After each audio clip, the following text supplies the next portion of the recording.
Um, what Jackson Turner remarked was that that concept, that word, in fact, frontier, is very different in European and then in the European languages and in the American vernacular. So frontier for someone like me means wide open spaces, endless Montana.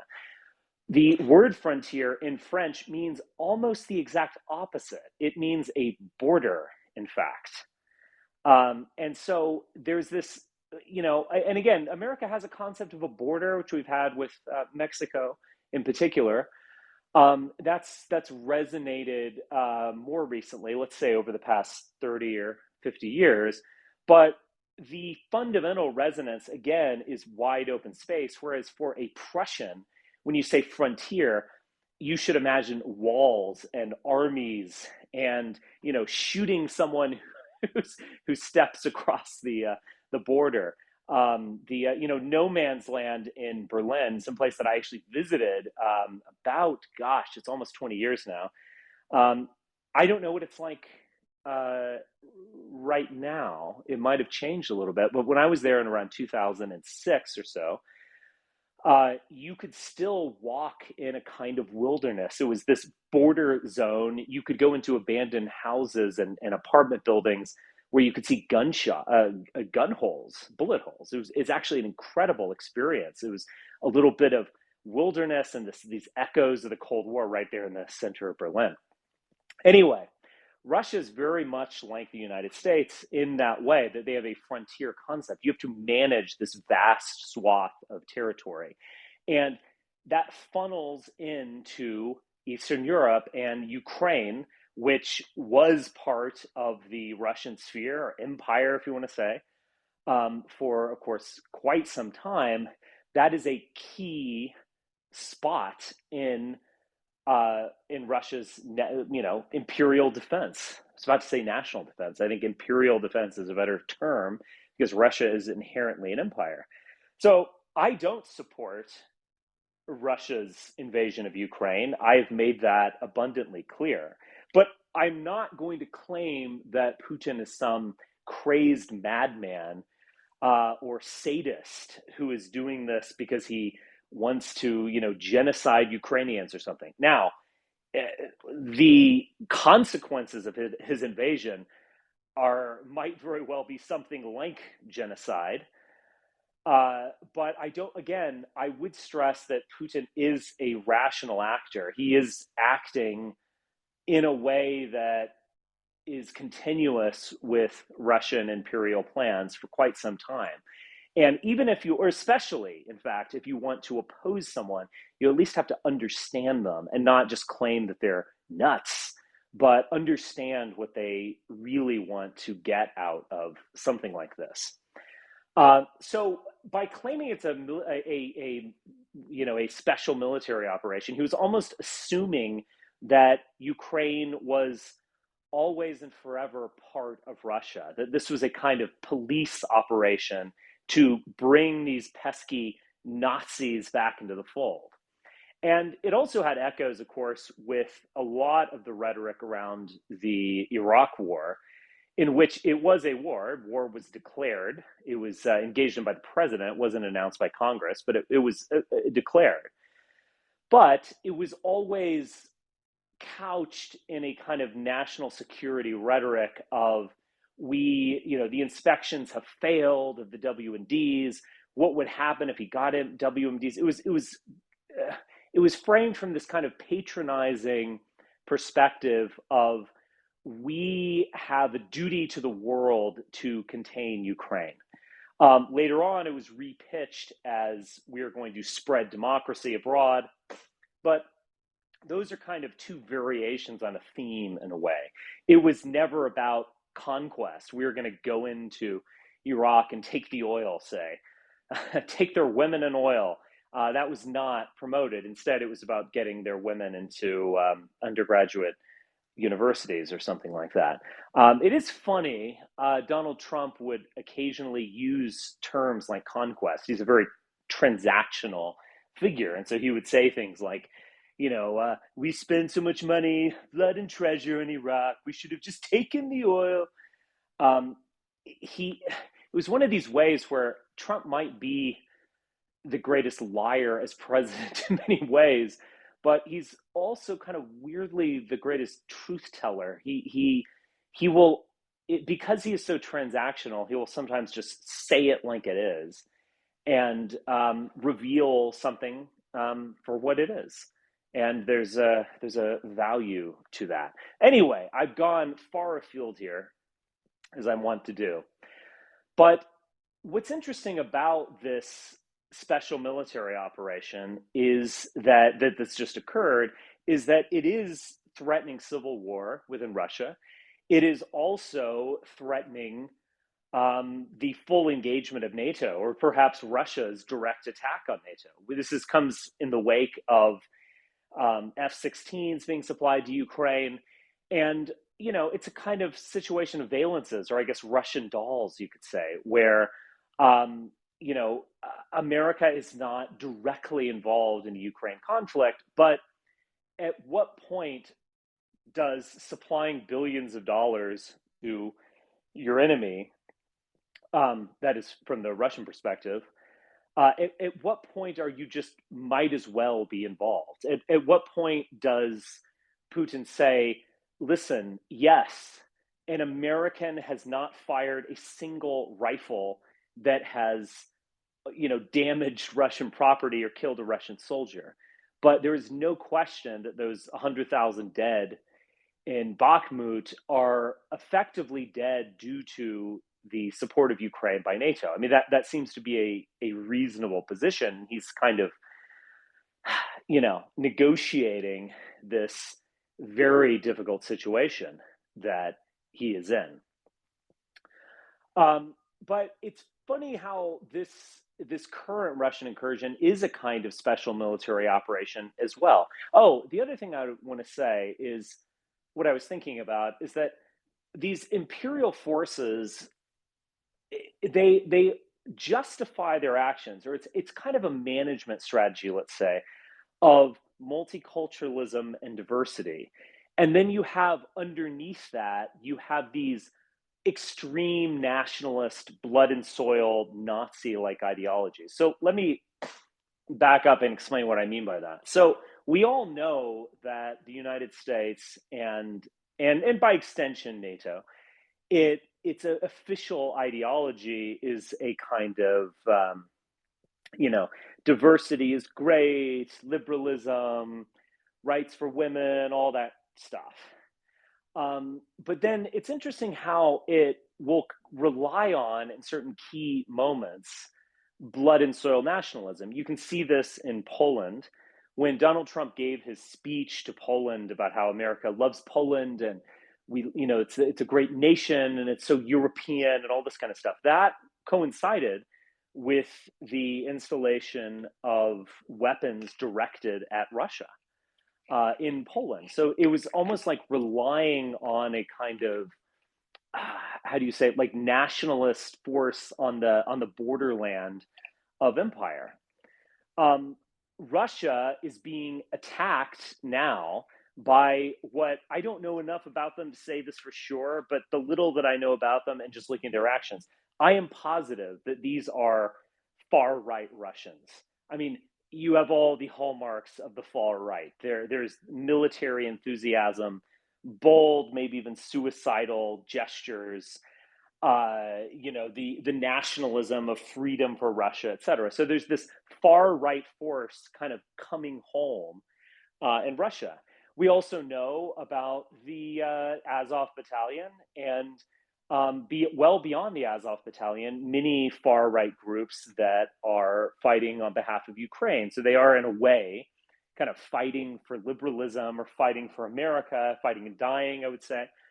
But I think that's only one.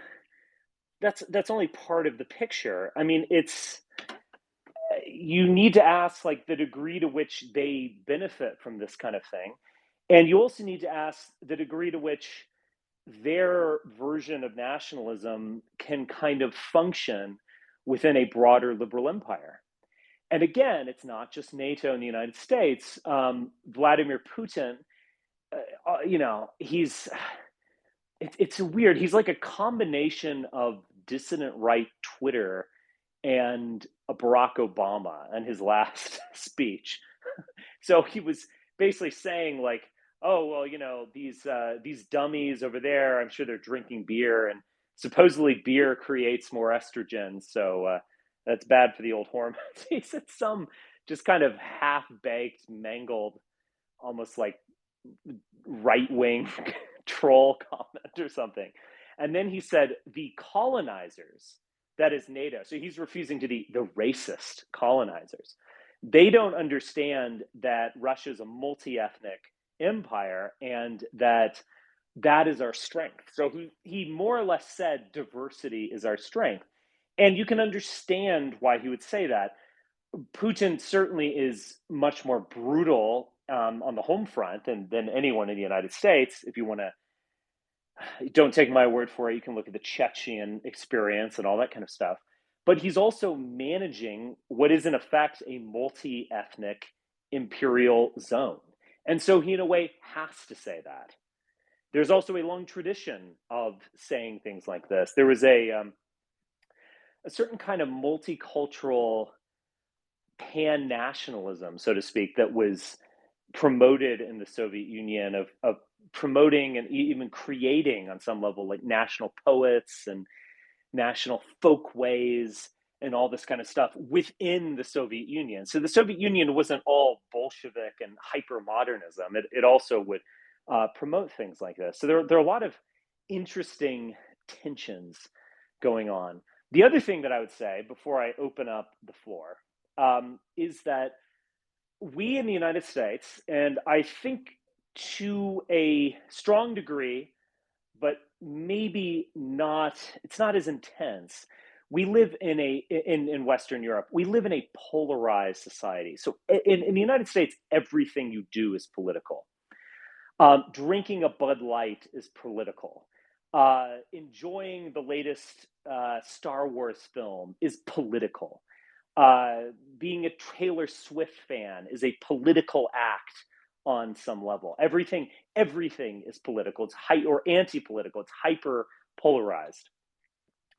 And we almost have a kind of quasi civil war going on in the United States, where if you poll people, they will say things like, well, violence is justified and necessary, I guess, when you're dealing with the left or the extreme right. Or there's actually one very interesting poll of asking conservatives, would you be more upset if your daughter married someone of another race or married someone of another political party? And the conservatives were actually very intense on this issue. They were much more concerned about their daughter or son marrying a Democrat than they were their daughter or son marrying someone of another race. Pretty interesting. I mean, I think in a way, like polarization has almost surpassed race in the way that it gets people hot and bothered, and the way that it taps into their emotions. So we are in a hyperpolarized society. Russia is in some place very different. Russia is in a kind of depoliticized society. So Putin's deal with the public is basically outsource politics to me. I'll take care of everything. You'll all be happy, and just don't ever even consider, overthrowing me or even writing a mean op-ed against me. And the Russians have, to a very large extent, accepted this deal. This is not a situation where Putin is going up there saying, we're going to engage in total war, or, like Joseph Goebbels or Winston Churchill saying, I'm going to promise you blood, sweat, and tears. I'm going to promise you that this is going to come home and affect your life. And I'm going to demand that you get off the sidelines and in the game. Or, Mussolini getting fascists together in the center of Rome and raising daggers in the air. Putin is not that type of leader. He is not a fascist, if we're going to use that term very, with historical accuracy. He's basically telling you, I want you to stay on the sidelines. don't even think about getting in the game. But the thing I'll promise you is that if you stay on the sidelines, you'll get plenty of beer and hot dogs and popcorn, and it will all be fun. This won't affect your life. And again, Russians have accepted that deal to a very large extent. There's actually someone I follow who's kind of a funny person. He's a former Russian national. His name's Vlad Vexler. He's kind of my like doppelganger in a way. He's like a liberal Nietzschean. So um, anyway, I think he's offered some very good commentary on the Russian campaign, and he's a very thoughtful person. So you don't just get news tidbits. You get more kind of historically and philosophically informed commentary, and he's obviously far more of an expert on Russia than I am. But he's actually been very good at this. He's basically said things like, "Look, everyone in the West, they look at Russian society and they're just kind of like, why don't you just revolt? Like, go into the streets and protest. Go take it further. Go throw eggs at the Kremlin and burn your passports and all that kind of stuff." That's not going to happen in Russian society. That really is a fantasy that I think a lot of Westerners, probably especially Western liberals, have. The Russian people are not going to do that. They are a depoliticized society. And I think they would probably more likely get crushed doing that. So it's probably a good calculation on their part. But even beyond that, psychologically speaking, they don't want to do that. That's not the deal they've made with Vladimir Putin over the past quarter century. Um, so, but there are people who are like that. And this war is going to kind of come home. There's going to be a hyper politicization of Russian nationalism against Vladimir Putin. Now, again, maybe 3 months from now, we'll have forgotten about this incident, but I'm not sure. I think this might be the first stage of a new kind of escalation. Another little tidbit here. On my In my Substack group, there's actually a very good commentator named Boris. He might even be on here. I don't see him, but anyway, he is highly knowledgeable of Russian society, and I'll often kind of test ideas I have with him as a sounding board, just because he's much more of an expert. He had suggested that the drone attack on the Kremlin might have actually come from within Russia. So it was a, and there are some kind of technical reasons for why this is the case. Now, some people have suggested it's a false flag, that the Kremlin did it just to kind of show off, look, we can blow up a drone. Some have immediately thought that, oh, Ukrainians did this. He was suggesting that the most likely scenario is that it might very well have come from within Russia itself. And it was a kind of swing for the fences, at 99% chance this is going to fail, but at least will show those bastards type of operation. So these anti-Kremlin forces do exist, and they are willing to take massive risk if it is the case that that drone attack came from within Russia. And if we can believe even these reports, which are now widely circulated in mainstream media, that Russian nationalists are going after the Kremlin. So in a way, that kind of that bargain of depoliticization is cracking. I wouldn't say that it's over, and I wouldn't say that there's been like a psychological change in the Russian people, but it is a little more tenuous. Anyway, these are just some of the thoughts that have gone through my head. If you guys would like to speak, you can. I will first go to Dark Byzantine Prince. Okay. Interesting profile. Go ahead. Yeah, so I would say in terms of historical context on like Russia, as what you said, obviously the people have no interest in revolting. Right. Russia quite obviously historically the people have never been like Western tradition has democracies and republics, the ancient Greeks, Venice, eventually America, the parliamentary system in Britain. This was not the case in Russia. Russia had always been under autocratic rule, at least the majority of its entire history. The people, it's sort of ingrained within the culture. Even under the Marxist regime, they were very much Right. comfortable under autocracy. So Or especially maybe yeah, under the Marxist especially regime. so.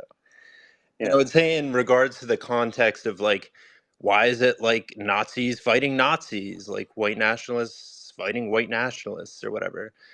And that sort of goes to an Evolian idea, like a metaphysic of war in which war is inherently right wing. So the individuals, you'll see the Wagner group and what have you, and Hmm. Azov, etc. But it's inherently the most uh, the fuel for military has always been inherently right wing because it is a transfiguring sort of quality. It's heroism is the underlying aspect of why men want to go to war. So that's Right. obviously at odds with sort of the neoliberal, posh sort of disgust of warfare when right wing people are inherently more inclined towards warfare. So I guess that's why you're seeing that those sort of more reactionary elements, even on both sides, are seeming to be the sort of foot soldier grunts most happy to be massacring each other. So I thought that's an important point. Yes, I agree with what you just said. Yes. It's yeah. I have nothing actually to add to that. I agree with war being inherently right wing. Um, all right. Very good. Okay. All right. Xbox. My man, Xbox. Hey, Richard. Yeah, I just hopped in for the last part of your Excuse me. talk, so I didn't hear the first like 20 minutes or so. Hmm. But sound pretty interesting. I thought the last thing you were saying about Russians being kind of inherently apolitical reminded me of there's an essay by Thomas Mann, "Reflections of a Non-Political Man," Hmm. where he argued that Germans are inherently kind of non-political, submissive people. And Kant actually makes similar observations as anthropology. I think there's some truth in this, but I think there's a tacit assumption in Western thought, by which I mean like Anglo-American Atlantic thought, that political participation and democracy are inherently linked, and that the Russian or German kind of passive form of life is somehow non-democratic. Um, and I was thinking that as a reader of Schmidt, you might think that that's not necessarily the case. So in Russian history, democracy tends not to be associated with liberalism or with participatory politics in general. In the 1990s, liberals were not considered more democratic than like the communist or Russian nationalist factions were. Russians instead tend to associate democracy with kind of strongman politics, with the Right. czar. So Putin is kind of like a czar-light figure, and that's on the basis of the strongman czar kind of immediately represents the interests of the people without the mediation of these institutions, the technocracy or the parliamentary representatives or whatever else, the boyars and like Russian aristocracy and that kind of thing. Um, so like when did Russia abolish serfdom? 1863 or something, or 1864? Same year the U.S. abolished slavery, or at least the Right. same year as the Emancipation Proclamation, I think. Um, but they didn't actually implement the abolitionism for a while, and the reason was because the boyars, they just didn't communicate, or I guess at that time they weren't boyars anymore, but the aristocracy didn't communicate to the serfs um, that their serfdom had been abolished, and then from that point on, the serfs also had to pay for their freedom. They had to pay off, their tools and access to land and everything like that. And the serfs said, "Oh, we're being deceived. If only the czar were here, he would rectify the situation." So it's kind of Right. interesting that in Russia, there's an identification of democratic politics, um, precisely not with Western style participatory democracy that Europeans and Americans hold to be like the great ideal. So I think that that's kind of interesting. Like they don't see their own passivity as something anti-democratic, which I think is something that Western liberals who think that there's going to be some uprising to overthrow Putin and they just take for granted, even though there's plenty of Western polling that finds Putin's domestically quite popular, and that Yes. the competitors to Putin are actually more fervently nationalistic or more militantly anti-Western. So, yeah, I think in some ways they perceive that passivity as more democratic than the liberal alternative. Yeah, I mean, this is one of Schmidt's key insights, and I know that Paul Gottfried stressed this in his little book on Schmidt, which I read many years ago. But that liberalism, like we have a number of concepts that have been conflated in the West and in America, which are liberalism, parliamentarism, which is a weird word that you know. But in the sense of endless talk and discussion and this highly mediated representation type thing, and then democracy. Well, democracy just means rule by the people, but how exactly that is expressed is the question. You could argue that it's expressed just as well through a strongman or better than through a parliamentary system. And I mean, Schmidt's criticism of parliamentarism, of endless talk and political romanticism and so on, was that it wasn't democratic. And I think there's a lot of that kind of seeping or kind of like creeping angst on both sides, in fact, in the United States, where the right feels like, oh, it's the deep state or the liberal elite, they always get their way, and we don't have really someone up there fighting for us or doing what we want, etc. And then the left also kind of feels that way on some level, where it's like, why is it that we don't have Medicare for all, to take one example? It's so simple. It's a popular policy. We would save money, in fact.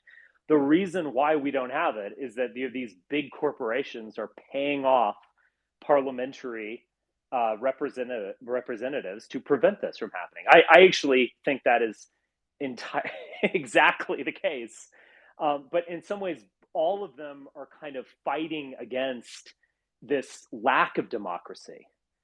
And I think it's important to understand that. Now, what we have like opposed to both of them is the new class, or the kind of the liberal class, so to speak, of managers. And where I see them right now is this kind of like hysterical position. I mean, understandable in many ways, but I guess a justified hysteria over the fact that people are threatening their management of the system. And so it's like, we've got to save democracy from the Trump people. January 6th is, it's going to happen again. I think I think they might be right, in fact, but they're not able to actually put forward what their agenda is. Like, they don't claim that they are destined to rule due to birth or God or anything like that. They claim they're destined to rule because of their expertise or their degrees or their, good nature or something like that. That's how they legitimize themselves. But they also don't offer any real vision of a future in the way that a Marxist or a fascist would. They're not going to ever say, like on MSNBC, or when you listen to these congressmen or academics who get interviewed, they're not going to say, like, we know what the true path is, just follow us and we'll soon have, healthcare for all and magnetic levitation trains and, chicken in every pot and all that. They never say that. They're kind of hysterically defending themselves as a class, but also hysterically defending like the system itself as a mechanism. So it's like, oh, we might lose democracy or something. Well, to be totally fair, I think they might be right. But the question is, what is your democracy? Like, what are you losing exactly? Like the procedures of Congress? I mean, what are you losing exactly? The fact that you are given this sinecure to pontificate on television. I mean, that's what apparently democracy is? So anyway, we're in this kind of situation, and I think Schmidt really offers like a serious critique of them, because I don't think they're nearly as evil as the Trump people think they are. In fact, if they were that evil, I might join them. Joke, but but what I mean is, I don't think they're actually like eating babies or something. I mean, I don't want to do that. I'm joking. I don't think they're actually like these just ruthless, cruel, satanic people.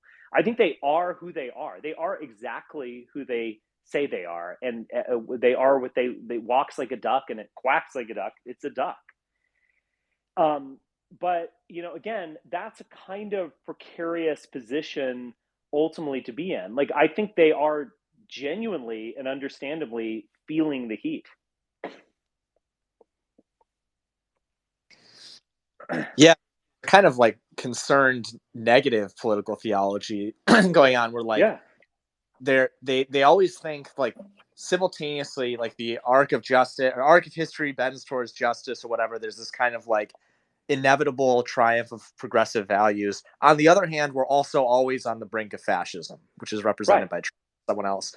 It's like it's this kind of like bipolar hysteria that's necessary. You have this like constant kind of like state of crisis, which allows them to kind of exculpate themselves from obeying their own kind of like democratic procedural norms. So yeah, it's this kind of like hysterical and hypocritical view. So I have I guess we both share this. I have a very negative view of the kind of managerial class, but there's something like deeply incoherent and pathological about their own politics. You can't really like lay out their ideology clearly. It's like riddled with internal contradictions. Yes. Well, I flip back and forth on this because I've said this, and I've definitely like pissed off the right when I believe this, where it's like, listen, these people are better managers of the system. I don't know what to tell you. Like, the right is out of control and negative, and if they have any policies, it's bad. That being said, I kind of flip between that kind of like short term, I guess you could almost say like Hobbesian perspective of like, this isn't the best thing, but it's the one we got kind of perspective, which is, fair enough. And then they'll sometimes just piss me off to such a great degree that I'm just like, you guys have got nothing. Like, you're not like, again, you're defending a mechanism, or you're defending like not fascism in a way. It's like, we're not fascists. Like, what do you want, a cookie, birthday cake for the fact that you're not Hitler? I mean, what can I say to you people? And I'm just kind of like, I don't know what to say. I might chuckle a bit when like the MAGA crazies bring out the guillotines, or on the other hand, I might chuckle a bit when the left wing, new American, former immigrant crazies, or long term legacy American African Americans bring out the guillotines for you people. Because it's like, in order to like, just simply managing the system isn't good enough. That probably was good enough in the 90s, in the kind of like, Indian summer of the American century and all that kind of stuff. But it's not ultimately good enough now. And if you can't assert yourself and what you want, then I can't, like, I just have no time for you. Right. I've been amused a lot by your comparisons recently between Trump and DeSantis. Like, Trump is kind of a bumbling idiot, or might not be very competent. But DeSantis, and this is kind of more similar to the center left progressive politics, is just like such a petty, uninspiring figure. Yeah. And this is kind of just representative of this entire class of managers who've been churned out of test tubes in Langley, Virginia. Pete Buttigieg might be the best example of a Democrat. Oh yeah. Buttigieg and DeSantis are kind of similar, and they almost look alike or something. This like just pure like rarefied mediocrity. And this is guy, I mean, he went to Harvard. I mean, or what did he go to Harvard? He went to Yale and then Harvard Law School, I believe. DeSantis, that is. Yeah, I think DeSantis was Yale and then Harvard Law. Buttigieg was like Oxford or something.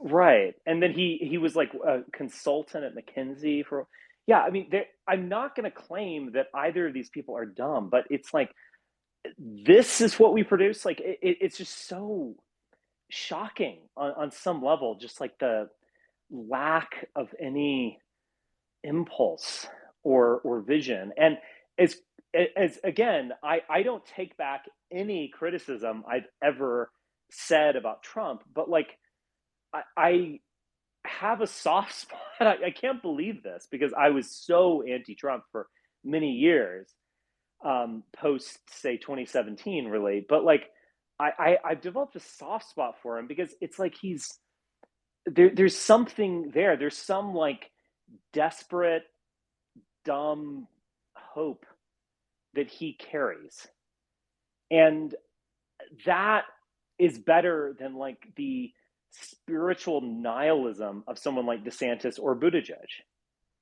you know? And I didn't even read this article. I just saw this. I think it was like the Hill Rising with what is it like Brianna Joy Gray and whatever, and and Robbie Stove. They were both agreeing on this. Like, there's this level with Buttigieg where it's this fawning piece that was written about him in Wired, and it was like, oh, he speaks these multiple foreign languages, and he's just so smart, and look at him, it's this fawning like puff piece or porn, political porn about Buttigieg, and it's like, do you know all of the things like he could do as the director of transportation, like that are actually visionary and actually would be popular, in fact, that he could stress like I'm going to bring this to you. I'm going to just drag us kicking and screaming forward into a technological future that he just doesn't, because all like what are his key talking points, like diversity and the inherent racism of public infrastructure, which isn't even untrue, to be like entirely fair here. A lot of New York City infrastructure was kind of racist in the way that it would direct people this way and that. But even if you accept that criticism, it's like, so you just want to like prevent racism. You want to be not Hitler once again, as opposed to saying, look, yeah, we have this past, and yeah, we've made some mistakes, and yeah, it's been blah blah blah, but we're just moving forward. Like, we have the ability now to connect Wyoming and New York City through a magnetic levitation train. We have the ability right now to use 20th century technology to like put trolley cars everywhere and just make life better and just cooler and more walkable and European, dare I say. He just can't bring himself to do this. He can't offer anything that isn't a negative of like we overcoming the racism of 60 years ago. And it's just extremely mediocre and boring. And I genuinely don't think he has that vision. Like, I think this McKinsey, Harvard, Yale, we're producing these just like hollow men, or like men without chests. Like, and I'm not just saying this out of resentment. Just to be perfectly fair, perfectly honest, a confession. I was rejected from Princeton when I applied as an undergraduate. Boo hoo. Woe is me. I survived. I'm not saying this out of resentment. I'm saying I'm making an objective criticism that these institutions, which could produce great men, it's like they select for hollow men and they like rarefy mediocrity, and it's just disgusting. I hate these people. I truly hate them more than like a QAnon buffoon with an IQ of 80 who goes to a Trump rally and screams about Nancy Pelosi is drinking the blood of babies, because that person probably is a fun person to have around, first off, at the bar, whatever. Beyond that, like, he has an excuse of being kind of deluded and frustrated and dumb and whatever. These people have no excuse. They have no fucking excuse for being mediocre. And there's something just evil about this type of human being that I fear them, in the sense that, like, we're going to go out with a whimper and not a bang. Like, I fear that what they are going to take us towards is continued decline and mediocrity. And at the very least, the MAGA lunatics would blow everything up and we could start over. So there's my, like, Nietzschean defense. Well, I would say, they very much have like these Harvard graduates, the mediocrity is really just like the what Nietzsche was sort of revolting against, like the bourgeoisie, sort of the idealism of the masses, which has no like upward trending, like aristocratic, like, as you're talking about, putting or downward trending, like something, just pure stagnation, which yeah, gets crushed. Inevitably they just build a bigger bureaucracy, like the cathedral, like Moldbug puts it, and it just gets crushed under the weight of its own mediocrity.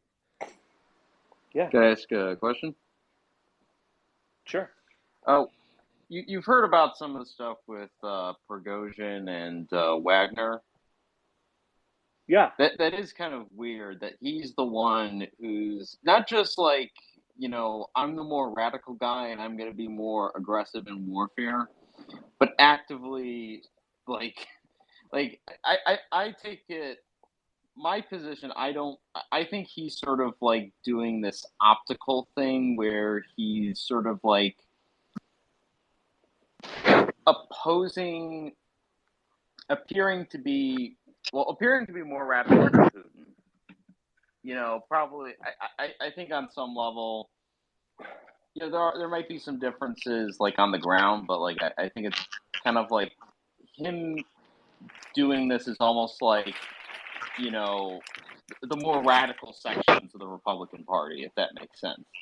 That, like, in Russia, they have to come up with a more crazy or radical leader, almost like the perestroika deception. They gotta, which is almost kind of the opposite. But basically, it's almost like how politics kind of morph here, that you have, like, some, new kind of politician formed somewhere. You know what I mean?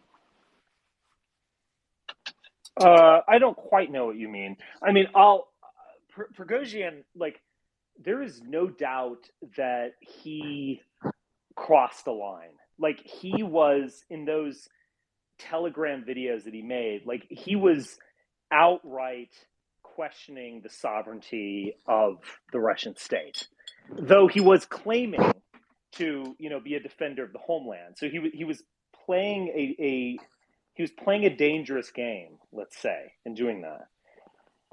But again, I think that, much like this recent operation, something like that is an expression of this, like, actual danger to the Russian government. Is that, it's like the liberals call Putin a Nazi, but it's like, it's the actual Nazis who would very likely take him down.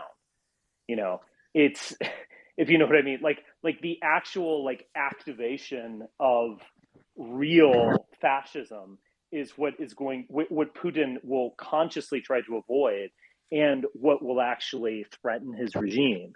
And I think Prigozhin, I mean, look, if you threaten the sovereignty and wisdom of a leader to that extent, I mean, I'm surprised he's alive, to be frank. But, again, like, he represents that real threat to Putin in the way that, like, a liberal reformer doesn't, etc. Oh, Richard, before we get too far off, before we go back to something important, I was just going to take the opportunity to shit on some liberal managerial class peoples a little bit more, if you wouldn't mind. Oh, good. Um, No, I would not. myself being one, I thought it was time for me. My ears were burning, so I just had to, come into the fray to defend them a little. But Mm, I suppose my professional life, I interact with quite a lot of these people, and you might have heard me say it before when we've interacted. Like they are exactly as you described, but I think in many ways, and this might even be something that any conservatives that are listening and hate listening to our conversation would, they'll have to put down their bud and nod in agreement.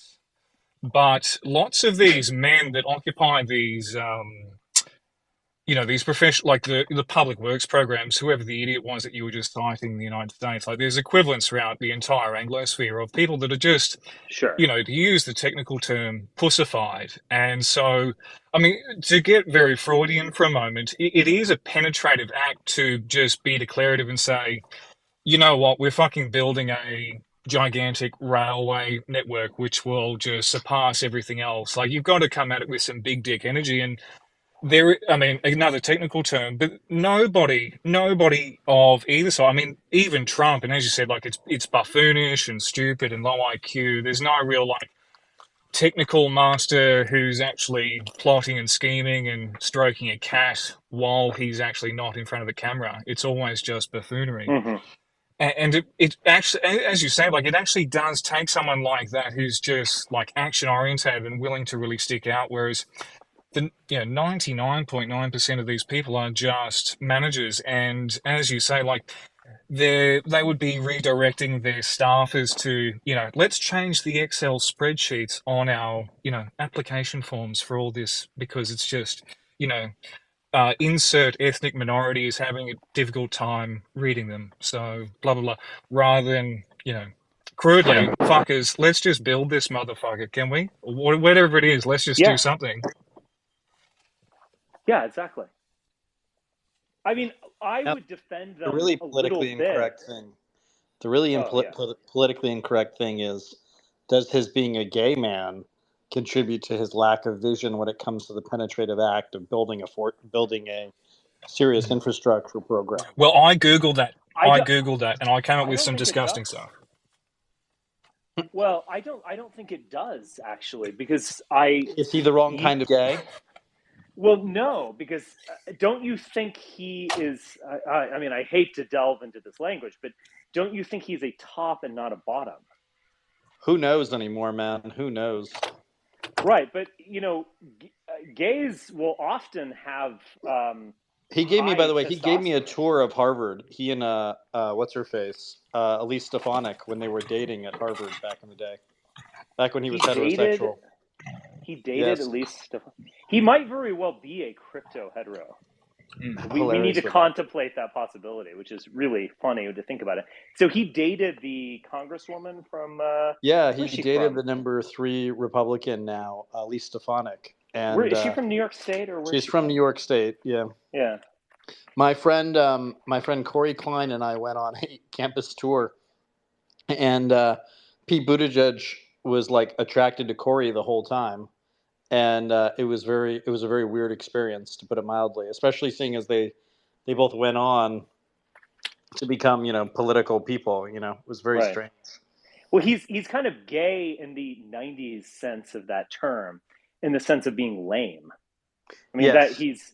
Well, it's we interesting to me that, so PMC, it was said this the other day, but PMC is, private military contractor circa 2003, and now it's professional managerial class, right? right. And they're sort of the same thing in a weird way, but they're sort of like somebody you call to do a job that no one else really wants to do, Hmm. and who will do it poorly, right? That's sort of what that is. Yeah. But and of course he was both, right? He was in the Navy, but not really of the Navy.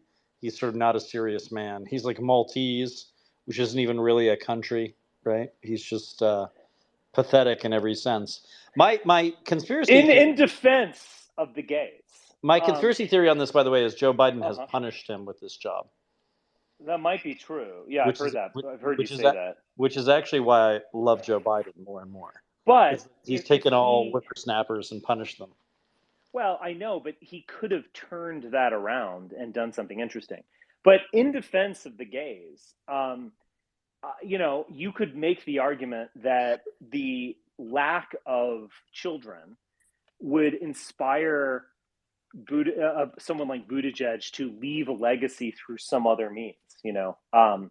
That like the great artist, writes a symphony as opposed to has a child. So you could make that argument. You could also make the argument that if he were a hilarious, flamboyant Elton John type or Liberace type gay, that he would be just showering us with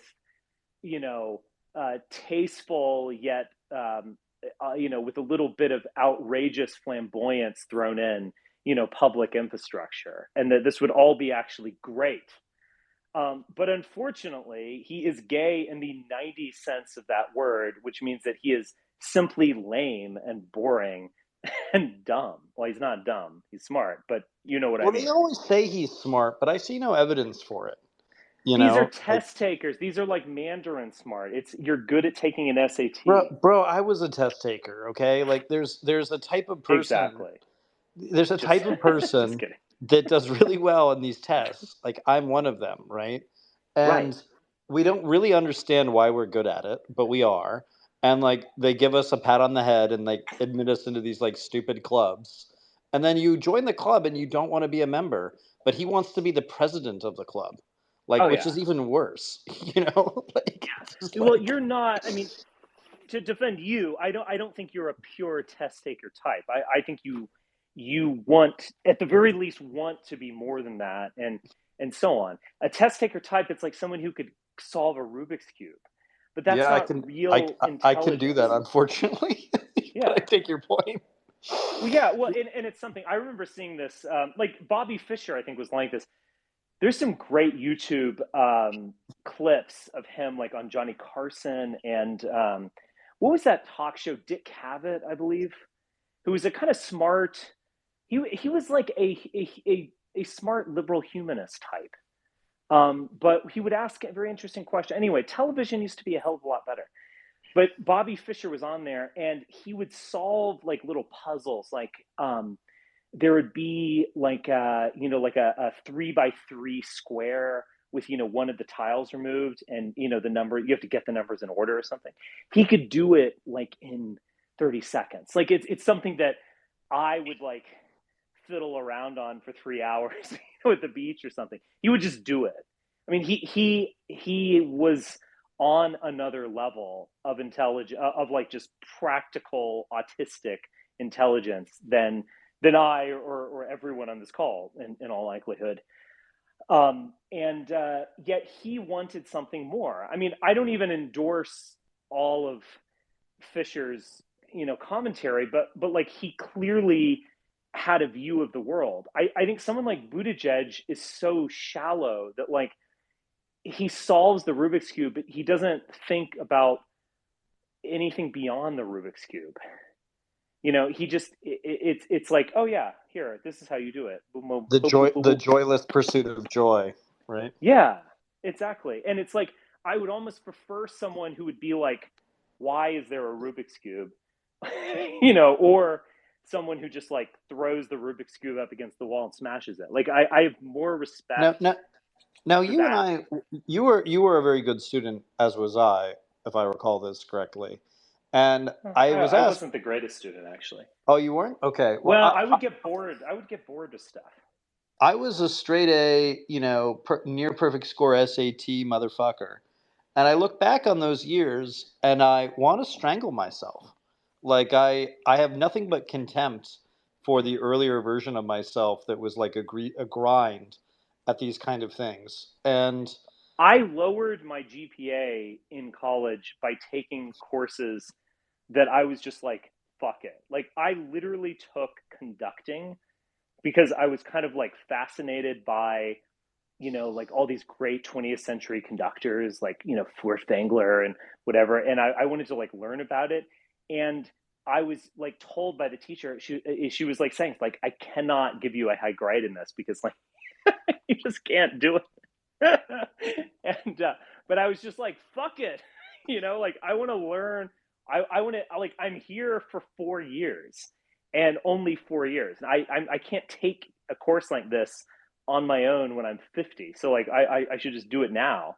That was my mentality. I remember being in a room with Paul Cantor, as this Shakespearean scholar, and I had like not taken the right courses in English. And so he was like I don't know, the dean or what, who knows. And I was in there and he was like, "Oh, we can't graduate you." And then he looked at my courses and he was like, "I'm gonna just, like, you are the exception." he was like he was like, "You didn't take what we told you to take, but you took all these like wild, like high level Shakespeare, or like you took courses in the art history department or whatever." He was just like, "Seriously, like, we're YOLO. gonna Here's the graduate you." exception. You're the Oh Yeah, exception. yeah, we'll Have give you exactly. at the it. pass. It's because it would be something else if I took like PE or something, and then I was like, "Oh yeah, I want to look, I'm graduating with a 4.0 or whatever." He saw my record. He was like, "Oh wow, you took like a 400 level like art history course. Like, yeah, we'll count it."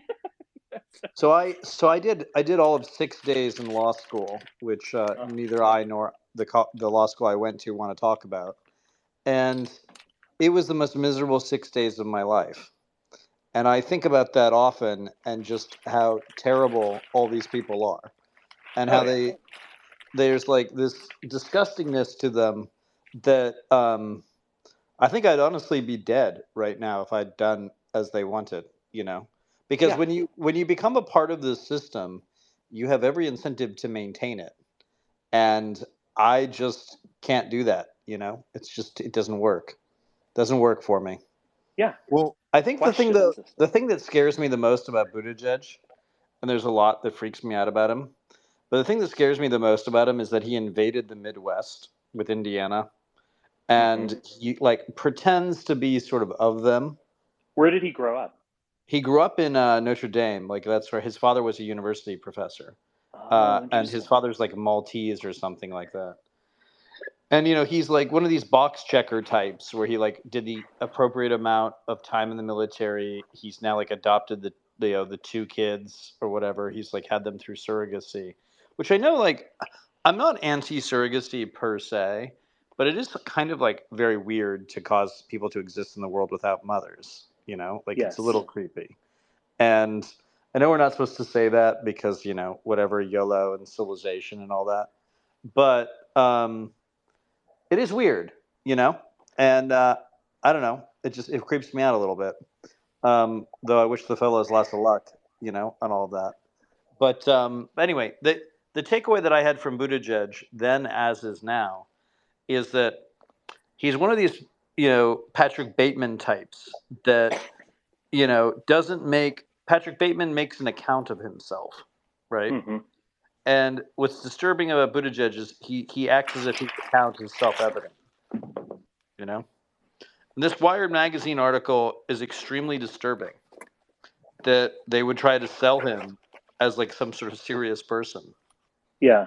you know? he's just like a bug person. He checked all the boxes, as you guys said, and he's just essentially a middle of the pack. Whether he went to Ivy League or not is irrelevant because some of the brightest minds today are not attending Ivy League schools.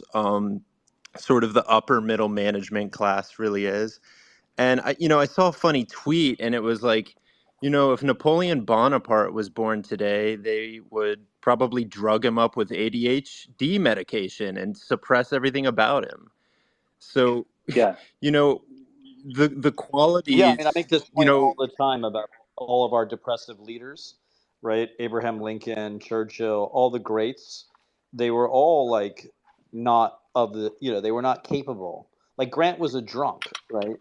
But like they were excellent in their way for their task at hand, you know? well, there's a And there's something societal about, suppression of excellence and creativity. I mean, you'll see it in the modern art is it a sphere. Correct.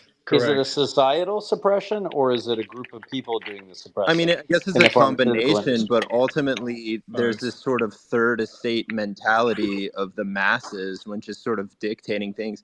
when you see Biden, No. I think it's a concerted drugging of our yeah, population that started this with the this Senate certainly votes takes anyway. place, but ultimately, whether it's Biden or Trump, they're pandering to the masses. The masses are not, Trump more so. They're conforming to this sort of strongman idealism embodied within him, but in reality, what you have in this sort of modern pay to play money buys politics is that they inevitably have to pander and dumb themselves down. I think if you get Trump alone in a room, he's probably a bit sharper than he portrays himself. They speak at these lower masses sort of cadence that sort of uh, essentially endears them to dumb people in society. And I think the suppression in all forms, if you look at medieval Europe, I mean, we're flying to medieval Europe to see these cathedrals, probably mostly painted by gay dudes. And what you're Mm-hmm. having in society is a multifaceted suppression of excellence. And it's heavily oriented by the fact that the ideals of sort of a classic right wing, I don't mean a 1950s right wing, but I mean like a tradition with a capital T, is at odds with a materialist, financially propped up system. Yeah. I think that is completely right. I was just going to interrupt, sorry, Richard. It reminds me of some of the Jonathan Bowden speeches that he did just before he sadly passed away quite a while ago now, where he spoke directly to what the speaker that just spoke was talking about, where in a democratic, modern liberal democratic society, the only appeal that can be made, which is going to be consumed by the masses, is not intelligence. You do not want to be dishing out caviar to the plebs. You are dishing out people like Marjorie Taylor Greene, Richard's favourite politician, I'm led to believe, or Mm-hmm. whoever the equivalent is on the left, AOC, who is a major hottie. So, I mean, like, if we want to get Freudian, like, what is clogging the gay to great man of history pipeline? It's liberal democracy. I don't think so, actually. I think it's a lack of crisis. I think our system is much better at putting forward those of us who are a bit wilder when we're in a moment of crisis. And I think that's really where we're going, right? It's Churchill the drunk is not accepted as a serious leader until such a point as Hitler invades Poland, right? There's sort of something about that these kind of great men come from these great moments, right? So you kind of need both for it to work. Yeah. And by the way, FDR is not a Democrat, in a small d sense. He's an imperial figure, right? There's some of these truly great figures are able to warp whatever the so-called small d democratic institutions are to their will, because they are so good at playing the game at that level. I think I think the system, I'm not sure the system is going to save itself, actually. That's something that I've thought about quite a bit. I mean, I have, it's not that I've changed or I'm a liberal now or something. It's just I contain multitudes.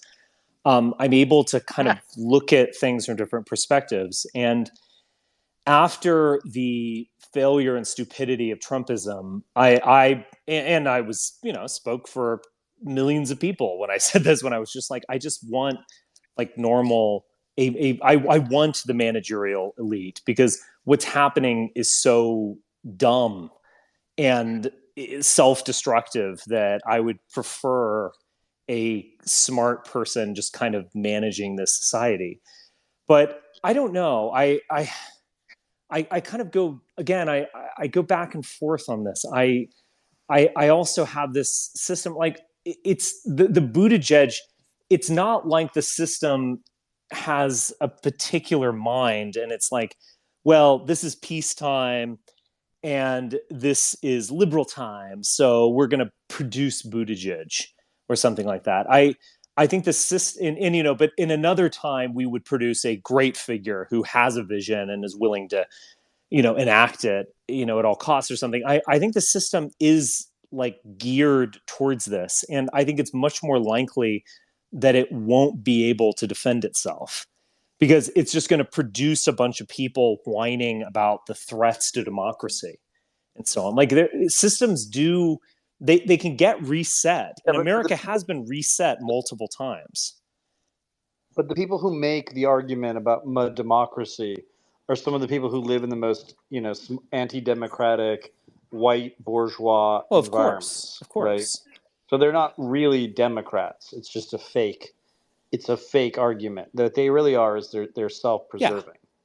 Yeah. Right. But I don't know. I guess I'm like verging on Marxism here. I mean, the capitalist will sell you the rope that you hang him with. I mean, systems do reach serious crises. And I do think that America has kind of been able to kind of like reset itself multiple times. I mean, we had the Southern planter class, slave owning class, as presidents for some time. And we kind of would reset ourselves. I think it's interesting to ask when these turning points occurred. I mean, I think you can look at, say, the Wilson administration, certainly FDR, and the system is able to kind of like absorb its contradictions and reset itself, but sometimes it can't. Such as, I mean, when has it failed? I mean, it might fail now. I mean, just because it hasn't failed in the past just means that it's born to fail. No, I have a different view. I think it's our people, and by our people I mean the WASPs, who are basically the ones who conquered this continent and built our civilization, and then invited everyone else and sort of imprisoned them in our institutions. So I think actually our system is at its worst when our people are, fucking their second or third wife at the country club and drinking gin and tonics into oblivion. But we're actually at our best when there are these moments where things are so fucked up and messed up. And well, we'll see. I look at the Joe Biden presidency as the greatest presidency of my lifetime. And I don't say that in like a hyperbolic sense. I say that in just an observational one. And here is this guy from, the University of Delaware, for Christ's sake. And he's putting up real points on the board. And it wasn't the effete, professional managerial elite of Obama and the academics that sort of swooned around him. It's the, middle class Joe who's really like, enforcing his will on the country. Well, inevitably, and it's really amazing to watch. Inevitably, both sides, whether the left or the right, both essentially just want somebody to take the reins and just get something done and sort of conform people towards an ideal, conform people, just get America back centered into like some sort of cohesion. What you would see in like the collapse or evolution of former republics, you can take the Roman Republic just as a historical antidote. As their republic was deteriorating, you had similar qualities. You had sort of shady, I don't know if this election's legit. I mean, they would send people into elections and such, and beat the shit out of people with like thugs and such. There was a lot of corruption, obviously, as is a declining republic would have. And inevitably, it was an evolution towards, an imperial mindset, because America is imperial. It's operating in the republic form as if it's a nationalistic state. But the reality is it's a global imperial hegemony that is sort of now in this conflicting stage in which there's other international powers at work. And really the only way is sort of, or a potential way, as a sort of aristocratic sort of, submission of the people who have had enough towards competent authority. You said FDR. FDR was a person who wielded, as a president, infinitely more authority than Donald Trump wielded as a president. mostly because the bureaucratic class sort of castrated him. You can't really work outside of the bureaucratic class. But there's simply going to have to be a No, Trump, point. I mean, Trump fundamentally had no vision, right? He was basically, he got in and he basically like bowed down to the codes and the RNC and all the rest of it. And FDR is like, no, we're doing a hostile takeover of the mobbed up Democratic Party, and I'm the sovereign now. I'm the emperor. And it worked because he had a sense of himself and a sense of how to run things.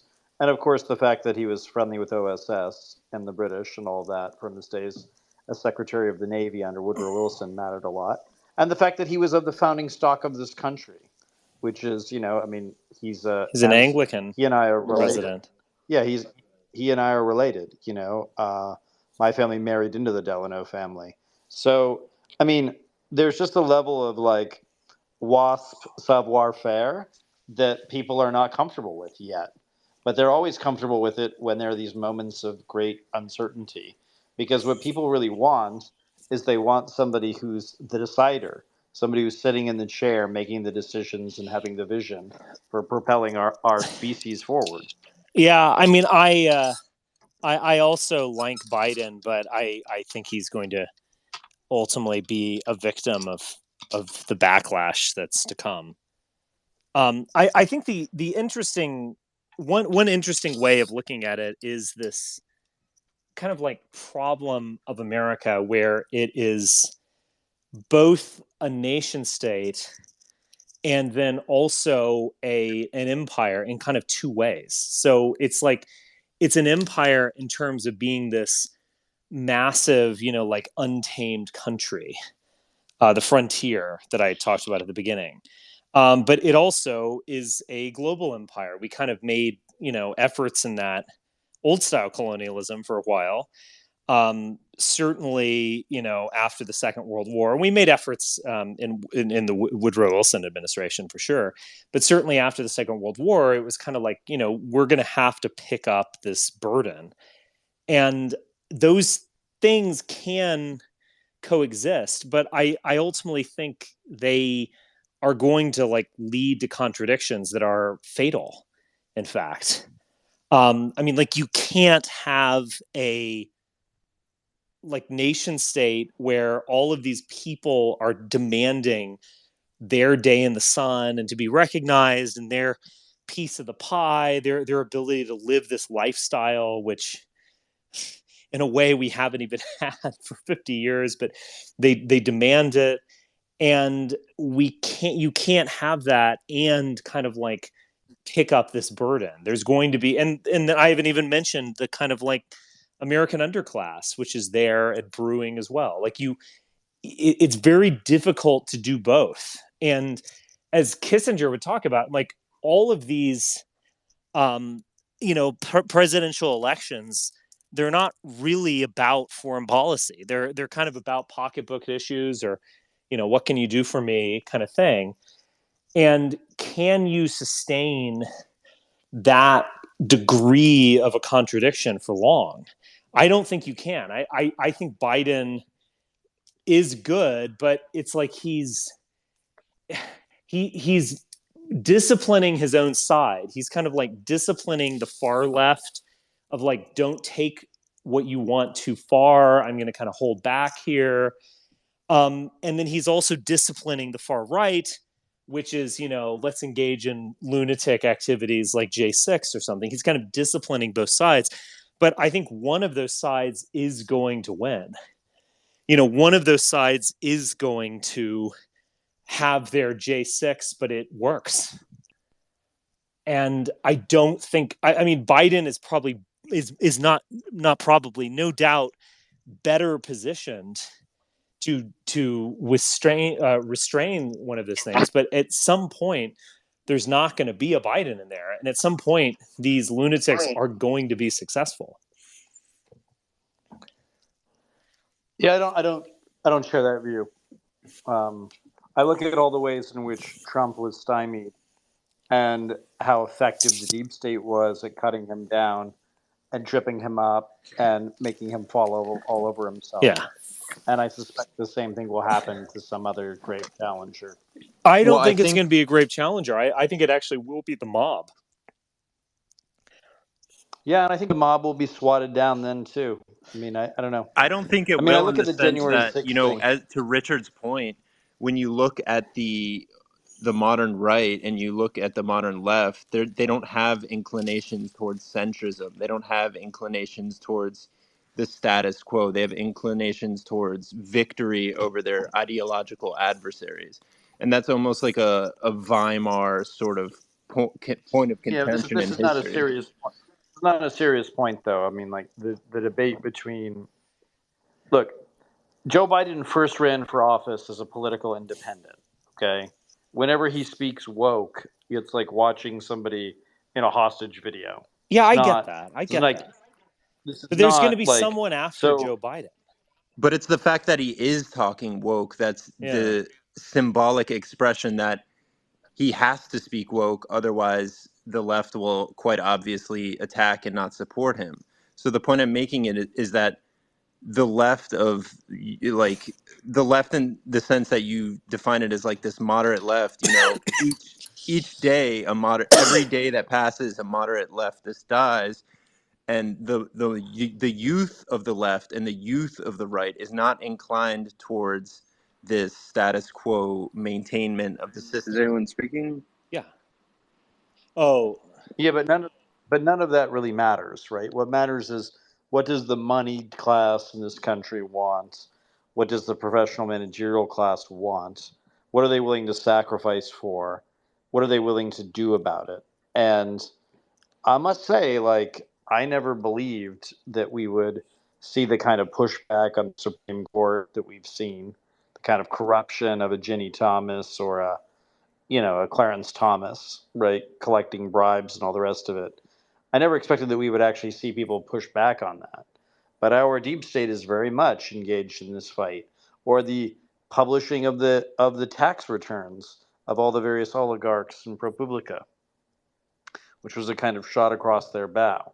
So no, I mean I think that there's a real effort go underway. I mean, just today we saw MI6 cut the audio of Tim Scott basically turn off his mic in the middle of his speech, right?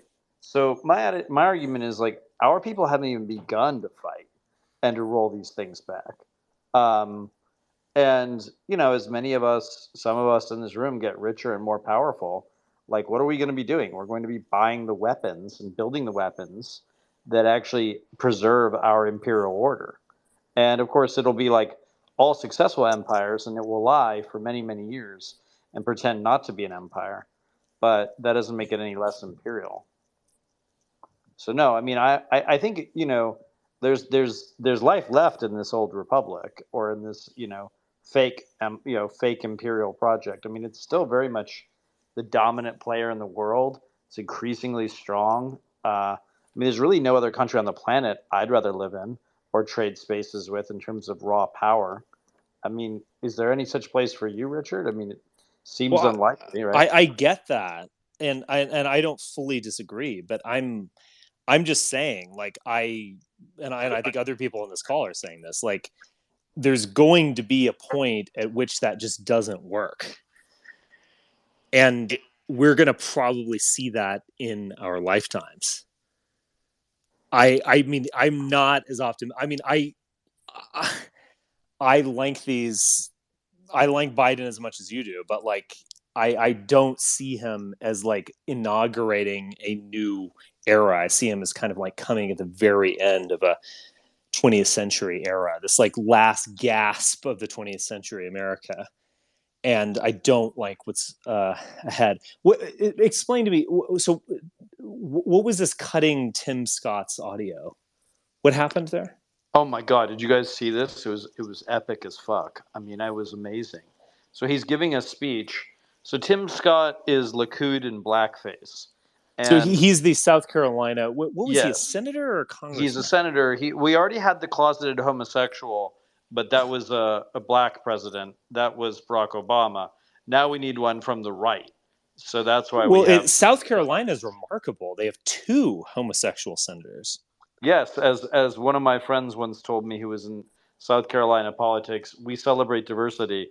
We have two gay senators, one black one white one, Yeah. which I thought was fantastic. But yes, Tim Scott was the one who supported the opportunity zones, Hmm. which were, of course, the way in which people did the tax dodge and all the rest of it, where basically you could pour in money from China to basically get no taxes if you held your real estate deal long enough. That's sort of what Tim Scott pioneered. And then Larry Ellison, who is, of course, the friend of Netanyahu, committed to putting in, $60 million into a PAC to support dear Tim Scott and He his put in quid. 60 million to support Tim Yes, Scott. yes, yes. Holy shit. Yeah, and of course he's very plugged in with the Israelis, with Netanyahu, and as well as the Chinese, Larry Ellison. Yeah. So anyway, some MI6 friends of mine, like a few weeks ago, were telling me that they were going to keep fucking with all these different announcement speeches of all the treasonous Republicans. And I, at the time, thought like it was just kind of bravado British nonsense, right? Of which, I'm unfortunately a recipient. And sure enough, he goes and he announces that he's running and he has a speech. And like in the middle of the speech, right after he said, America is a nation, his audio goes dead, right? In front of everyone. And I'll share it in the Jumbotron. But it was Yeah, true. I heard that he had like a Howard Dean moment where he was like South Carolina or something. I Yes. didn't. Yeah. I mean, imagine thinking that Tim Scott is a serious person, like that he's a serious man, that he's presidential timber even. I Right. mean, just imagine like the delusion that goes into that, and like the fact that this country is rich enough to produce such nullities as that is kind of a tell that like things are we still have a long ways to go before the republic collapses. Okay. So Marianne Williamson. yeah, Come I on. mean, is anyone voting for her? No. Well, she earned at least $300,000 at least. I mean, come on. Okay. I mean, whatever. What Too are you much. talking about? Too much money. That was given to, you know, erroneous candidates, and that's just the way it works, right? It's just the way it works. Yeah. I don't know what you're talking about, but I'll agree with it for the I'm sake Well, I of would just say conversation it's moving what along. Spangler always says: democracy is the direct equating of money with power. Yeah, and that's obviously not true, right? I mean, In what sense would you say money. it isn't true? At least in the at least in like modern context, like right now. I mean, Trump raised more money than Joe Biden. Joe Biden just had more donors. exactly. And Wow. is he a serious person? Joe Biden or Trump? Trump. No, of course not. Exactly, but he raised more money. Yeah, but again, Trump was there. Any political candidate is there because they have millions and millions of dollars putting them there. No, but the argument was like Tim Scott is not like he's irrelevant. He's not a serious person. But then neither is Trump. But if you give him enough money, he No, becomes Trump was a he serious becomes figure he because becomes a Trump. serious person. No. You know, Trump was a serious figure because he had a sense of himself and a mission and where the country was in because he's a 2016. very good bullshitter. Well, maybe, but maybe also there's the two ways of looking at the 2016 election. There's the pro-Trump argument that he was such a great candidate that he bested the 16 candidates on stage, and he crushed the Clinton dynasty and all the rest of it. Another way to think about it is they were so fucked up that a failed reality TV star could come in with some witty lines and just decimate them in front of their own base and audience. And I'm much more partial to the second frame than the first, for obvious reasons. But yeah, I mean, look, Trump had a vision. He had a program. It was appealing. It was interesting. It didn't work because the second he got into a position to implement it, he didn't know where the men's room was in the White House. But and he outsourced it to the Jews. but like it doesn't mean that Trump didn't actually have an essence to him. I mean, he was pro national health care, which people forget now. He ran as a kind of independent, minded businessman, and then he got into office and he basically said, "How much do you need me to blow you, AEI?" That was basically his presidency, and then But he he, watched but he, TV and complained. he just proved himself to be a buffoon. He's just Yeah, he ultimately revealed that he couldn't get it done. The marketing was strong, the execution was weak. Whereas with Biden, it's the opposite, right? It's Biden, the execution is strong, the marketing is weak. Yeah. All right, let's Ace, do you want to jump in here? I feel like we're kind of circling around this same issue, but let's go on to something new. Sure.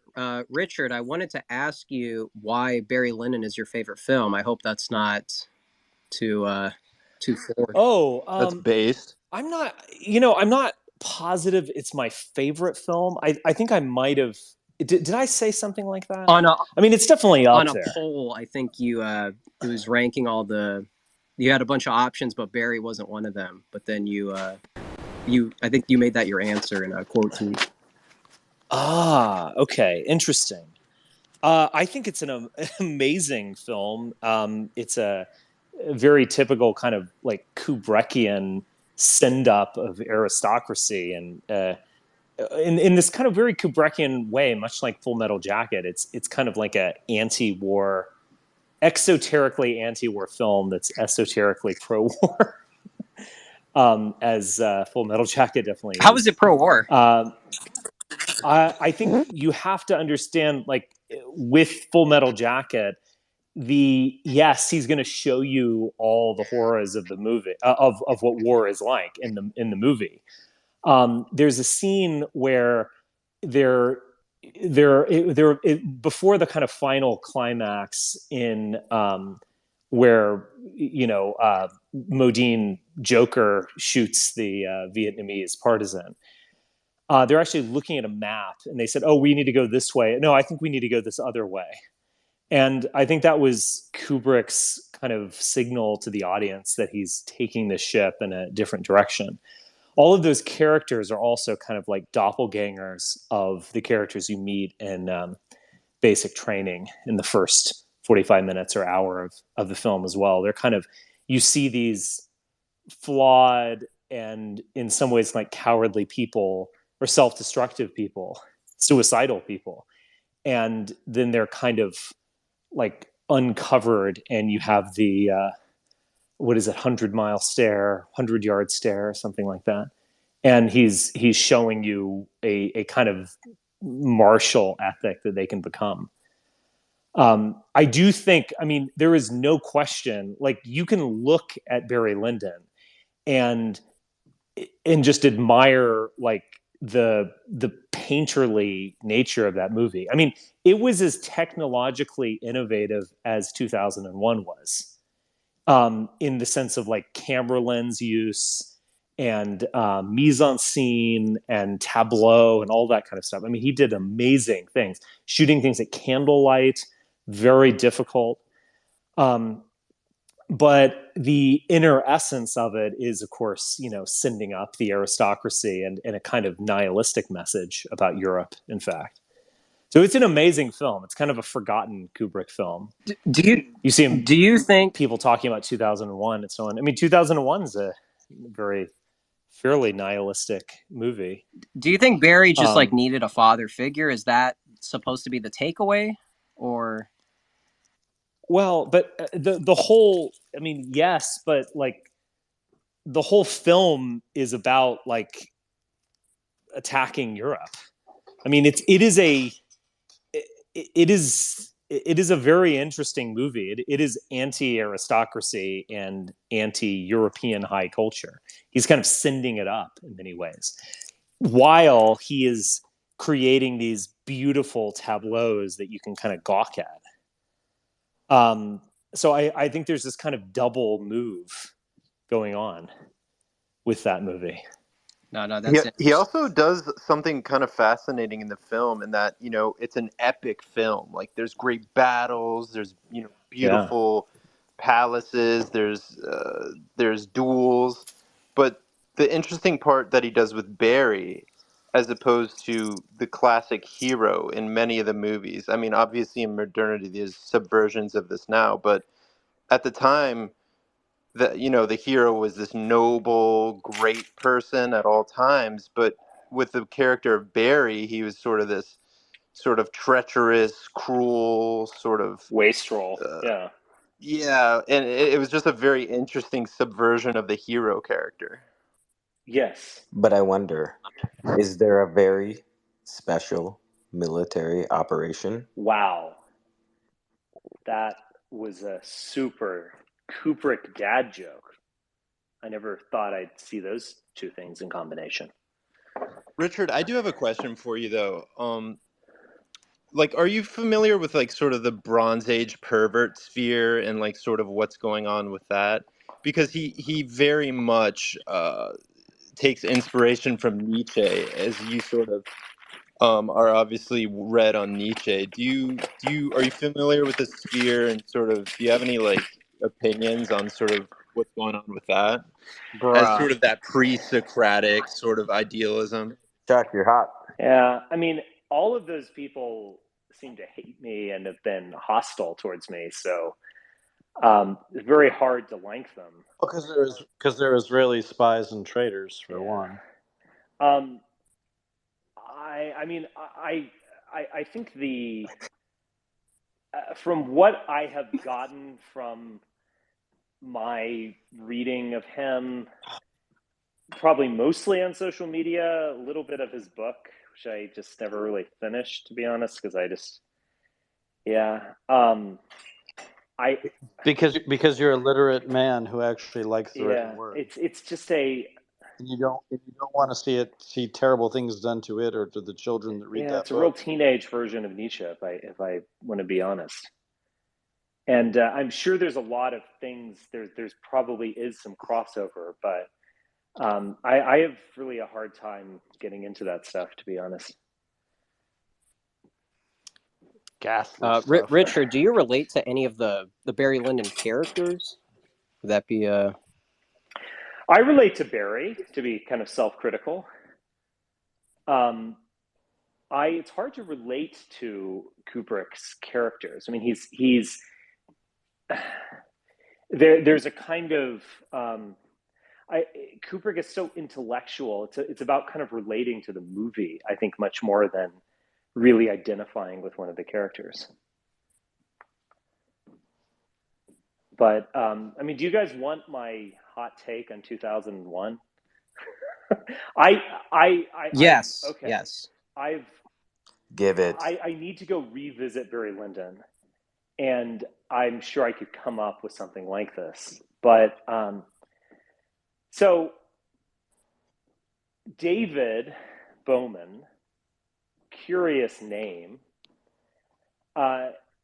He turns off Hal at some point.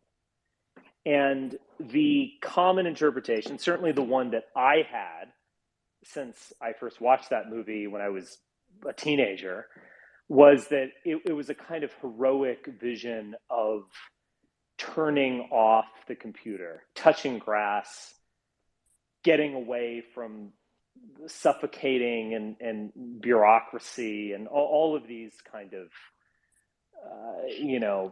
memes, I guess you could say. And I do think that it does mean that on a superficial level.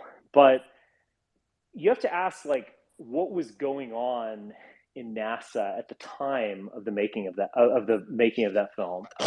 What was Kubrick's perspective on the movie? Or rather on what was happening at that time in space travel in general, and who is David Bowman and what is the monolith? So I'll just give you some clues. David does have a very curious name. Dave. Close the pod doors, Dave. He's evoking King David. There's no doubt. And there's also no doubt that these names are chosen very carefully by Kubrick. And Bowman, which seems to indicate Odysseus, the bow. I guess it could relate to Apollo to some extent. I guess to the extent that Odysseus is connected to Apollo. But he's King David who's taking this Odyssey into the unknown.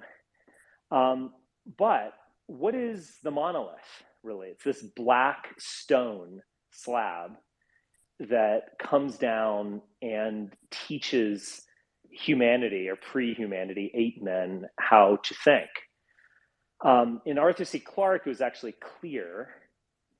And in Kubrick, when he made the film, he changed it to this monolith, this dark stone. It is a stone tablet, as it were. So you have and I think in general, Arthur C. Clarke is a very different type of person than Kubrick. And I think he was kind of taken along for the ride with Kubrick's vision. And I think the book and the film are obviously extremely different. But I don't think Arthur C. Clarke fully understands what Kubrick was doing. And so the monolith is the stone tablets. It's the 10 Commandments. It's basically the Yahweh. I think the monolith might be Yahweh himself coming down into the world and teaching people how to think, but ultimately teaching people how to obey him. There's this curious battle between the monolith or Yahweh and Hal. Hal is concerned about the mission. He actually brings this up to Dave in some of their monologues of, I can't remember the exact line. It's like, doesn't this mission strike you as rather mysterious? We don't know exactly what we're doing, and so on. And so he's antagonistic towards Hal. And it is ultimately David who unplugs Hal and who proceeds to find the monolith on Jupiter, which is very interesting. It was originally Saturn, but they couldn't make the rings work, so it became Jupiter.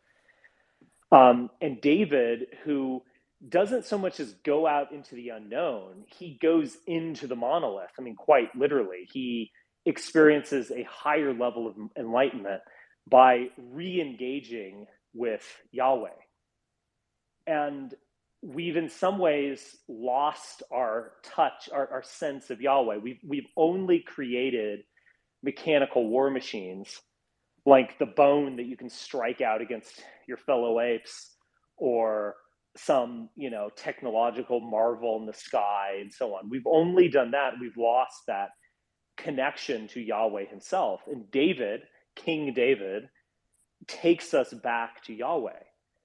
And so this does, again, ask us, like, if Hal is the antagonist and Yahweh is the ultimate goal, the end of the Odyssey, who is Hal? Hal is a supercomputer built for NASA.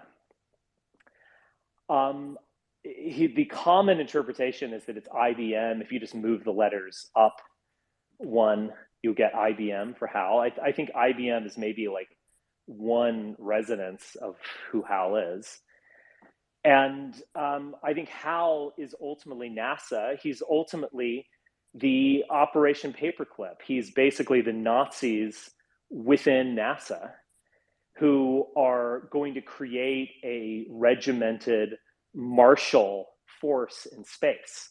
What they failed to do in Germany and Europe, they are going to do in space. And Kubrick, this is the great irony, is that he creates a film that is deeply hostile towards NASA itself and deeply undermining of NASA.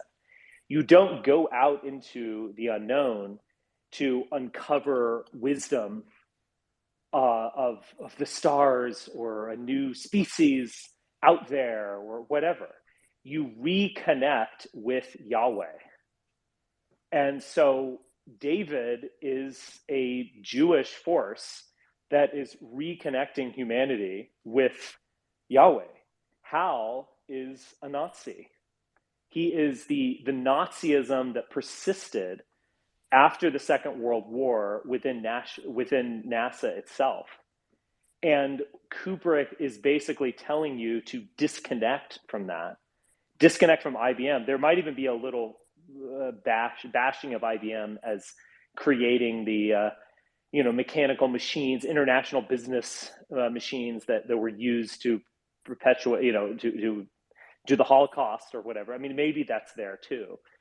But he's a kind of martial, mechanized force that David has to overcome. And so that is what the film is really about. He's also a sun. He's a red sun. It's a solar entity, Hal, that red eye. And it's, again, how David who turns him off. So he's basically saying reconnect with the Jewish, Judaic, Yahwehist part of humanity and turn off this technical, pragmatic, martial force. So that's what I think 2001 is really about. Is that a bit mind-blowing for you? That's a pretty crazy. You could do some movie reviews if this politics thing doesn't work out.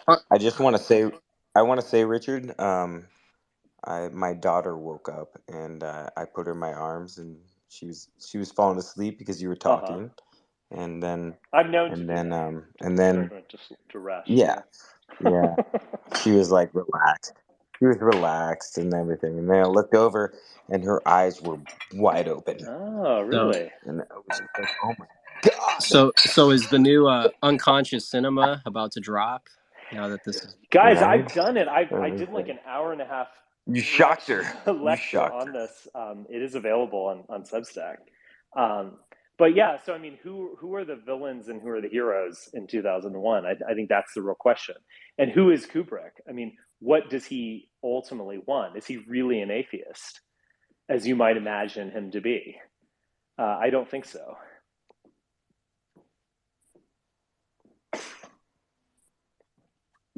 Yeah, but who cares what anybody believes? Well, that's Brah. a cop-out. Brah. No, but seriously, like, when you think about if like somebody believes in Judaism or if they believe in atheism, what does that tell you about them besides the fact that they they lean one way or the other, or they I think it matters are a influenced heck of a lot. or influenced. And it doesn't matter. Like, because everybody's going to make a decision. And I think if you have a belief system that influences you too much, then you're not making your own decisions anymore. Well, I know, but all of us are, And that's wrong. And that's sad. But how I think that's sad. do you make a decision without an underlying ideology? I mean, we're all kind of automatons on some level, and language is something. It's mine. It's mine. Mine? Yeah, but your mind communes with ideas, even at this very moment. No, not my hearing mind. Ideas. It's mine. M-I-N-E. But that's an illusion. It's mine. I mean, it's like you. Well, I'm not going to give it to somebody else, like God. Well, okay, fair enough. But like, that's just you need to be disabused of the idea that like thoughts aren't thinking for you. Like, language is an external entity that's placed in our heads very early on in our life. Have you ever? Are you a god? No. Why not? Oh, come on! This is new age nonsense. I'm not going to even indulge this. Well, I'm just saying, can we be in control of our own heaven and hell? No. Heaven and hell. Heaven and hell. You're muted at the very least. Lisa, you are up. Say that. We're already past what I was going to talk about. Okay. Trump. Well, to bring him back up. So I guess I'll just say it now that I'm here. I just wanted everyone to know that I worked at Bedminster. I saw Donald Trump all the time in his element, and he's really not that smart. Right? Yeah, one of them in Bedminster, where is Jersey. it? In Jersey, yeah. In Jersey, yep. Yeah, it was very nice. But he's just not Were that you ever smart. sexually He was harassed chosen. by Donald Trump? You were in a cafeteria? No, but he did roll up one time. He I was a bartender there, so he flew in his helicopter on the course, and he came with Miss New York, and she was like, I don't know, 20 or something. She's the one that ended up turning into a drug addict or whatever. But yeah, he brought her. Like, he always was with the young ladies. I don't know what he did or anything, but he's just not that smart. He was just chosen as a vessel, and all those, Bannons and all those people behind the scenes are really the ones that So were he didn't pushing he didn't grab you pushing the agenda. he didn't grab you by the pussy, I take it. Hey, No, he Charles. wasn't He's interested a in me because I have DM. tattoos. I have tattoos on my He's arms, a and I had to Oh. DM. wear He's I a had to wear decision maker. long That's what he sleeve does. shirt underneath the regular shirt, so you couldn't see my tattoos. So So that who was was kind he a of, vessel I was for? already annoyed. I was already annoyed from the get go because it was hot. I was like sweating my Who ass was he a off. vessel But for? I guess is an interesting question. I think that the Republican Party, somebody, the people in the Republican Party, not the regular Republicans, the all the ones that you're seeing now that are getting all the wackos. Yeah. They just saw that he was somebody that he is very good at talking. He is very charismatic. Yeah, he's got the gift of gab, no doubt. Yeah. And he's tall. He's tall, and he's kind of intimidating. Not to me, because I'm just not attracted to him in any way, but to some people, yeah.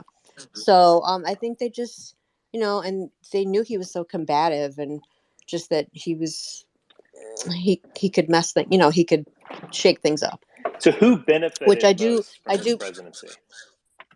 What? I mean, Bannon's still going. He's bigger than he ever was pre-Trump. Yeah, he's still going. Who Yep. got everything been, that they wanted from the Trump presidency? But he's been indicted, hasn't he? Yeah, he'll probably people that are going to vote for him again. That's what those are the people. Hey, can we mute this guy? He's annoying. No, but they are. That's what they got. I mean, I don't think that they don't think the job is finished. I mean, they want to, totally gut all the institutions, and Yeah, I don't disagree with that. you guys know who got but everything I mean, they wanted from the first term in terms of who got policy? everything that I think that the the conservatives, I think the evangelicals and the religious crew, the religious conservatives got a lot. They did. They got the Got what overturning they of Roe wanted. v. Wade. I agree with that. Yeah, I would just and they're suggest getting that a lot of Israel got a whole heck of a lot from the Yep. Donald Trump presidency. Yep. Jared Kushner was a big person behind the scenes. Well, we Yeah. all know that. I mean, some What of did these things Trump were obvious, say? but Like, the same. have you seen that video of like Trump in a golf cart? And I don't know where he is, but he's talking to presumably like Jewish or Israeli guest. Oh my god, I love this video so and he much. says, "Go I've on watched heights. it so many Go times. on heights. I did that. You're welcome, folks. Go on heights." It's just, Oh my God, no. So you're the No, best, but Mr. President. he You're has the best. yeah. he has no shame, and he wants all the adulation. That's all he wants all the time. So it was perfect spot for him, and he'll do it again because he got that, Yeah. the taste of that.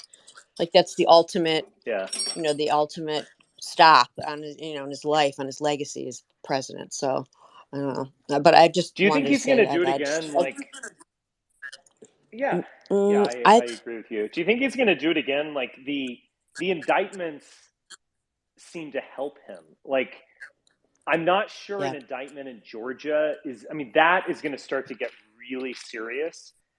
But and whatever Jack Smith has cooked up is going to get serious as well. But all of these things seem to help him more than they harm him, and I almost wonder if he's going to win. To be honest, I don't think he will. That's not my prediction. But I mean, I look at the craziness of this country, and I'm like, maybe. Oh, we definitely deserve him.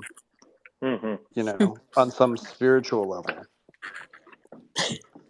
Yeah, we definitely do.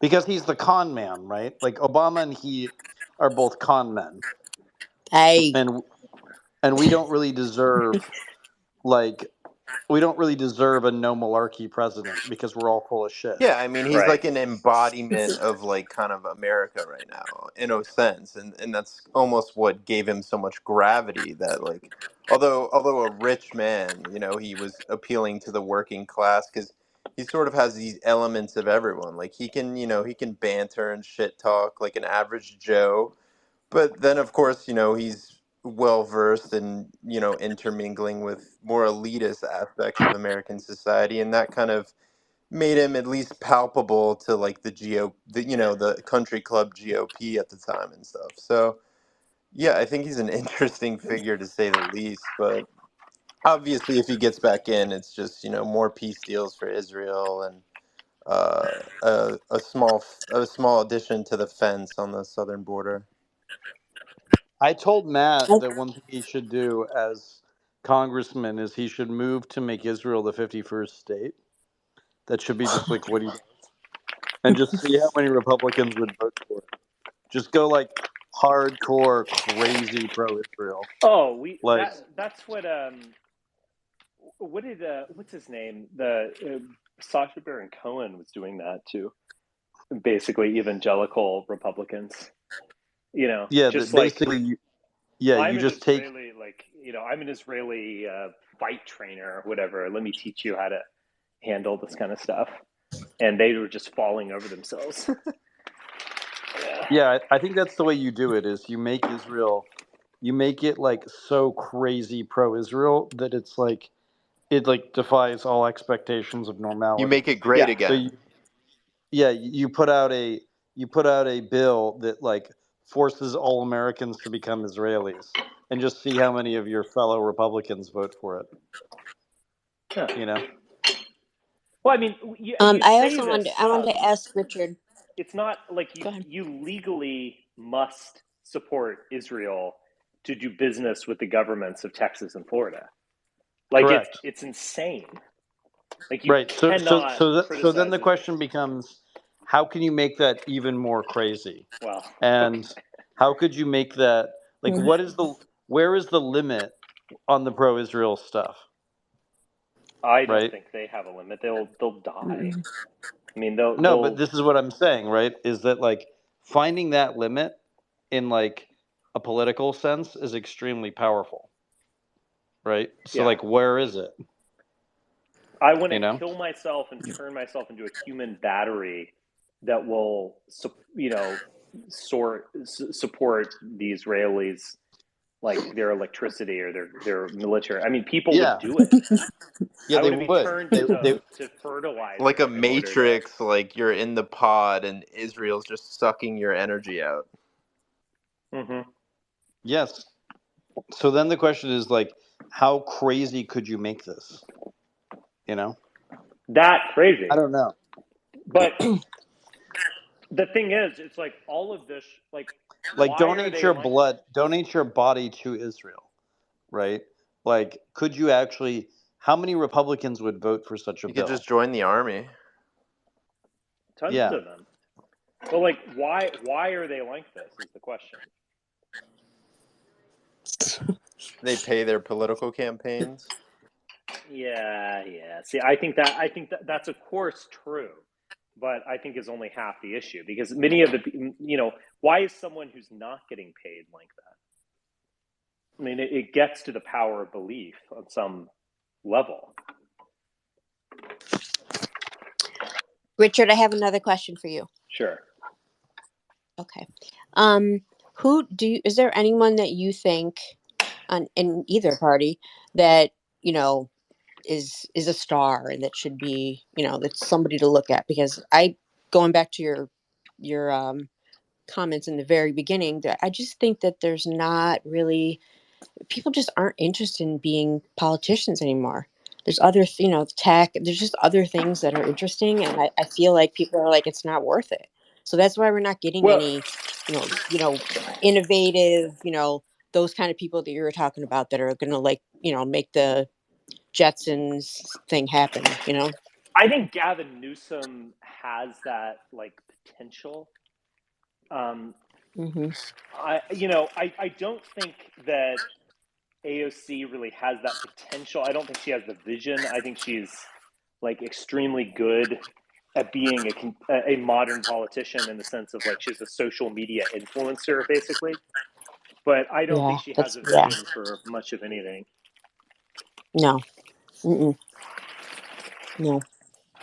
I think the progressives are good at I don't know who. complaining, but not really doing much Yeah, else. I don't know who's. I mean, who's going to be who's going to be the next president? Like, what happens after we pass over this horizon of Biden v. Trump once again? Like, what is there after that? I mean, these people are going to, I mean, Trump, if he wins, will be in his 80s.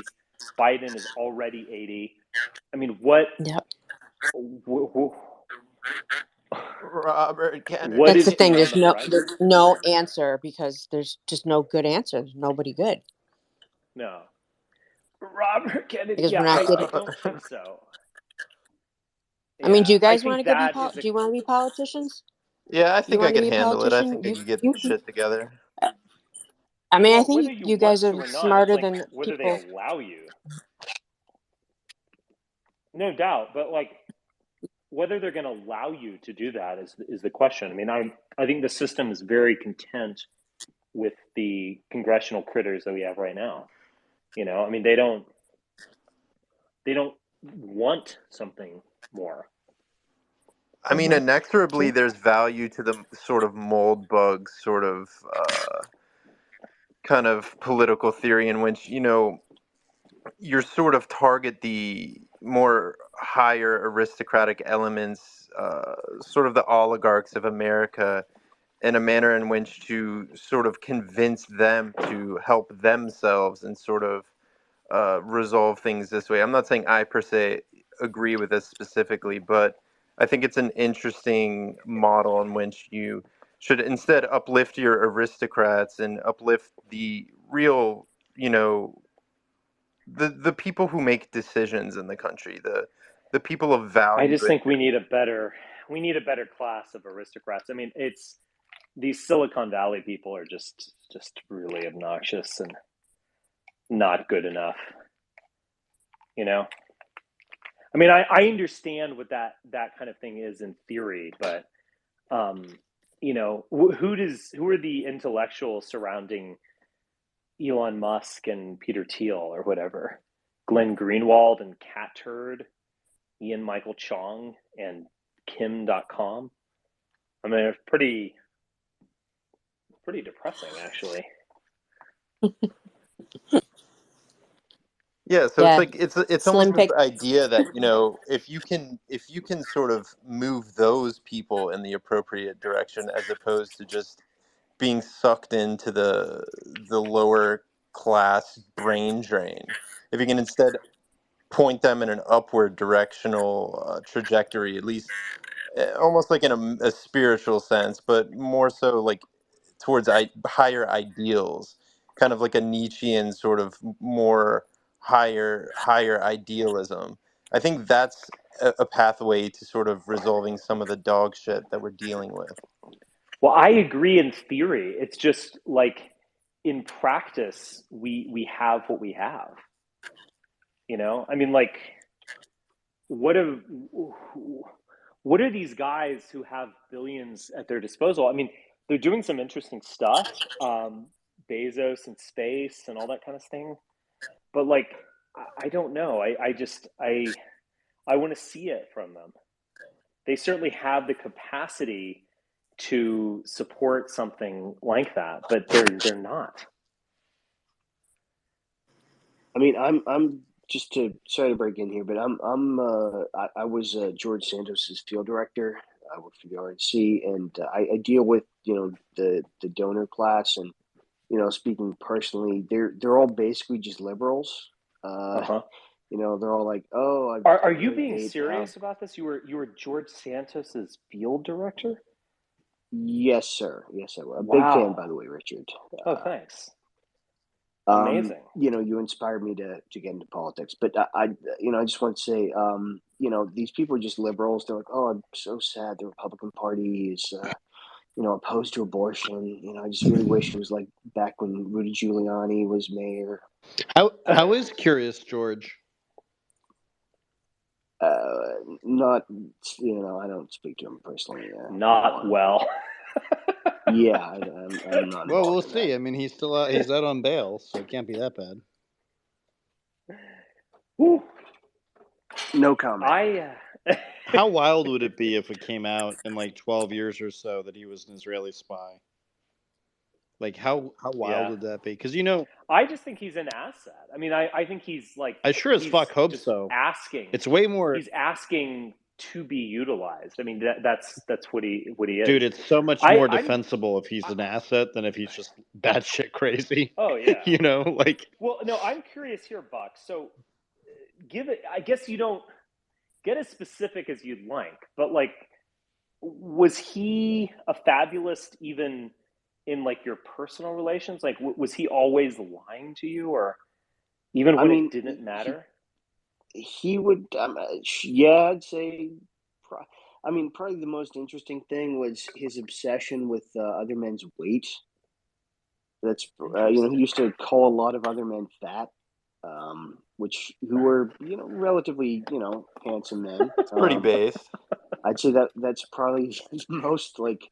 He's a bit portly himself. I mean, that's a kind of funny thing. I love it. I love it. I'm into it already. I'd vote for him already. Yeah, you just go around calling like high elected officials fat and questioning their diet.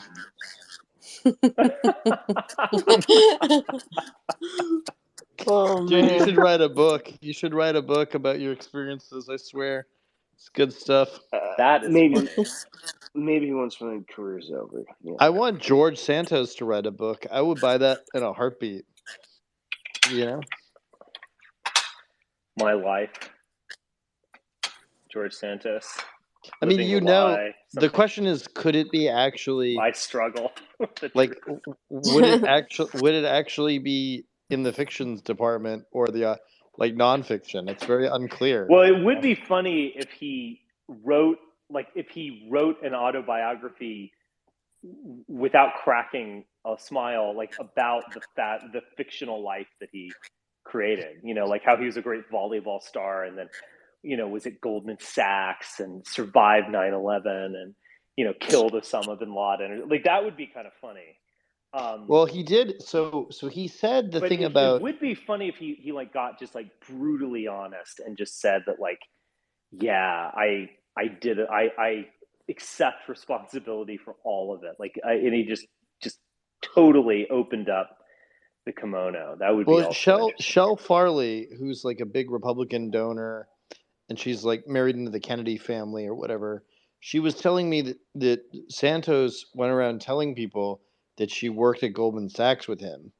And she was just sitting there like looking at his resume and then looking at how old she was and then looking at when she had left Goldman Sachs. And she was like, there's no way he was working with me when he was 12. So it's like this is like the woman who sort of like figured out that something was up with George Santos. And then she was like trying to talk to Republicans about it, but they're like, well, we need the seat. It's important, Wow. And like, it's pretty crazy. Yeah. What a man. Yeah, I will say there was a large amount of people who knew, who just didn't give a shit, basically. Yeah. Which, by the way, is kind of the only rational thing. I mean, it's kind of the only rational thing you can do in that kind of situation. Because, like, what are you going to say if you're a Republican? Oh, he needs to resign in a D+, 2 seat. Like, no. You're going to shut the fuck up and you're going to use that vote for all it's worth because you got a 5-seat majority.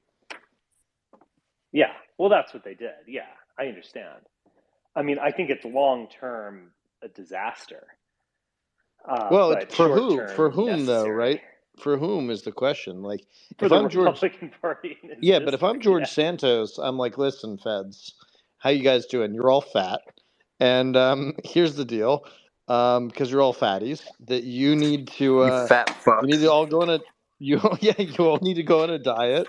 And by the way, I'm going to give you the best scoops ever about the modern Republican Party, because I'm happy to wear a wire and I'm happy to be like a gay performative person, because as you know, I'm a drag queen, and you should just let me do my drag queen thing and I'll wear a wire and let's go convict Kevin McCarthy. Like, what Fed is not going to take him up on? Oh yeah, I mean, there's no doubt. But will he? I do think he will turn. I think that's in his personality to turn in that way. I sure hope But so. He's even more disturbing if he's not like that. Like there's well, a the level of just curious like, thing about him, he's like a creature of the alt light, like from back in the day. And so you see these videos of him like doing Q&A sessions where Blair White and Brandon Straka are on stage and they're doing some like gay walk away from the Democratic Party kind of thing.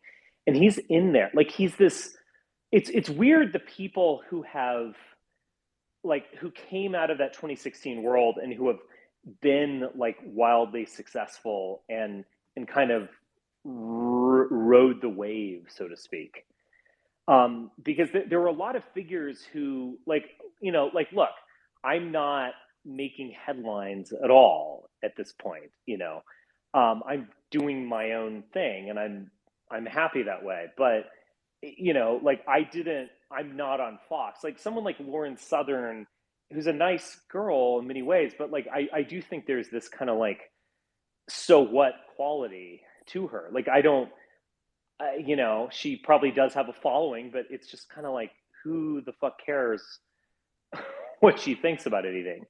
Someone like Milo has kind of like, I despise him, but like, and I would recommend to anyone not to get within 10 miles of him.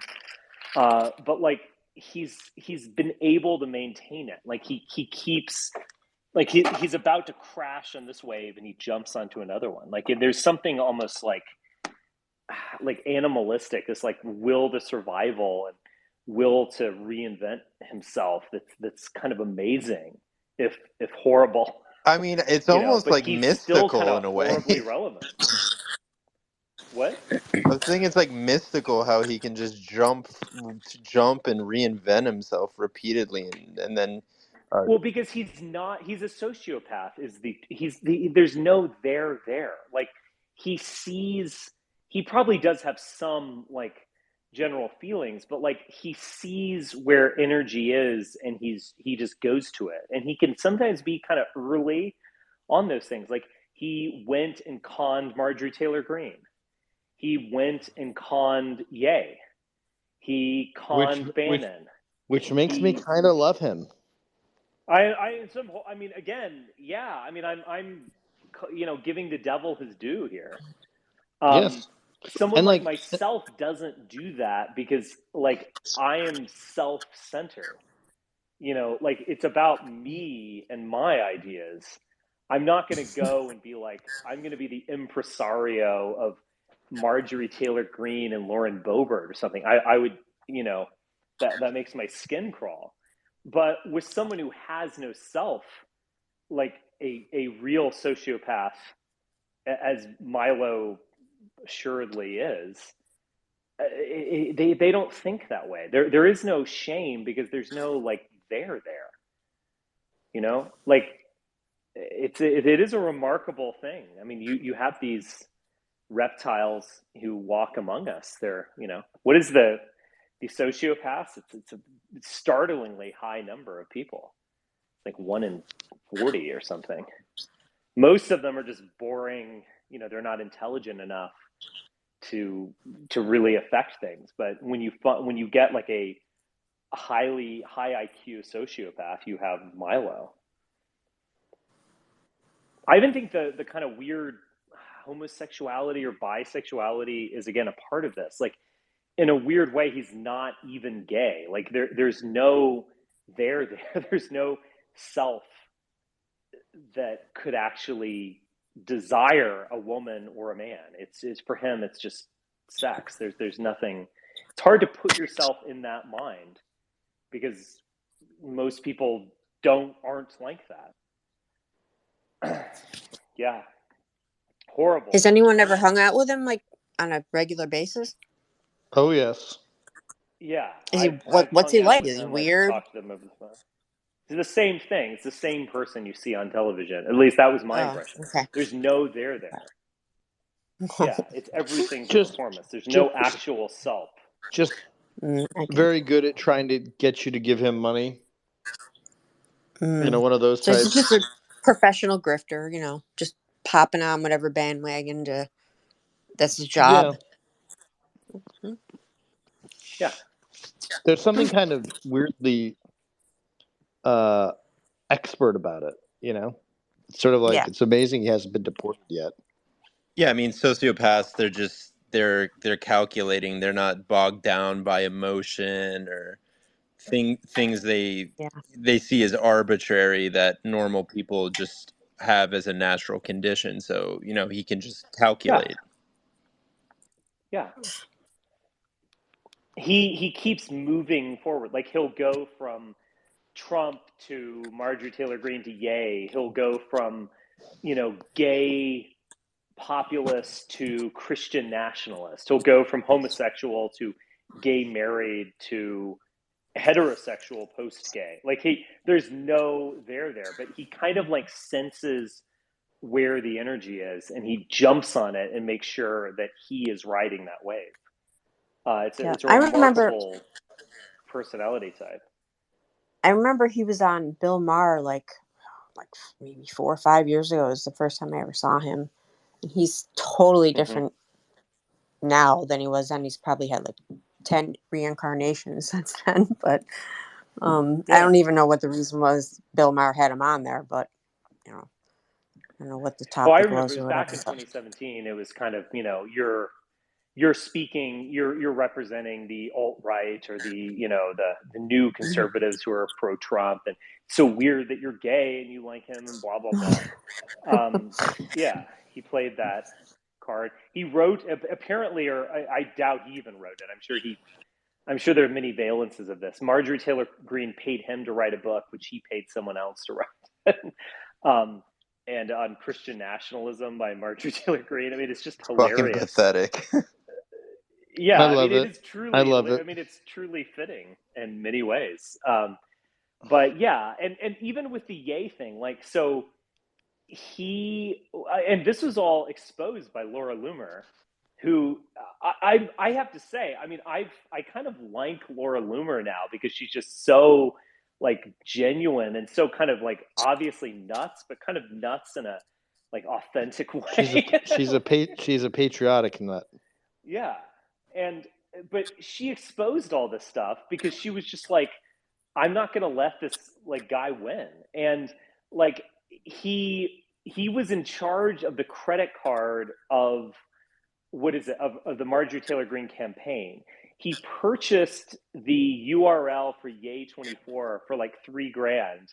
And then he got reimbursed to the tune of 10 grand from himself. So it's like he used someone else's money and then like grifted on top of it. Just like it is truly hilarious. I mean, I love it. I mean, it's so not much. hilarious if you're employing him. Then it's like, who the fuck is doing this? But like, yeah, but like, do you not have Google? Like, what is your level of background check? If you're hiring this guy. I think Marjorie. He probably really knows how to win over someone like Marjorie Taylor Greene. Yeah, or maybe she's employing him because she wants access to the weird network around him. Yeah. Which is even more cynical and fucked up. And she's a publicity person. She's, him being around her will create headlines and create talk. I mean, bro, he literally lived in her house. Just think about that. Women, even these conservative women, they love these like fruity gays around them. That I don't know what that is, but that's a thing. Women like this sort of almost like a male that they Fag feel is hag, unthreatening, fruit fly. I mean, what do you want to call like it? an unthreatening masculine energy around them. That Yeah, fag hag yeah. Yeah, I mean, or and fruit culture, flies, depending on your point you of know, view.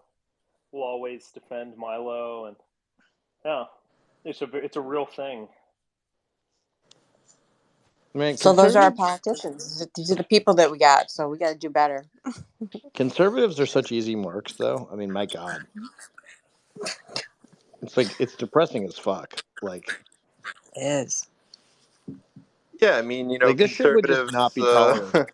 they want to This shit be would just not be liberals. tolerated on the right. I mean, on the left. Like they would just be like, no. Like, who is the left wing Milo? The whole left wing. No, there is a very strong asymmetry. The right sphere is the sphere of grifting. I mean, it's like, not that there aren't left wing personalities. Like, there's Vaush or the Majority Report or Kyle Kulinski or whatever. I mean, they definitely exist, but it's a right wing domain. I mean, I would say the right is all of that.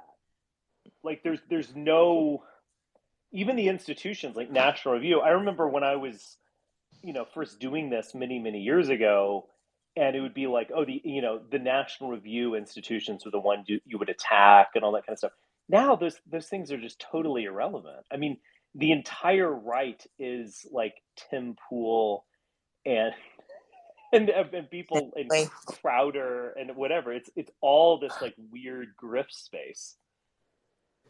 Yep. Candace Owens. I mean, Richard, do these you are. think that's Yeah. a product of like, almost like a controlled opposition type sort of backing of these people in which to sort of create like, I guess, a controlled opposition in the sense that it's like almost these people, these grifter types are able to be platformed and such as a way to migrate people into these unthreatening sort of political personalities.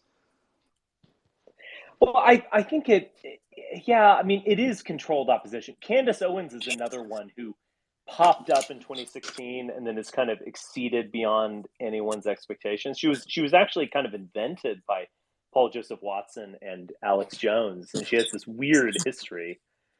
Yeah. Yeah, I mean, I do think that there's a kind of controlled oppositional quality, but I think it's almost like a natural, like organic controlled opposition, where the right wants this. I mean, like you can't just force feed them all this stuff. They have to lap it up themselves. Yep. It's They great. want to be this like goofy and stupid and useless. I love it.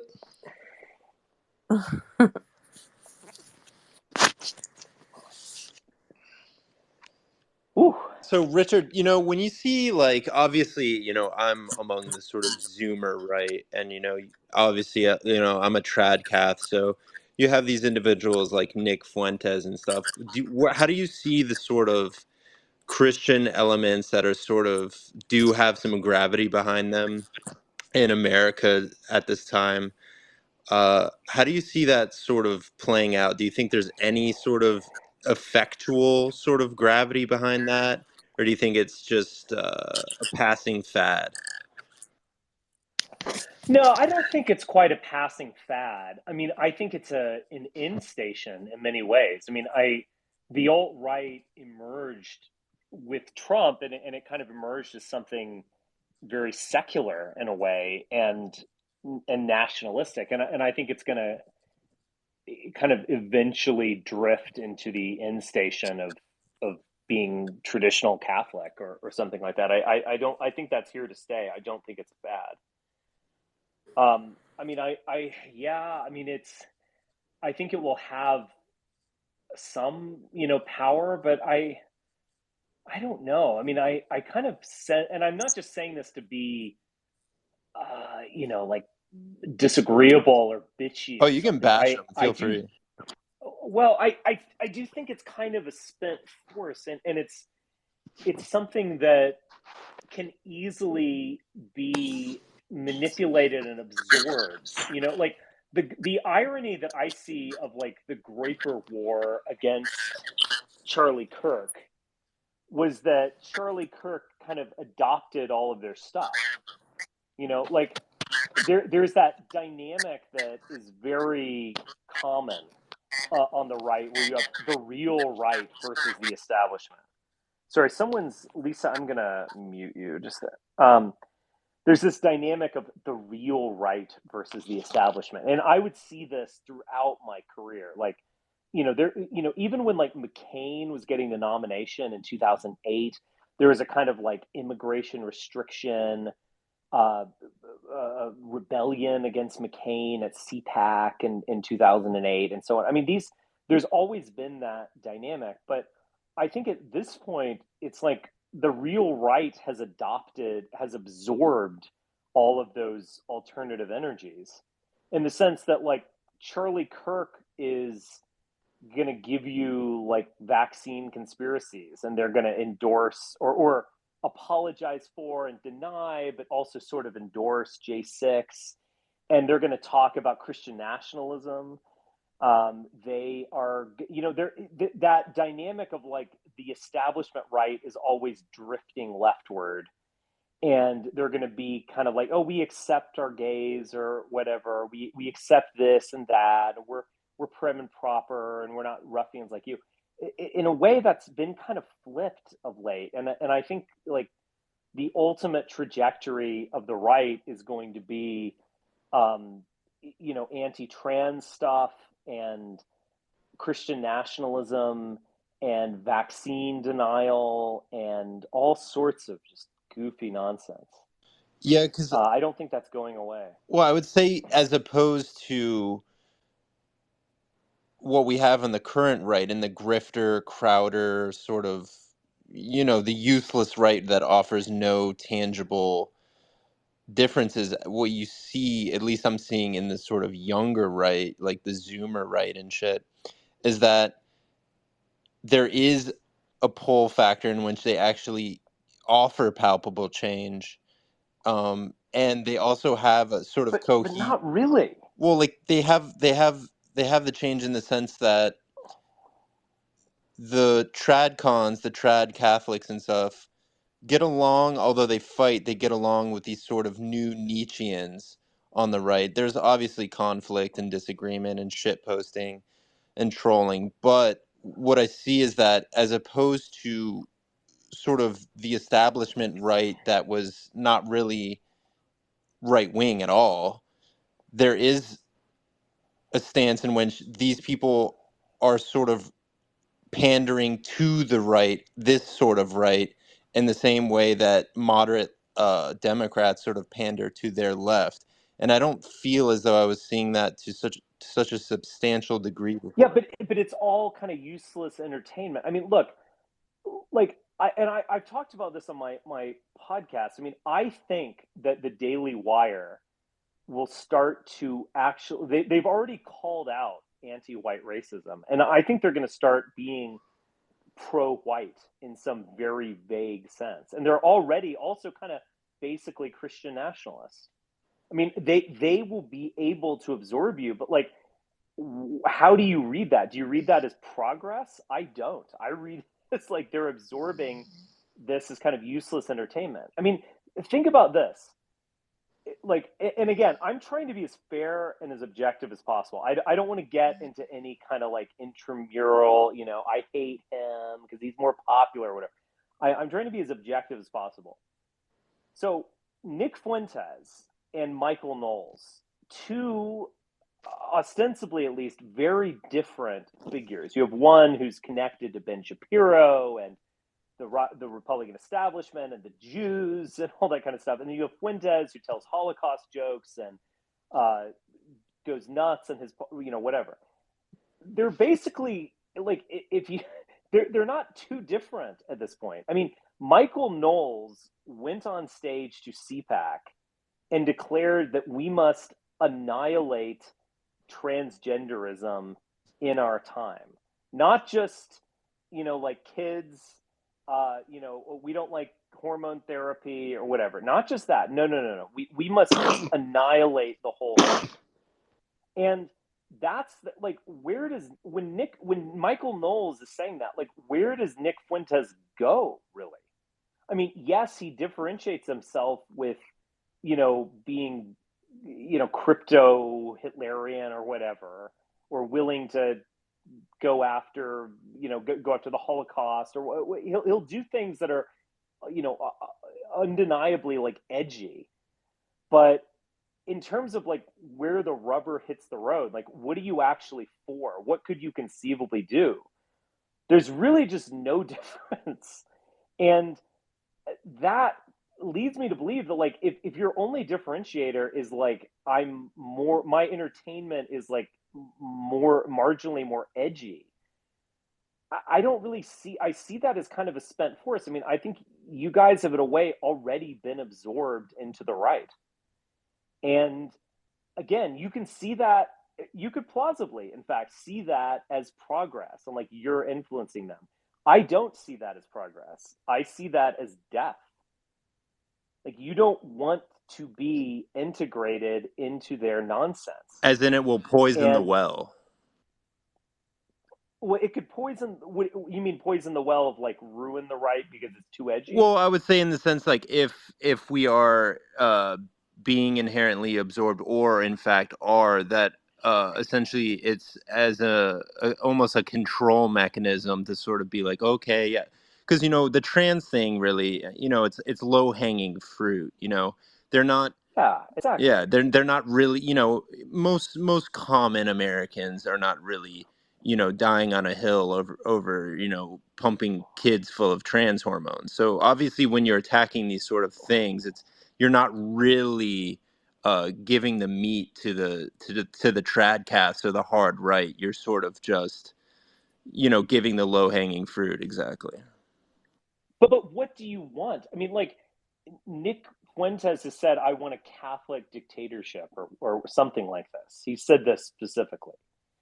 Okay, but like, that is so bizarre, for lack of a better word, that it's like kind of meaningless. I mean, you might as well say you want Stalinism, or you want I want a full on National Socialist government. What, it's just so, or you might as well say I want My Little Pony, or the Never Ending Story. It's just bizarre. It's just totally so implausible that it's almost like charming. Or like, I want anarchy. Like, I'm a big libertarian. I want no government. I want to own a F-16. I don't want to give the F-16 to Ukraine. I want it in my backyard, so I can, if my neighbor entrenches on, sets his toe on my property, I can gun him down or whatever. It's like, you can have these opinions precisely because they're just so beyond ridiculous. And it's like they're not really a threat. Yeah, but at they're all. Now, non-threatening. They're non-threatening when they're exactly, ridiculous. but like saying, like, doing something, in terms of like gender affirming care, or whatever, you could actually do something with that. Like, you could absolutely ban it. I mean, the state I am living in right now just banned TikTok. I don't know how they're going to enforce it, but they've banned it. And like, you can actually do something. So in terms of rubber hitting the roadness, there is no difference between the Daily Wire, Tim Pool, and Nick Fuentes. And you can take that in whatever way you want. You can say that that is a victory. I'm not sure that's a victory. And I mean, I'm positive it's not, in fact, from my perspective. Now, I have a different perspective on these things than you guys might, but just maybe, even if you ultimately disagree with me, maybe hear me out, in the sense that, like, if all they're going to do is entertain you with like edgy stuff, like Crowder. I'm not a regular watcher of Crowder. I've certainly seen like highlights, and I think I've probably seen one or two like full hour-long shows, or whatever. He's clearly racist. He's he's borderline anti-Semitic. He'll kind of go there a little bit, like, there are a lot of Jewish names among these secular liberal people in Hollywood. Like he'll kind of like, twist it around a little bit. Or like Tucker basically saying, they are replacing you with Mexican immigrants. I mean, they're clearly, these are, the liberals are correct when they say that these people are just obviously racist. But like, where do you take that? Like, what is your conclusion once you accept that fact that they are just as racist as you are? Now, there's some things, Tucker Carlson's never going to deny the Holocaust or whatever. He's never going to be quite as edgy as Nick Fuentes, But, like, he's going to kind of go up to that line. And so, again, what is your conclusion from that? That you guys have won, that you've influenced them or whatever? Or is your conclusion that, like, a lot of this stuff is pretty useless and they want to mobilize me as a kind of online voting bloc? That's my conclusion. Yeah, no, I agree with what you're saying. Obviously, from my perspective, things such as like getting Roe versus Wade overturned and such as things like that, we do measure that there are certain concise victories. But obviously, I agree with what you're saying in the sense that, when you get these sort of goofy clown people who are grifting, or maybe they are serious, like Tucker's, definitely racist, probably. But yeah, no, you're talking about the effectual, like actual victory, and that's obviously the true intention. So I think I agree with you in the sense that, like, if you're sort of just being absorbed and getting these low-hanging fruits and they're just entertaining you, obviously that's not victory, and victory would sort of be constituted as effectually ripping the right towards a hard right actual direction in which they're capitulating wholly to right-wing ideals as opposed to sort of just entertaining them like clowns. Yeah. I mean, look, I don't disagree with most of what Matt Walsh is saying, but I'm also at a point where, like, I didn't like Dylan Mulvaney, 3 years ago. Like, it wasn't like I was some big Dylan Mulvaney fan, and then I saw a segment by Matt Walsh, and I was like, oh my gosh, I've seen the error of my ways. Like, it's all just this kind of entertainment, and like you see someone, kind of like virtue signal or self-righteous signal, and even like I've noticed on my YouTube feed, like there'll be these clips of Megyn Kelly, and she'll be like, all right, I have had enough. Dylan Mulvaney, you're a man. And it's like, all right, congrats, wow, that's earth-shattering stuff. Like it's just this kind of weird politics as entertainment. And again, just to be honest, I don't like fully disagree with them. I'm not, but it's just kind of meaningless. Lisa, you have your hand up. Yeah, I was gonna say the same thing about that. Like, what is your end goal? What is the it just seems like nonstop anger and grievances, but what is it they're trying to achieve? These guys are just making money, getting people pissed off, but I just don't see how it's contributing anything to anything positive to a better way. Well, it's about active measures, right? It's about causing division within the United States. Yeah, but why do they want to do that? Like, we all have to live here together. Like, what? Because it's not their country.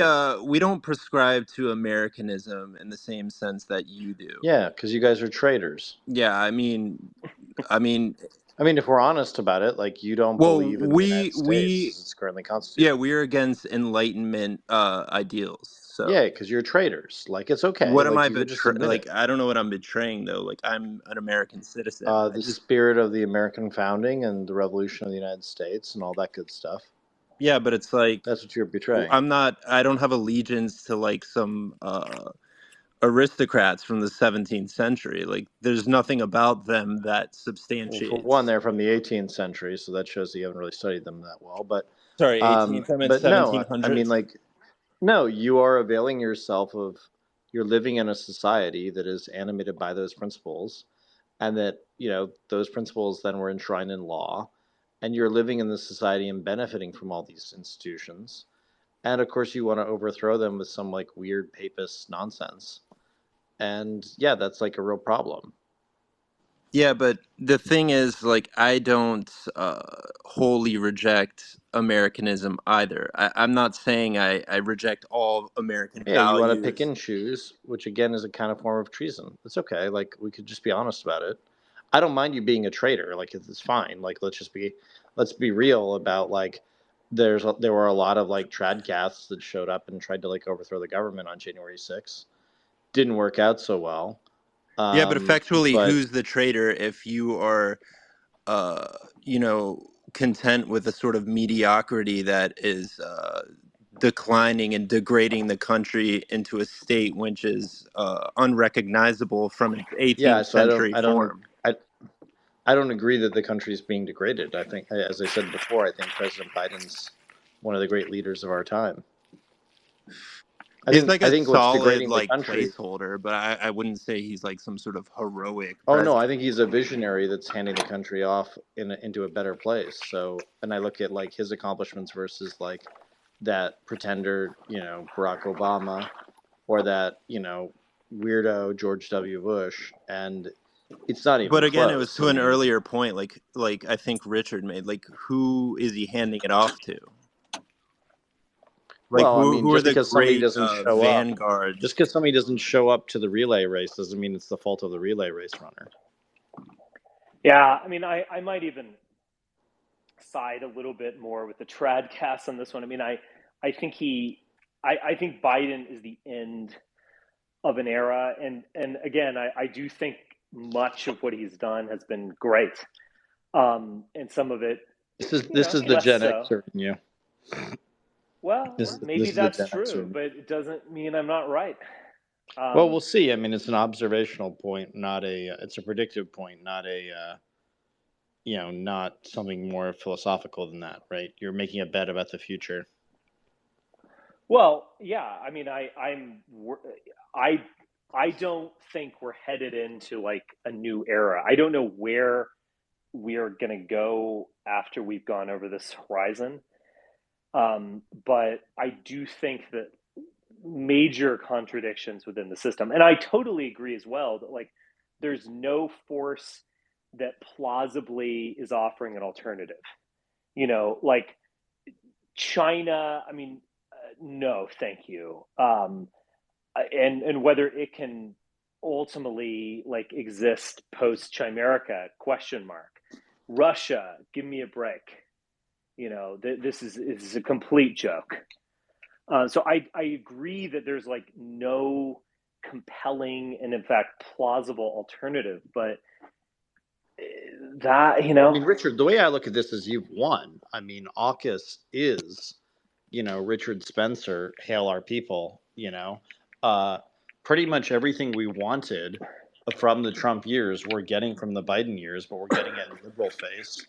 I mean, it's really kind of incredible. Like, I think we've won the debate by having the left basically steal our ideas. Yeah, I get that. I absolutely think Biden is a better president than Donald Trump. But did you It's have not that even on close. did you have that on your like prediction sheet that Joe Biden was going to be even more effectual than Barack Obama? Or no. I mean, like, No. so like let's give the devil his due, right? Like, Yeah, definitely. I mean, the fact that we have an 80-year-old man who's like actually like doing impressive, interesting things. I mean, changing our environment for the better. I mean, just like he has a rap sheet that's like pretty impressive 2 years in. You know. Mm-hmm.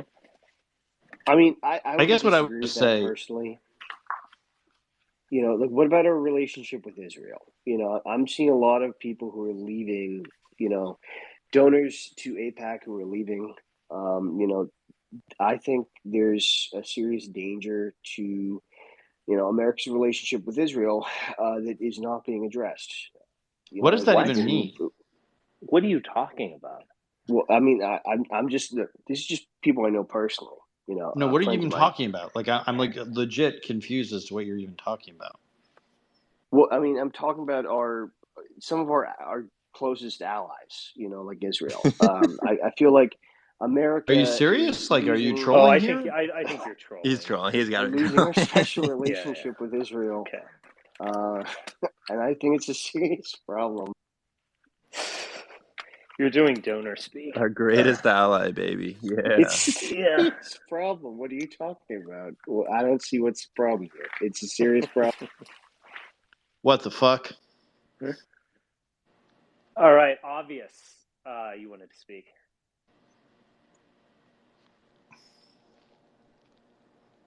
How you doing, my man? Obvious, you're up. How you doing, Richard? G'day, Charles. How you doing?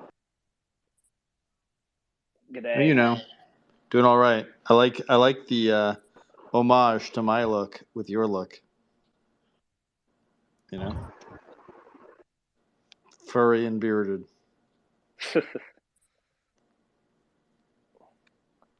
All right, make your what's up, obvious. Go.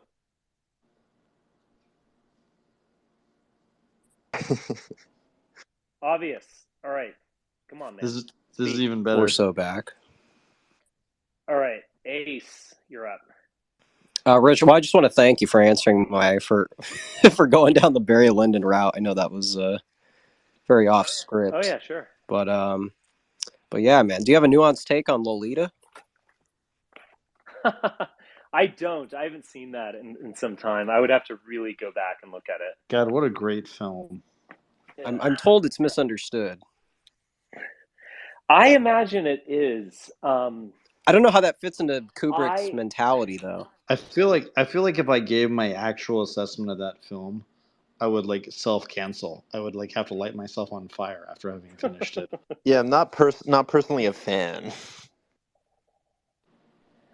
I love that movie. I'm gonna have to go revisit Lolita. I delved into 2001 pretty hard over Christmas, and that's kind of how I generated my super mind-blowing hot take. I would have to delve back into Lolita. I haven't really watched it seriously in a while. Would you say there's any great sort of cinema or sort of arts kind of coming out these days? I'm interested if there's any particular films these days that you sort of saw good qualities in. Well, the Marvel Cinematic Universe, that's not good enough for Let's you? go. I mean, Succession is actually quite Oh, interesting. Succession's great. You know, I have not seen that. I need to. That's right. I It's need to probably watch up your that. alley. Yeah, I That imagine it show's would seen be. you. It hasn't. If you haven't seen it, it's seen you. Yeah. Yeah, I think TV is definitely kind of overtaken Hollywood in this way. I mean, I look forward to the Nolan Oppenheimer film. I think that's going to be really Nice. We got I'm gonna a watch that and the Margot Robbie movie in the same day just to piss off Let's Steve. go. Ridley Scott Napoleon in the works. Oh yes, I've seen that. You know, I don't know if this filming is underway, but so Kubrick had his unmade Napoleon epic, and Spielberg was behind it. He was kind of backing it and developing it, and they were going to do it as like an 4-part limited series or whatever. And the director was going to be who's the guy who directed No Time to Die? He actually directed True Detective as well. He like has a Japanese name. He's half Japanese, half American, half white American. Kerry Fuyanga, I believe. something like that. But I mean, I liked No Time to Die. Call me crazy. Many people hated it. I thought it was great. True Detective is one of my favorite series Yeah, of all True time. Detective was fire. No Time to Die was great. Yeah, I didn't. I think people just wanted to hate No Time to Die because they're like, "Oh, you killed James Bond. It's so woke." Blah blah. But it's like, all right, I have some criticisms too, but like that was a just fantastic film. I loved every second of it in the theater. And you got to put up with some wokeness. I mean, we live in 2023. I mean, you can't get or 2021 or whenever it came out. Like you just can't get away Yeah, it's from it. just there. But anyway, he got Me Too'd, I believe. I believe he was a little too handsy with people on set. And so I Googled that thing with like Kiri Fukunaga or Fukuyanga. Finger I can't remember.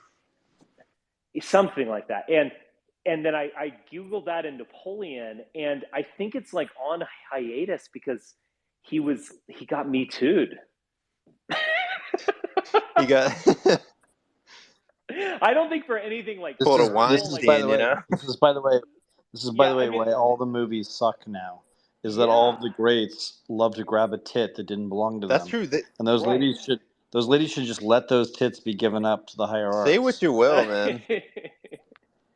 I don't Every so know. In often we his have to feed a defense, woman to Harvey Weinstein, and he makes a The good guy movie. put out great shit. Okay? I'm just gonna say what it was.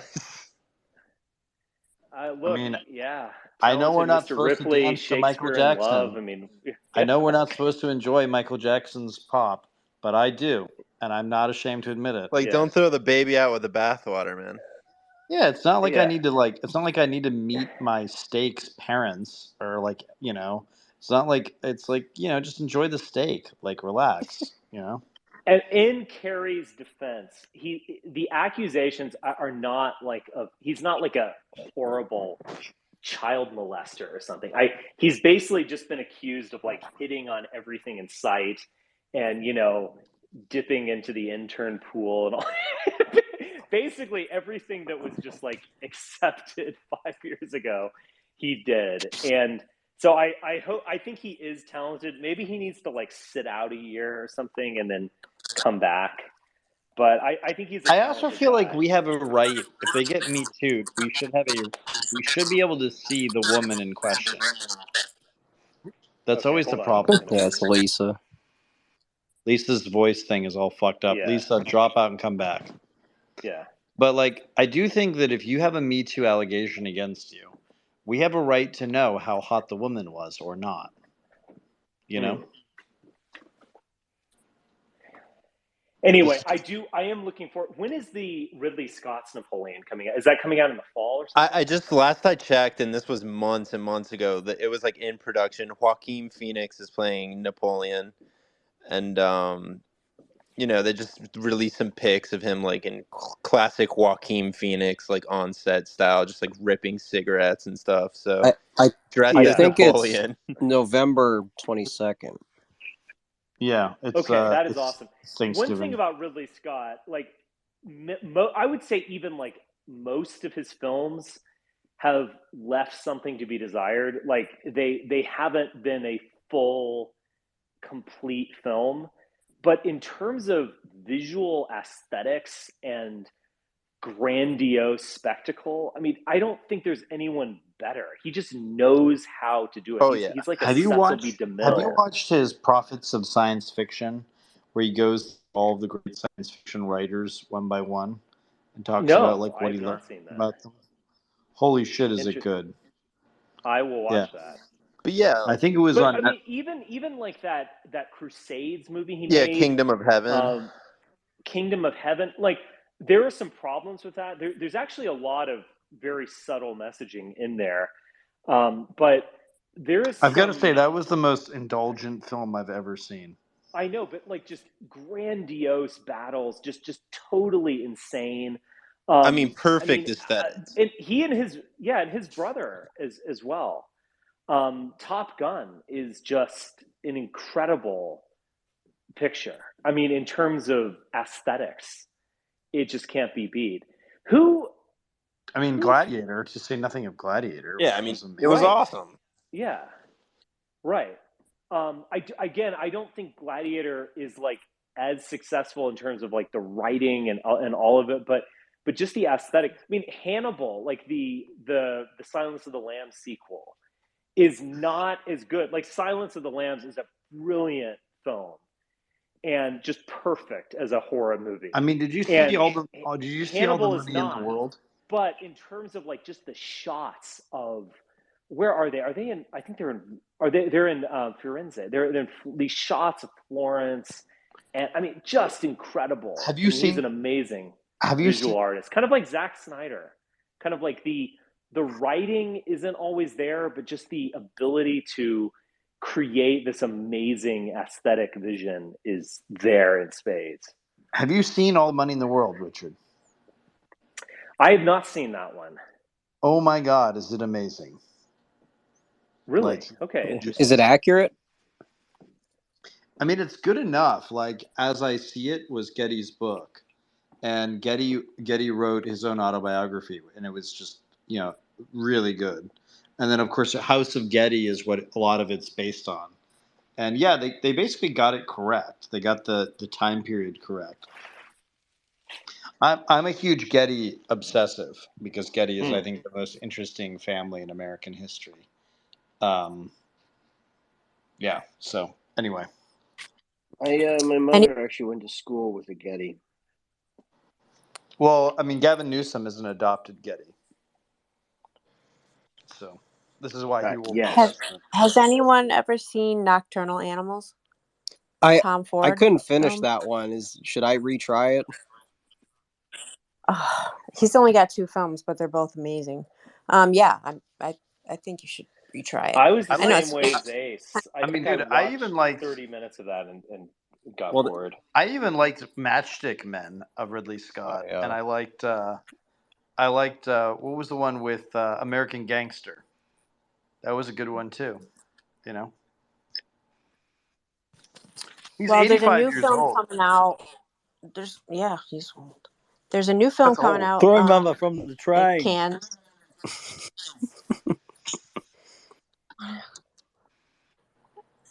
What did something? Was that the Jerry Springer? My guy, I'm liking Robert Eggers, that young director. Oh, He God. made The Lighthouse, The Norseman. Yeah, and like he's aesthetically amazing too. So that's another great The director. Lighthouse was amazing. Yeah, and The Lighthouse had these The deep Lighthouse. themes. There was almost like that, Like The Shining.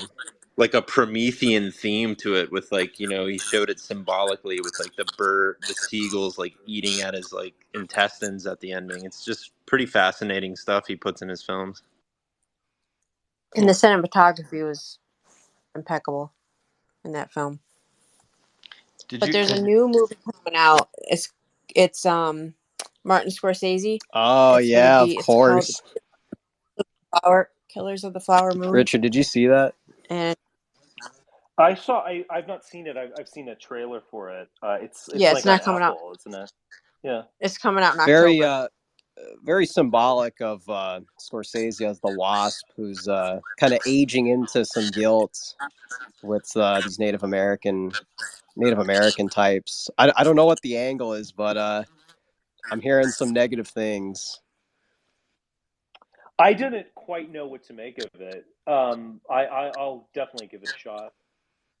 It's about these Native Americans get murdered because it's found that there's oil on their land, so they try to take over their land. It's from a story from the 1920s. It's a true story, and Leonardo DiCaprio's in it, which he's a good actor, but I don't really like him.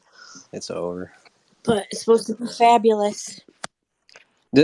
I like his taste in women, personally. Scorsese's doing a lot of weird stuff in the latter half of his career. I don't know. It's kind of hit or miss. I like all the weirdness of both of those men. Richard, do you remember when Last Temptation came out? Yes. What was I was very young when it came out. I saw it later. I think it came out in the 80s, wasn't it? When I was like 10 or something. Gosh, yeah. Apparently that, from what I hear, that really kicked up a storm. Like probably more so than Passion, but I don't know. Maybe the religious right was having an identity crisis. Maybe, I don't know. I'll have to go rewatch that. I have not seen that in so long. I don't watched quite. Passion. I watched the Passion of Christ with Mel Gibson or whatever. I watched that this past Easter, and it's pretty much held up. It's pretty good.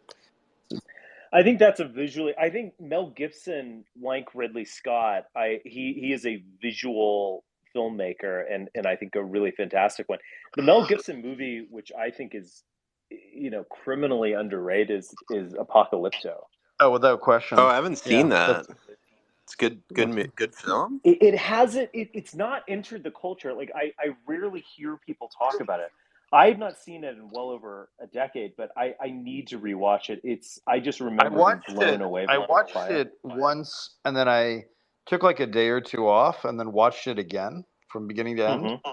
And I've never done that with any other movie because it was just so interesting and weird and like And just out. pure visual storytelling. I mean, it's like Yeah. you have the script is minimal. I mean, and they're speaking in this indigenous language that you simply can't understand. But just and also like and I say this as someone who's not a Catholic. I mean, there definitely is this like triumphal Christian message to the movie that's just over the top. It's not subtle or hidden at all. It's basically, you escape this declining culture that's sacrificing people, and heads are rolling down the steps of ziggurats and things like that, and then you go and kneel before the incoming Christian God man on The some level. I mean, Chad it is Conquistador. extremely powerful. Yeah. And and again, I have not seen this. I'm just giving you my impression of it. I would have to go Yeah, no, it's rewatch it closely, but it's basically a moral defense of Christianity spreading to all the heathen peoples. Let's go. yeah, And it's like one of those films where you watch it and you're like, oh shit, is this seditious? Like I watched it the first time and I almost didn't believe I had watched it. Like I thought I had just yeah, like misseen what I saw, which yeah, is why I had to take like a day or two off and then rewatch it. But it's basically it's like an apologetic for Christianity and for colonialism as basically definitely. forces for good in the world. I mean, that's Which that's Yes, I mean which that's I agree with. somewhat substantiatable, at least in that region, where Oh yeah. they were, Oh they yeah. really did do brutal like blood sacrifices and shit, and like although interesting to them, like these Aztecs and such, um, they did have like civilization, like they maybe not from a European sort of framework, of course, but they had like large cities and stuff. So it was just interesting how easily the Spanish were sort of, well, obviously from disease and such, but they were quite easily able to impose their will upon the South American people, like from a religious like idealism as opposed to just through brute force. yeah, it's interesting. Julian James had some interesting comments on the how the colonialists were able to kind of just roll over the competition. Anyway, Emily, thank you for joining us. Yeah, Emily Haverbeck. I know. You know me. I have my other account, but I'm on my second account right now. I got locked out of my other one for a while. For Oh, calling, okay. this How is do I know you? under Elon. I've had the dumbest thing. I literally told a woman, "You're not a very smart person," and they locked my account for that. No, like no name calling, nothing. Should have called her a cunt if you're gonna do That's what that. I'm saying. Hey, I'm hey, like, I hey, thought hey. I was in shock that got my account locked. That's a pretty vulgar claim. I know. You can't call people schizos either, because I've gotten in trouble for that as well. That's like a little bit more understandable, but You're not very nice. I'll give you Jared. I'll give you Elon's aide de camp's phone number. You can harass him. seriously, I thought this was supposed to be the free speech app now, but these are the Wh- dumbest bans that I've gotten ever. When has a white South African ever told us the truth about any subject? Very telling. I mean, you know. You never hear, hey, that white South African guy was so honest and he followed the rules and didn't oppress any of us. Those are things like you never hear. The white South African, yeah. the technocratic Twitter apartheid at work. It has been a curious thing. I mean, we could talk about this subject of like what Elon is after. I love It it. does. I'm into it. It is very questionable because you can kind of easily make arguments both ways. Like I have heard from people that the Elon regime is worse. I would And honestly, in a lot of ways, at least personally for me, like I said, I've gotten some of the dumbest locks on my account and bans. Well, I was banned for life under the old regime. Yeah, same. yeah. And I was banned for life and under Elon. well, with Elon, he banned me for criticizing him over all of his private jet travel and how he's a drug trafficker. And so all I had to do was write to Jason Calacanis and threaten him. And then I had my account back within the day, which was actually not so good. I should have been banned. I should have liked being banned under both regimes. Yeah. But Oh, I alas. forgot that. So you got banned for life back in like 2016. 2015, May 23rd. 2015, like well before. Tomorrow is the anniversary. It's the 8-year anniversary of me being banned from Twitter. That's remarkable. OG ban. And I got banned for criticizing DeRay McKesson for encouraging riots and for Black Lives Matter encouraging riots. And that's why I was banned for life. I guess my question would be what is Elon's end game here? Because in many ways, I see him just as like. Do I look like a man with a plan?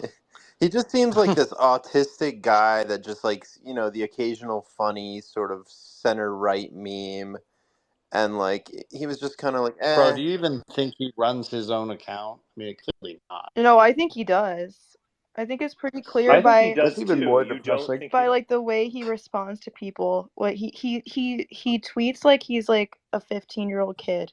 He actually he replied to this small right wing Hellenist account that is just posts it's like a Zoomer right wing 7,000-8,000 follower account, the Hellenist I think it was, and kind of shit posting. I know that account. Yeah. And he replied. It's kind of like a dumb version of me or something. The Hellenist account.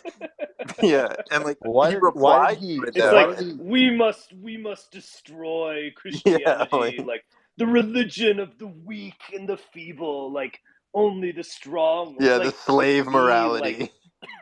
Yeah, exactly. So he retweeted the whole stuff about like drunk or something. About like a Tim drunk Scott. Zoomer Richard Spencer. But Elon replies with a Spartan kick meme to one of his tweets, and I'm like, what is going on this fucking app right now? That is funny. It's the weirdest shit. I'm not gonna lie to you. I know his dad Errol pretty well. We text every other day or so, and he's batshit crazy too. Yeah, well, he's from South Africa, so obviously, I think that's just a given. They never stood a chance, I don't think. No. He really has zero interest in sort of South African politics, from what I can see. His dad or him himself? Well, himself. I don't feel like he engages in any way. No, he does privately. Oh, okay. I kind of feel about Twitter the way I do. Did you ever watch the movie Titanic, and the band is still playing as the ship is sinking? That's kind of how I feel about being on Twitter right now. I kind of feel like it's our duty to play the greats as the ship goes down. I agree. I think Twitter is over. I mean, to be fair, I think some of Elon's master plans are kind of barely good, but not good enough. Like the idea of Tucker having a news show on Twitter, I can see that being successful in a way. Not as like it's not going to be Fox News and so on, but I can kind of see that like working to some degree. I think it's going to be less How? relevant. Like how? Well, I see it working in the sense of like he's going to get a lot of views. I mean, I did a whole like monologue on this, basically saying that Tucker is done. I don't think he's going to be as relevant as he once was. But I can still see him. Like I'm being fair here. Like I could see it being successful, to some degree. I think you're being generous, not Well, fair. I would But say, Well, okay, he fine. can now just go viral directly Right. for himself, as opposed to some sort of Fox News tweeted it out and then people Because saw that him was talk. Yeah, but the only see, way you should people. go listen to my monologue in this, because this is my argument, is that Tucker, like the reason why Tucker drove the liberals up the wall and got the dissident right so excited was precisely because he was on Fox. So it's like, oh look, he's race baiting on Fox. He's like yeah, he reaching was the your gateway drug. grandparents. He was the Yeah. gateway drug. There's the But if fantasy he's that you're going to mainstream this stuff to the exactly, normies, but and if that's he's never going to happen. simply right, and if he's well, whether it's going to happen or not, the fact is that was the trick. And if he's just simply one like right wing pundit among others, like what's the point? Like you can He's go, just shit posting like anybody else. He's just one yeah, amongst many. yeah, exactly. So that was my argument. So I don't think he's going to ultimately be relevant, but could he get like YouTube like numbers with a Twitter show? I mean, sure. I can see that. I can see this being somewhat plausible, but I do feel like it is like the band playing while the Titanic's sinking. Like I just don't think this app is going to be relevant in the future. I Where mean, are people? What's the it's alternative that people are going to go to? Because I just don't see anything. well, yeah, but I mean, like Mass splintering. the Truth kids, Social. maybe mass splintering. Bitch shoot. Truth Social, yes. No, I think the kids like went to TikTok already. I mean, the Let's kids, go. Yeah, but you it's not the know, same platform where you can have I discussions know, and but whatnot. they don't want to write something. They're not Emily, how into old are like, you? How old are I you, just Emily? turned 28. okay, Yes. So you and I and Richard and maybe a few other people here, we're old as fuck. Like they don't even care about us anymore on social media. right. Okay, like they don't. Like they're addicting 14-year-olds. Okay, with that straight TikTok dope, you know, and that's just how it is now. Like we're not relevant to these people anymore because they can't really sell us anything on these platforms. Is Tucker's show going to inspire like a new wave of annoying boomers to get on this app? Are we going to have to deal with that? No, it's No, going to inspire mass shootings, obviously. Well, I think, Tucker was already positioning himself for sort of, his rhetoric obviously wasn't what Fox News is going for. So obviously, like, it was an inevitability. Like he's more built for social media because whether he's grifting or not, he probably is, but I think he probably is authentic in sort of the kind of racial protectionism of the country, or like sort of Enlightenment ideals and stuff. I think he's authentic with that stuff, but I think like he's gonna sort of find his like kind of he's gonna have the chains off his neck to a degree that he didn't have at Fox News. But obviously, you're not getting Fox I News. totally wrong. I totally You totally disagree. disagree? Tucker is who he is. Like he believes in that stuff, and like the chains are off, and we No, he saw doesn't what he's believe in like. anything. He believes in whatever will get a Uh, rise out of people. that might be true, but like the chains were off, and he was like, "Oh, you just can't, as an American, you just can't tell the truth anymore." Like it was just this goofy, like Hot who take. was Paul Harvey? Paul Harvey. It wasn't even a hot take. It's like I think I was talking about this like with Charles on a space where it's like I hate it when people tell me like what, like we need someone to come and speak the truth. We need someone It's like, to speak your just truth, and it's motherfucker. like, Let's go. right, You you know? you are on Twitter, like shut Yeah. up. Somebody needs to do Yeah. Either something. tell the truth. Yeah, someone needs to do something. It's like It's like when Marco Rubio's like, the government needs to act. It's like, bitch, you're the government. you Like, are you're a senator. Like, Exactly.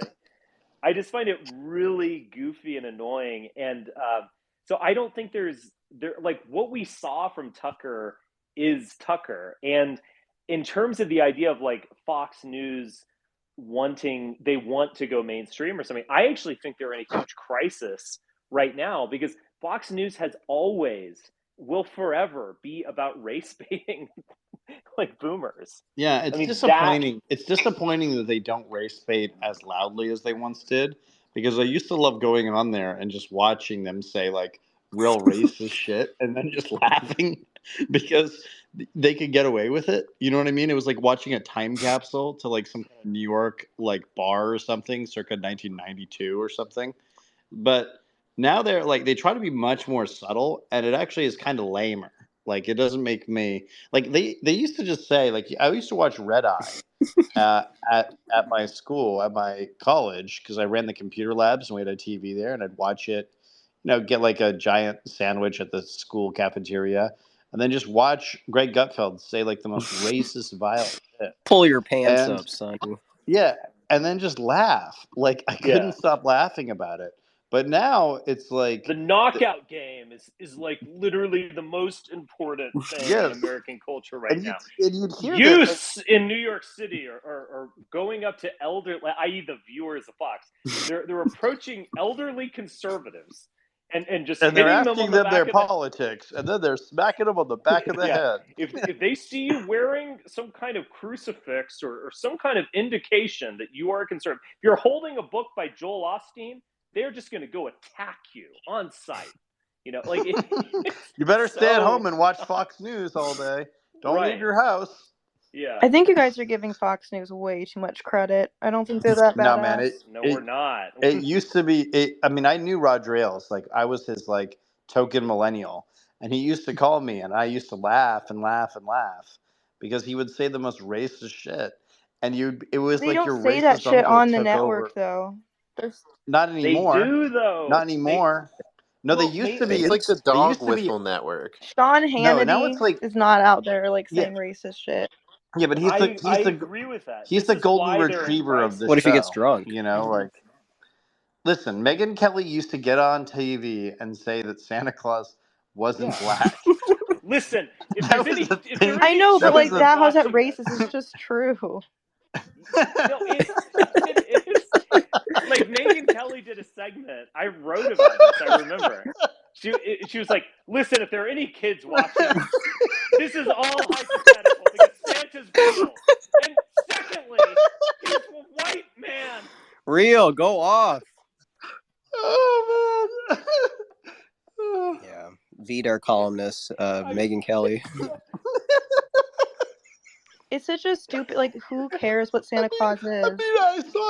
I saw that shit when it happened, and I just laughed and laughed and laughed because it's like this is what your career turns to. Santa Like, Claus this is, reactionaryism.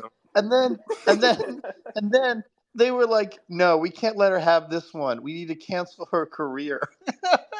They took away her career. The Overton window was pushed so far that day. Oh man. But it's dumb, but it's basically like American Renaissance. But I think it kind of in a way demonstrates how dumb American Renaissance is. Like it's like it is that. It's not. No, but this like, is my point. Like, we could watch Yeah. that shit and we would laugh. Like, they put the War on Christmas on, and you'd be like, they'd have like the dark music, and you'd watch it. What the fuck? And it was funny. It was like, I would watch this shit, and then they'd get to the commercials, and they'd be like, "Do your dentures hurt?" Or Yeah. and now it's like, My Pillow dude will come on there, and he's like, yo, we need to attack all of the machines. And it's like so much more serious and so much less funny than it was. I wish it was that funny still. It's not, though. Yeah, they need to go back to their earlier racist roots. The no spin It's really zone terrible. has to come back. I mean, it was great when we had him. When we had Bill O'Reilly just going on there saying the most racist shit, it was fantastic. It was like your high school principal had become a racist. No, it's firing Bill was the end of history. It's been stagnant ever since. I didn't even know you could get in trouble for the things he did. Like, I just remember thinking like how cruel it was that I couldn't listen to Papa Bill O'Reilly lose his shit on people. You know, for a long time at all my businesses, I used to like we'd have some business issue or whatever, and I'd go, "Fuck it, we'll do it live." Do it live.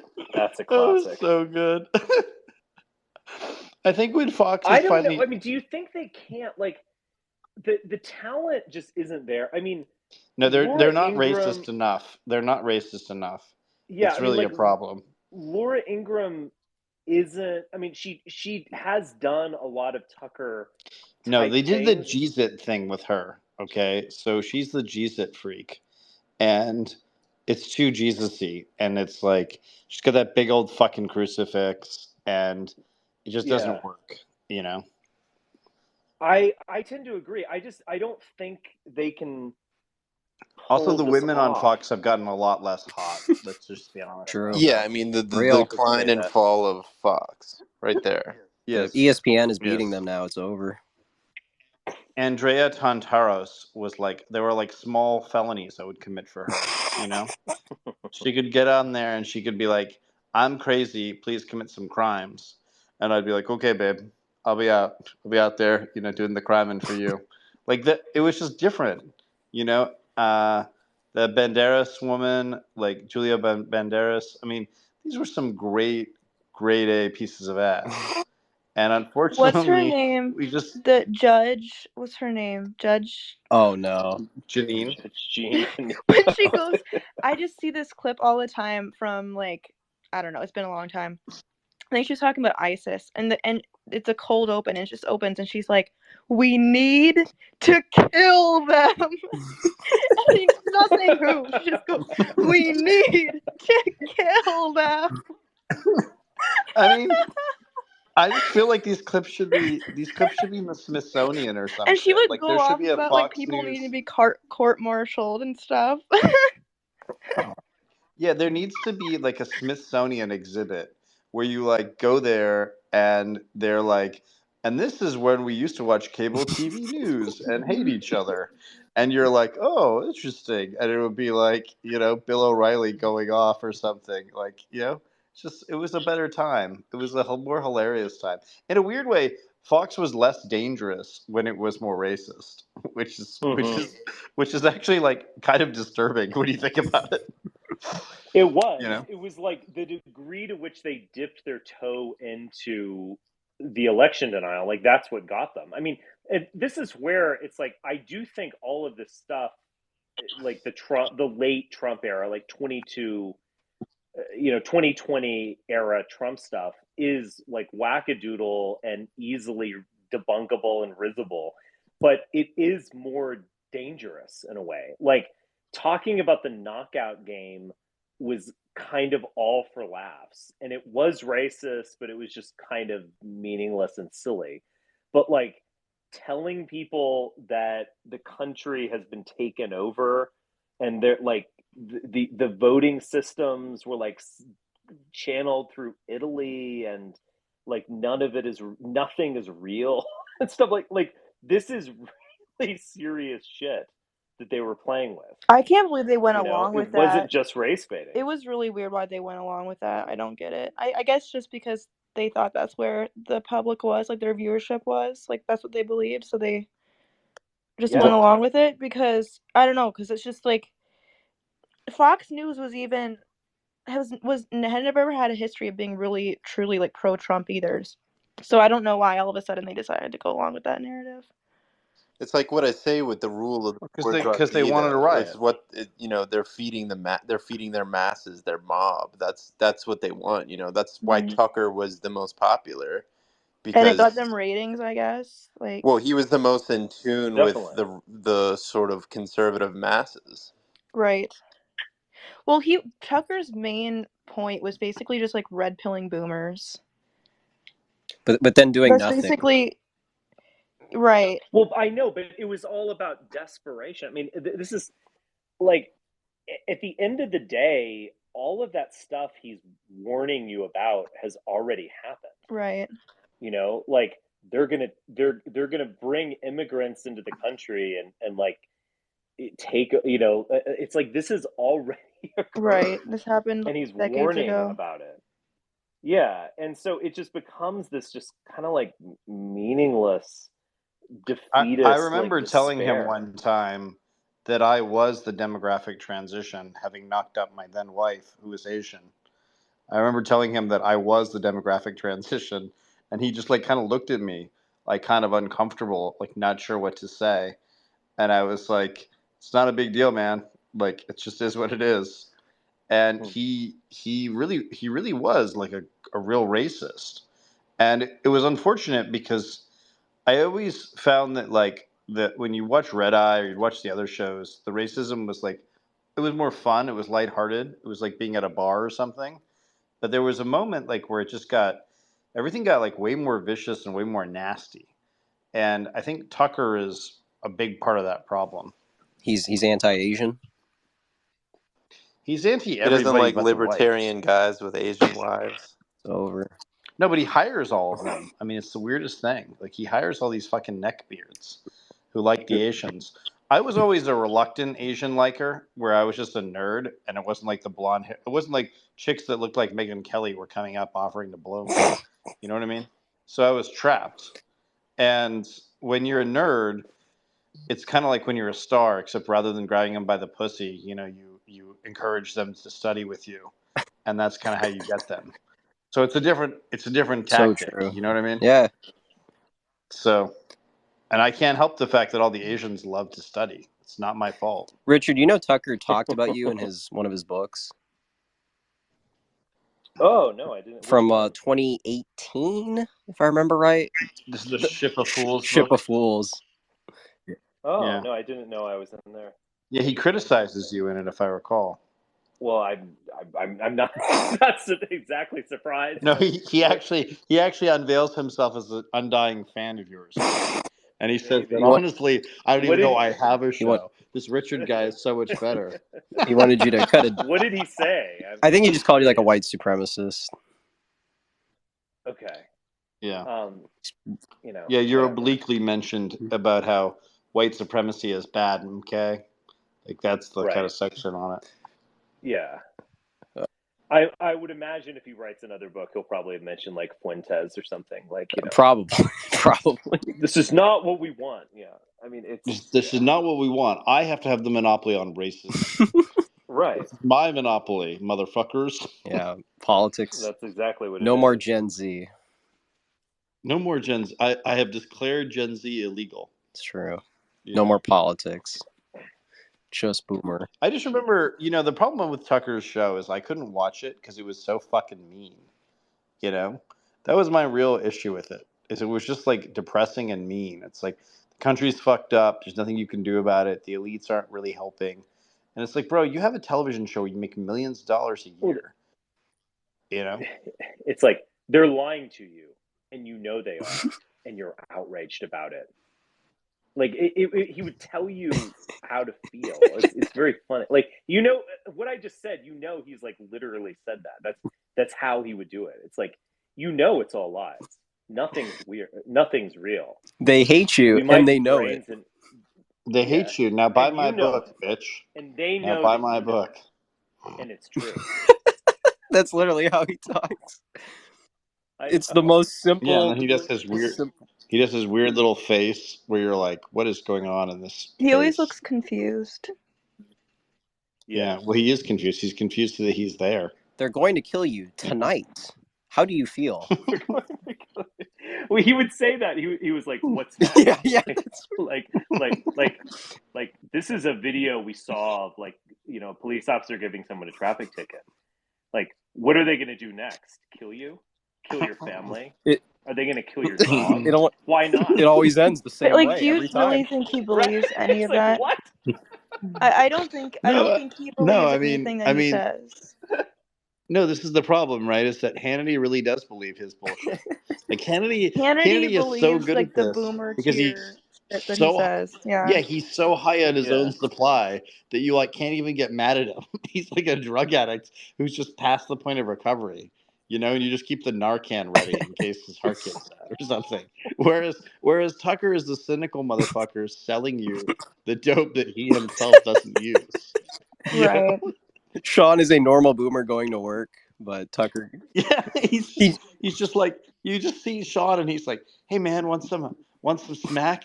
Like, and he's the junkie sharing his smack with you. Whereas Tucker is like, "Oh, I don't touch that shit. That stuff's dangerous." You know?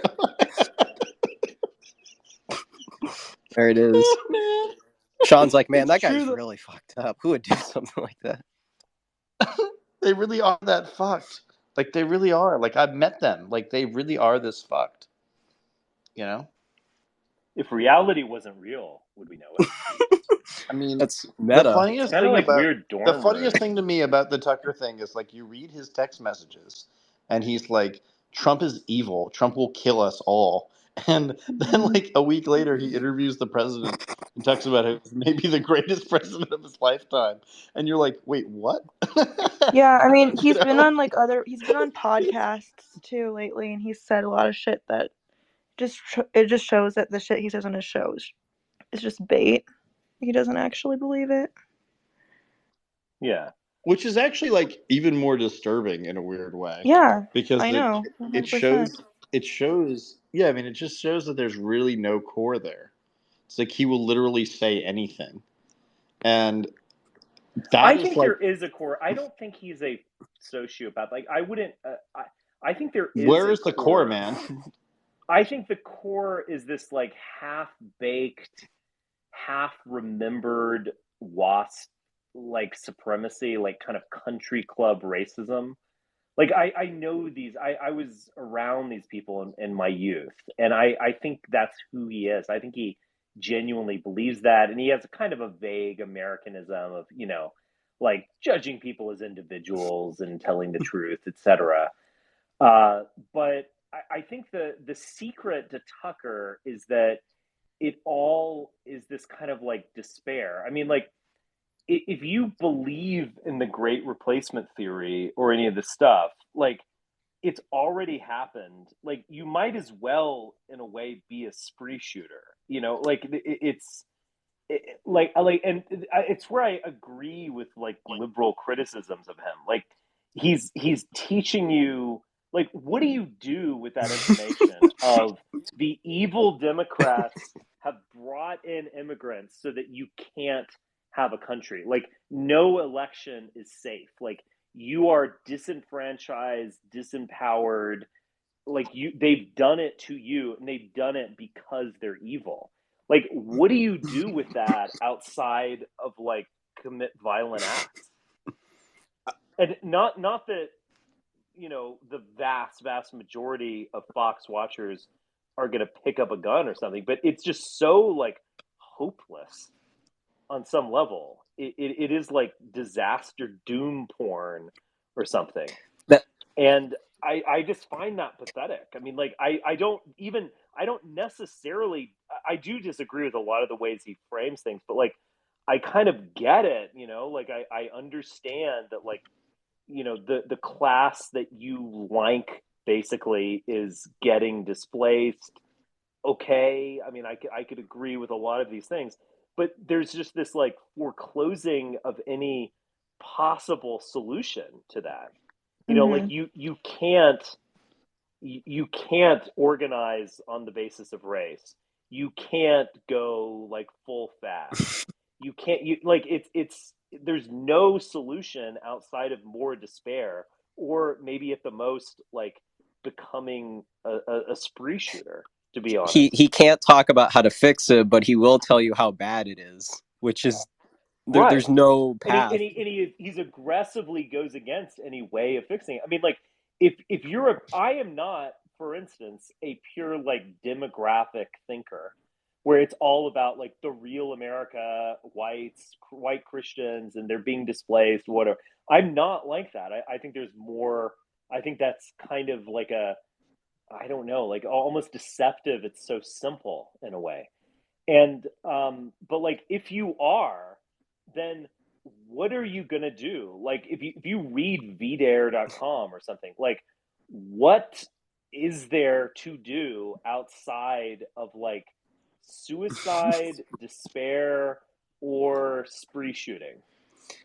Like seriously, I've asked like a serious question. I'm not trolling. Just keep reading. There is no answer. There is no answer that they are offering to you. You know, this is not 1966 or something where it's like, all right, we made a big mistake on this whole immigration thing. Like, let's turn it around. Like, we're well past that. So, like, what are you engaging in?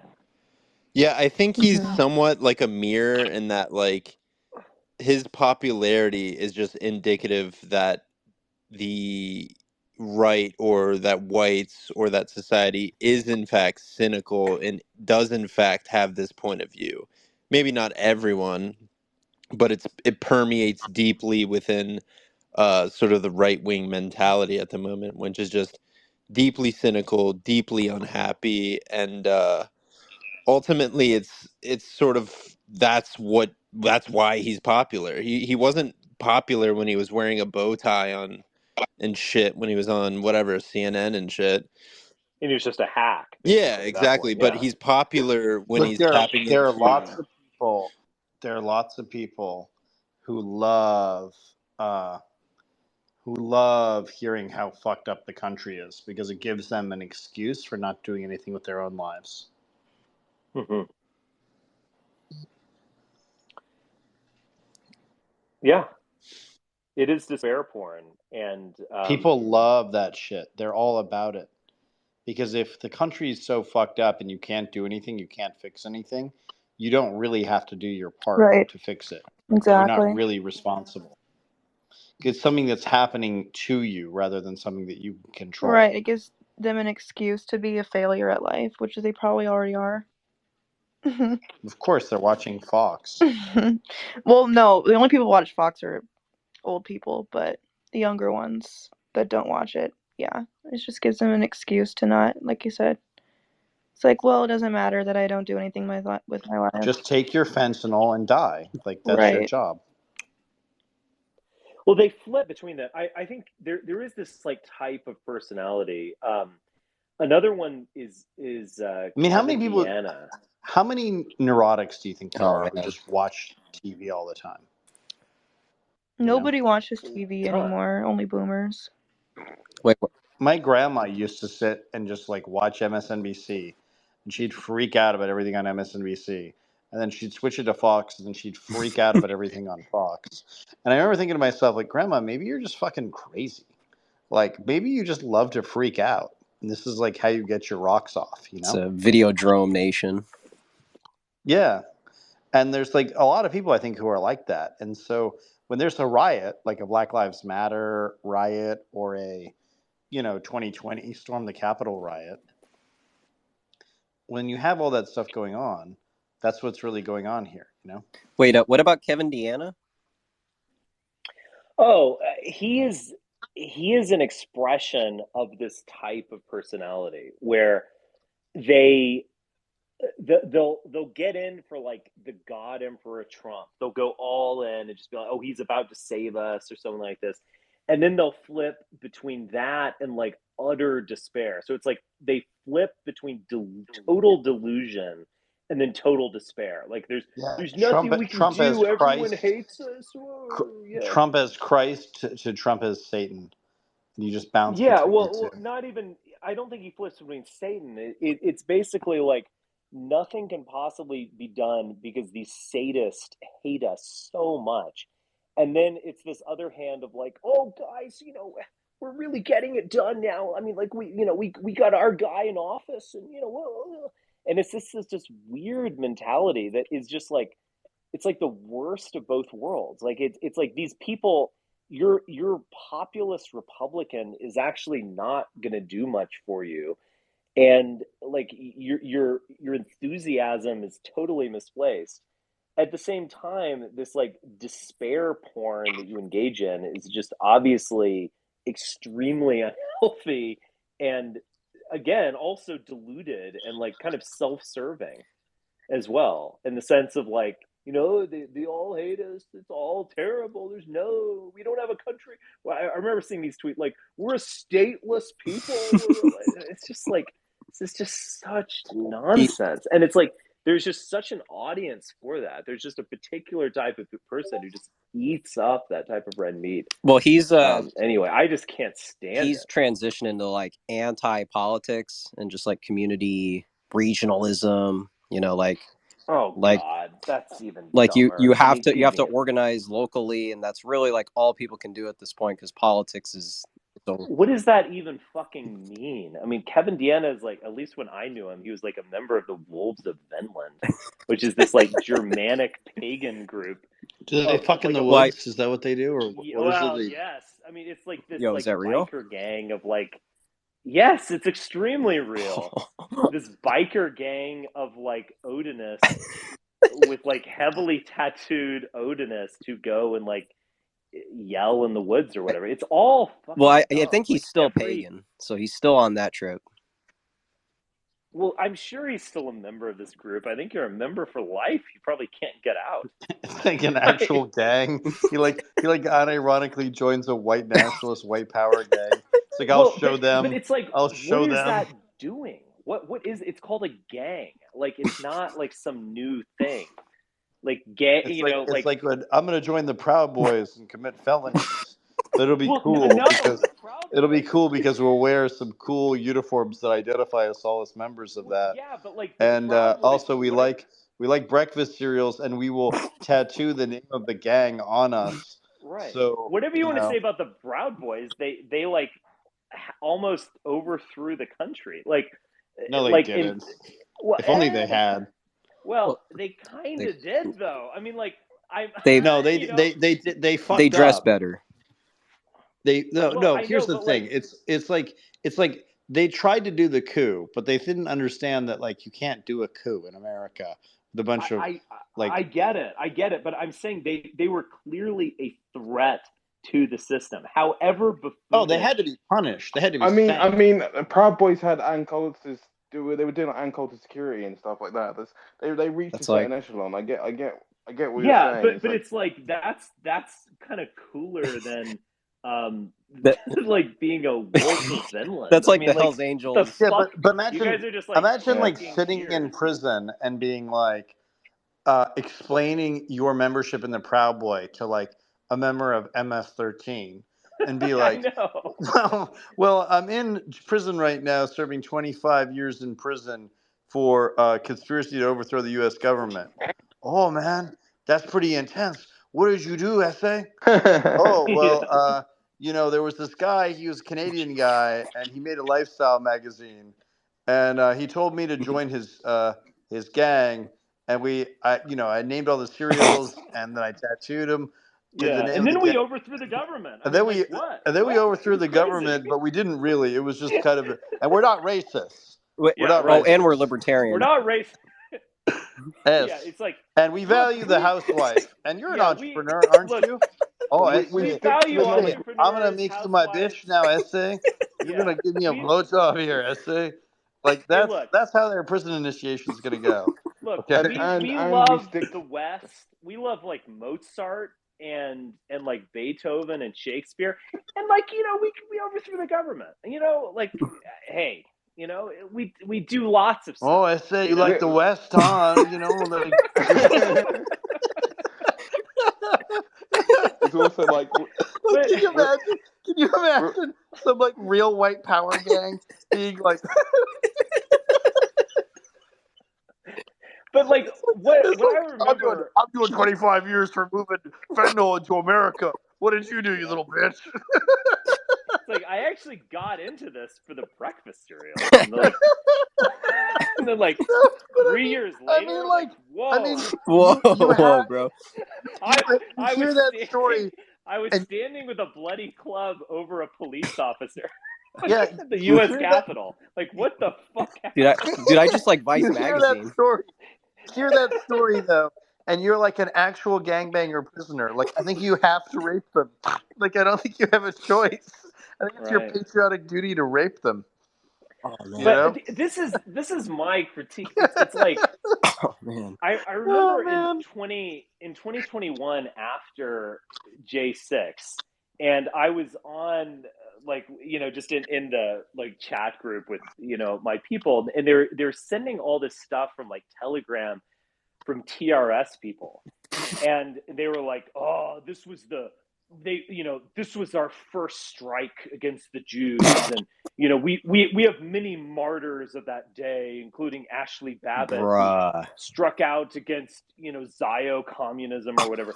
And it's like this is, I guess I would First of all, almost she didn't. defend. Her last words on Earth were repeating the Q, Oh yeah, nonsense, which is Israeli right. psyop She didn't 101. believe in anything that they believed in. But like, what I would say is that like, you guys were sitting on your ass doing podcasts while In a barn. all of these people you make fun of as like not true Nazis, basically not true like populist or racist or whatever. You made fun of them. Let me posit. They tried to overthrow the government while you guys were like dropping N-bombs on a podcast. So like, but who's they the see real themselves. Nazi? They see themselves akin to sort of like wartime journalists, like Walter Cronkite in Vietnam. I'm a little bit tongue in cheek, but that's how. If you were to ask them that question, they would say, "Well, listen, we're kind of like we're documenting. We're on the front lines in a way. You know what I mean? Like we serve like a key purpose." The J6 people? No, like the TRS guys, the podcast guys. If you were to like say to them, like, where were you? What were you doing? They kind of see themselves, I think, as some sort of like wartime journalist. You know what I mean? It's like Maybe. doctoring. I'm not sure I agree Telegram with that. journalism. But like so I guess the question that I'm asking is that like, I guess this goes back to like my comparison of Nick Fuentes with like Michael Knowles, where it's like, well, who's the real Nazi here? Like Why you not guys both? are you guys are definitely like TRS. You guys are definitely edgier. You're willing to go there. I mean, I get it. You've out edged everyone. I mean, congratulations. But like those people who you make fun of, or at least did make fun of, and then supported after J6, they were attempting something. Like they were actually They were like working out. They were scaling fences. Well, I think and, Fuentes was shitting in at offices. So who's the J6. real Nazi Yeah, here? he was. Yeah. Who? I think Fuentes was at January 6th. I don't think he was scaling. Oh, Fuentes was. I don't think he was He was scaling not there, but he scaffoldings, was but rooting them on. No, he was rooting them. Again, look, just so because this is a recorded space. I mean, I do not support any of this. Same. Like I absolutely By the way, Trump. not only do I not and- support it, I don't even like joining crowds. Like, I don't support any mass gathering of people. Well, period. I won't even sign off on peacefully. that, but like, I didn't support Stay any home. of this. I voted for Joe Biden. I was shocked by J6. I thought that the whole thing was over, and then I like opened up the Twitter app and saw a guy with bison paraphernalia, like with an American flag tattoo in the Capitol, and I was like, oh my god. But all I'm saying is like, if you actually believe in this, then you've got to kind of like put up or shut up. It's like, though I don't know what to say. What I disagree with Fuentes in all sorts of ways, including the stop the steal nonsense. But like, he was there. Let's go. I mean, I have to admire someone who walks the walk. I mean, whatever. I mean, you're going to have to pay for it at some level. I don't know what's going to happen with Fuentes. I don't know if he's nothing good, man. Nothing good. Assisting the government, or they're gonna after they got these sedition convictions, they might be heading more in that direction. But like, if you actually believe it, then do it. Don't just talk about it. Don't Well, just claim you're a Nazi populist. well, No, or And then, well, don't. yeah. Just stay Well, home obviously, and don't. I don't whack support any off. well. of To this. be fair, Whack Yeah. off. Eat your breakfast cereals, which you can remember Yeah. because you didn't. if we're You if we're talking didn't. about arcs, You to know. be fair, Baked Alaska went from the Lincoln Washington Monument to Jan 6, so he did technically do that arc, as you're saying. Well, yeah. I Yeah, mean, and he in worked for BuzzFeed. 2019, he went from BuzzFeed. In 2019, I remember he was like doing rap videos about "We love the police, our law enforcement," and then like, and again, people were calling him a cuck or like you're a Sidnad or whatever, and then like a year and a half later, he is invading the Capitol. I mean, Yeah, and he literally it's went to like just Club Fed. insane. He Stream went to Club Fed. receiving Yeah, super chats. I mean, that's yeah. who else can say that? I think Ray Epps is totally gonna fuck Darren Beatty too. You think so? And all the people who are like all about my Fedsurrection or whatever, because everybody knows a Ray Epps in their life who's like clearly a nut, who didn't actually do the whole encouragement of storming the Capitol or whatever. Yeah. I mean, Ray Epps is clearly going to be suing all these people at some point, because that's what Well, happens in that's America. And the idea is that that's why they let Tucker go as well, because that it came after the 60 Minutes piece. And yeah, I mean, that was a part of the deal where it was like pretty clearly that's why they got rid of him. Yeah. They were like, give us the head of Barabbas. And they were like, okay, cool. Well, I think that's been the claim, that like there was some handshake deal to get rid of Tucker. I'm not sure I buy that, but I definitely think Fox was like, we've just paid out $750 million and, we might have to do this again. So we've got to make a move that, declare, it's like a cease and desist order, basically. They are declaring that we are not in support of this stuff. Because that was one thing with Tucker. I mean, Tucker is so weird. I mean, in March of 2020, he was telling Trump to be more serious about the pandemic. And then a month later, he was denying, that the pandemic was happening. And like, he would sometimes be like more reasonable about Stop the Steal. And then he'd be like, oh, by the way, Ray Epps created J6 like alone. Like he was a Lone mastermind gunman. whispering in everyone's ear. Yeah, I mean, it's just bizarre. Anyway, hey, I want to go to film.me. I'm curious. What the? Not spoken with you. Film.me. Tomorrow's world today. Wow. Film.me, you're up. Go for it. Yesterday. You got to unmute yourself, man. All right, Carlos, you have your hand up. Go for it. Yeah, very interesting dialogue here, gentlemen. I'm trying to, for lack of a better way of saying it, understand your cynicism and all the laughing going on. And what attracted me to your space was the title, Very Special Operation. So are you guys going to talk about that, or what is the subject, if I can get that understood Well, first I'm before I afraid we proceed? talked about that 3 hours ago. I was in La La Land. All right, give me a 25 words or less of what how it went. Well, I was talking about this this operation done by apparently Russian partisans that have made an incursion into Russia. And so these seem to be nationalist partisans who are attacking Putin's regime. So they're engaging in a kind of special military operation of their own. And I was just kind of talking about a lot of the dynamics at play with that. Okay. Now, let me ask you about who you guys are in terms, because you guys all seem to know each other. Now, are you, what profession, or are you guys, just itinerant, itinerant? I'm a male model by trade. Okay. Yeah, I am a. No, go ahead. I'm a And Emily is a pastor of a prostitute, and Dark is the king. I'm a yeah. I'm a handsome, high pastor of IQ, a tall Zoomer student. yeah. I'm a pastor of an evangelical megachurch in the suburbs of Houston. Let's go. Yeah, Yeah, Okay. Carlos, I'm a pop pretty cool culture stuff. journalist. Yeah. Well, Richard's my the pastor.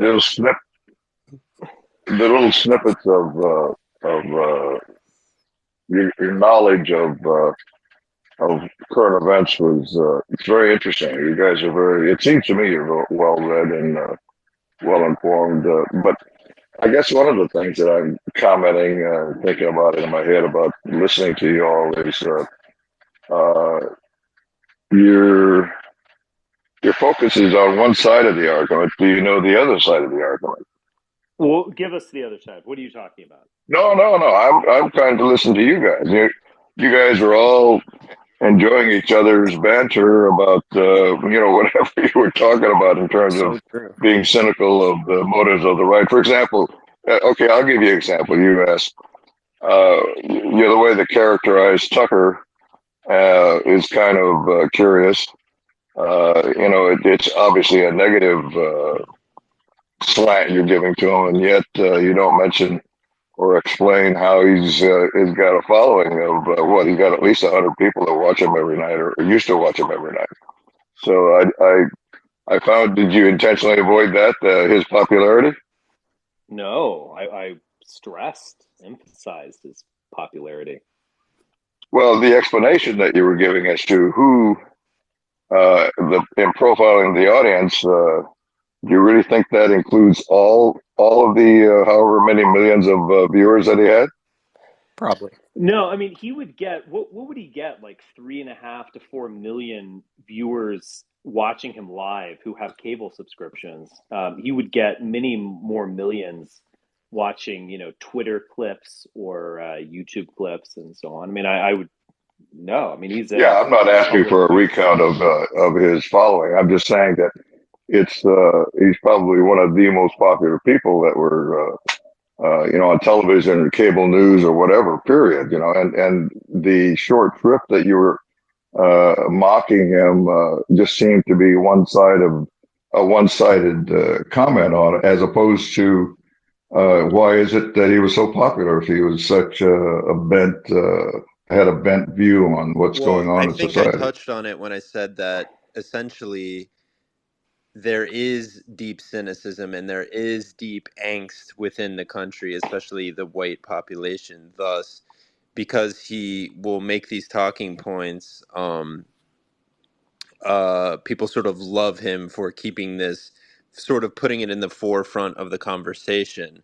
Their cynicism of Tucker was that he will sort of behave this way publicly and to his audience and sort of spew these talking points, and then behind closed doors he'll sort of shit on Trump. And he was just on the Nelk Boys interview, and he said if any sort of white guy comes and says he's speaking for me, I'll tell him to go fuck himself, Hmm. because I'm a free That's a thinker. Nazi. Yeah, he's like, that's a Nazi Yeah, belief. that's what Nazis say. So like Yeah. his rhetoric in terms of who he's pandering to a certain angst in the country, which is rooted in this European reaction against these invading forces of different populations coming to the nation. But the reality is he doesn't offer any palpable resistance to it. Rather, he's sort of content in And his he doesn't country club even, lifestyle. right, and he doesn't really truly believe what he's saying. It's he wants to get a reaction out of people, but he's not actually believing what he's saying. The difference in like in my right, in the traditional Catholic Zoomer new sort of Fuentesian sort of right, is that one of the speakers called me like a traitor, because our mentality, at least you can call it crazy or anti-American or whatever, our palpable change is that we don't prescribe to Americanism.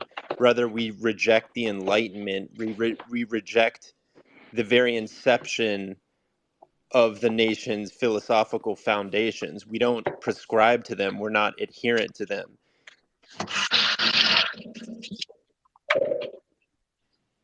So you think that that's a complete fair characterization of what his show and what his views are, what you just got to say? I would say a characteristic of let's put it this way: is that a balanced critique of his show or his view No. I mean, his popularity? Dark Byzantium was talking about his own views. Yeah, exactly.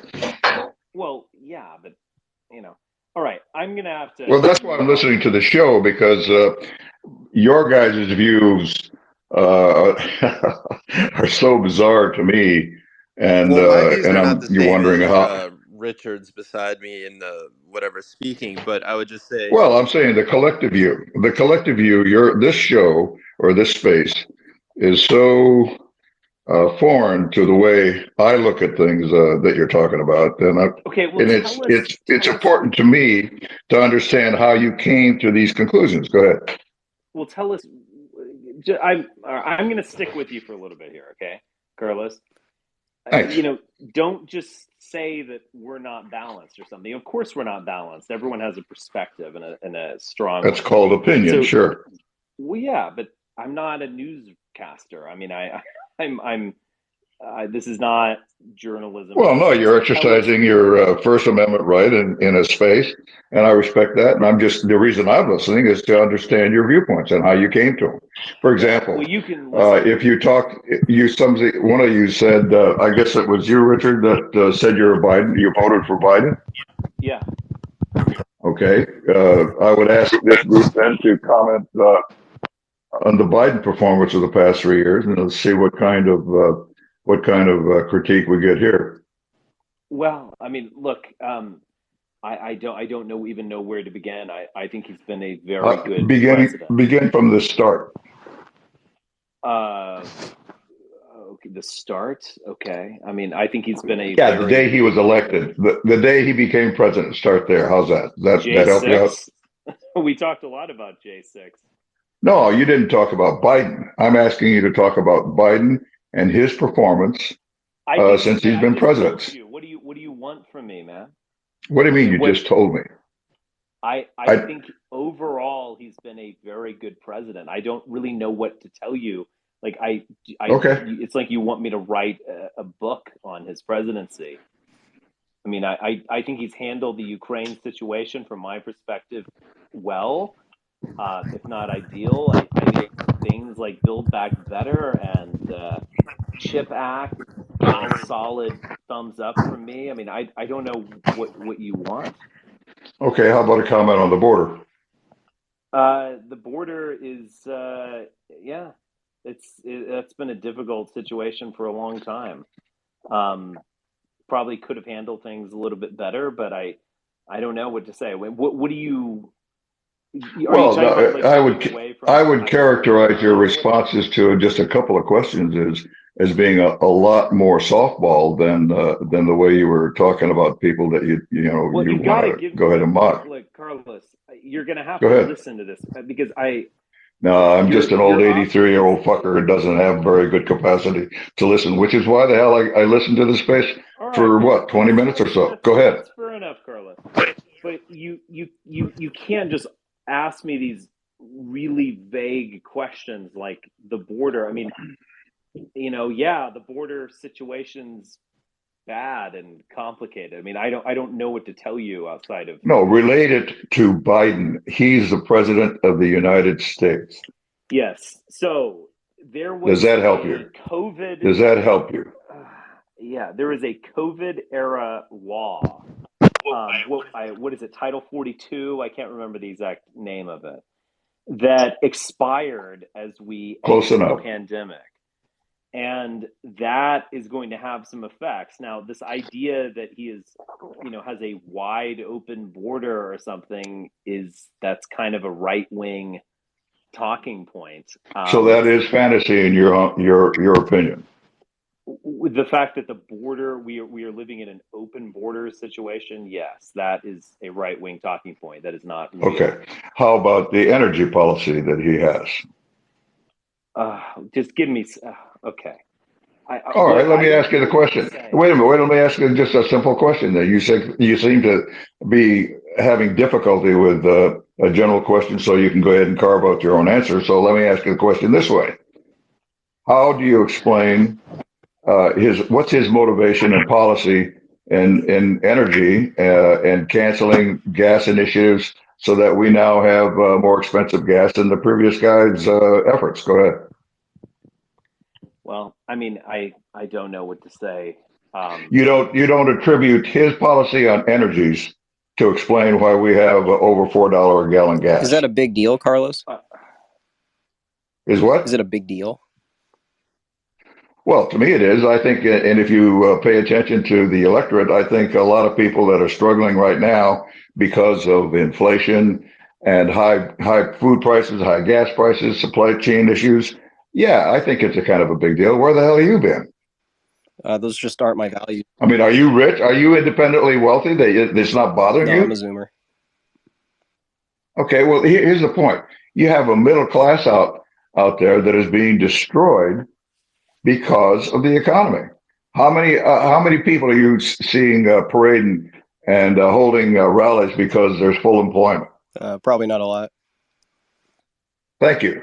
Well, Now, in other words, I'm asking for. I guess I'm asking this group to be as cynical and as critical as the targets that you've had for this space for the Biden administration and you know the different things that are on the news every day, the things that that Tucker was talking about generally every night and making comment. A lot of people thought he was making fair comment. And you guys seem to say that no, he just whatever you guys want to say. I think So you're. in other words, I'm making. looking for balance out of your I group. mean, That's all you're I'm looking grouping for is us balance. all together because Carlos, like I'm on your side. Like I agree with you. I don't know why you think this whole group is like on the same side here because we're not. Well, We all have unfortunately, we different. haven't had the opportunity to learn and listen to each other. So I appreciate your speaking up. Thank you. All right. Thank you, Carlos. I'm listening to your show to learn. Let's go. That's good. Thank you. I appreciate your comment, Carlos. So you're a retired. I'm looking at your profile here. You're a veteran.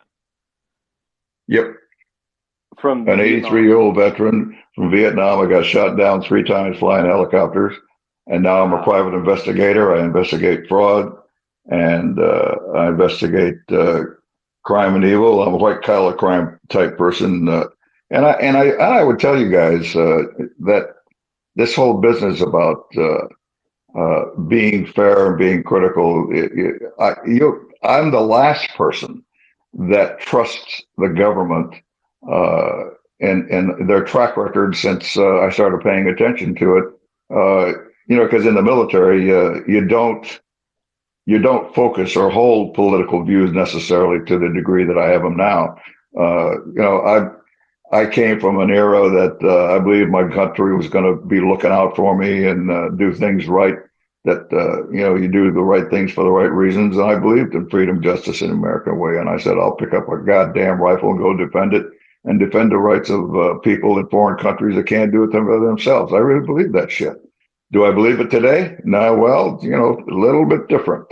Eisenhower said it, beware of the military-industrial complex. Well, he forgot to include the intelligence agencies who have taken over this country. And if you guys haven't talked about the puppet masters who are telling the American people that Biden is your president, and the fact that if you voted for Biden and you really don't have a critical comment about a bastard can't even get through a speech. If you would, you got to tell me you voted for President Biden. Okay, so and if you were to tell me that the way to win an election is to go ahead and stay in a basement and don't campaign and raise $1 billion, are you shitting me? So anyway, that's you get an idea of who I am and the way I'm not satisfied with the policies being established the way this country. In fact, I'm with a crowd that says this administration is destroying systematically every aspect of this country. And for anyone to say that you think that Biden is doing a good job, I admire your courage, but I question your judgment. Anyway, that's you guys know where I'm coming from. That's fair enough, Carlos. I appreciate your comments. All right. Freedom doesn't exist anyway. And in my opinion, it's all a psychological operation worldwide about deception, about mind hacking, about programming of the mankind, delta, omega, beta programming. So you all are all programmed, in my opinion. Okay. Thank you. A bit generalized there. Loving this discourse, baby.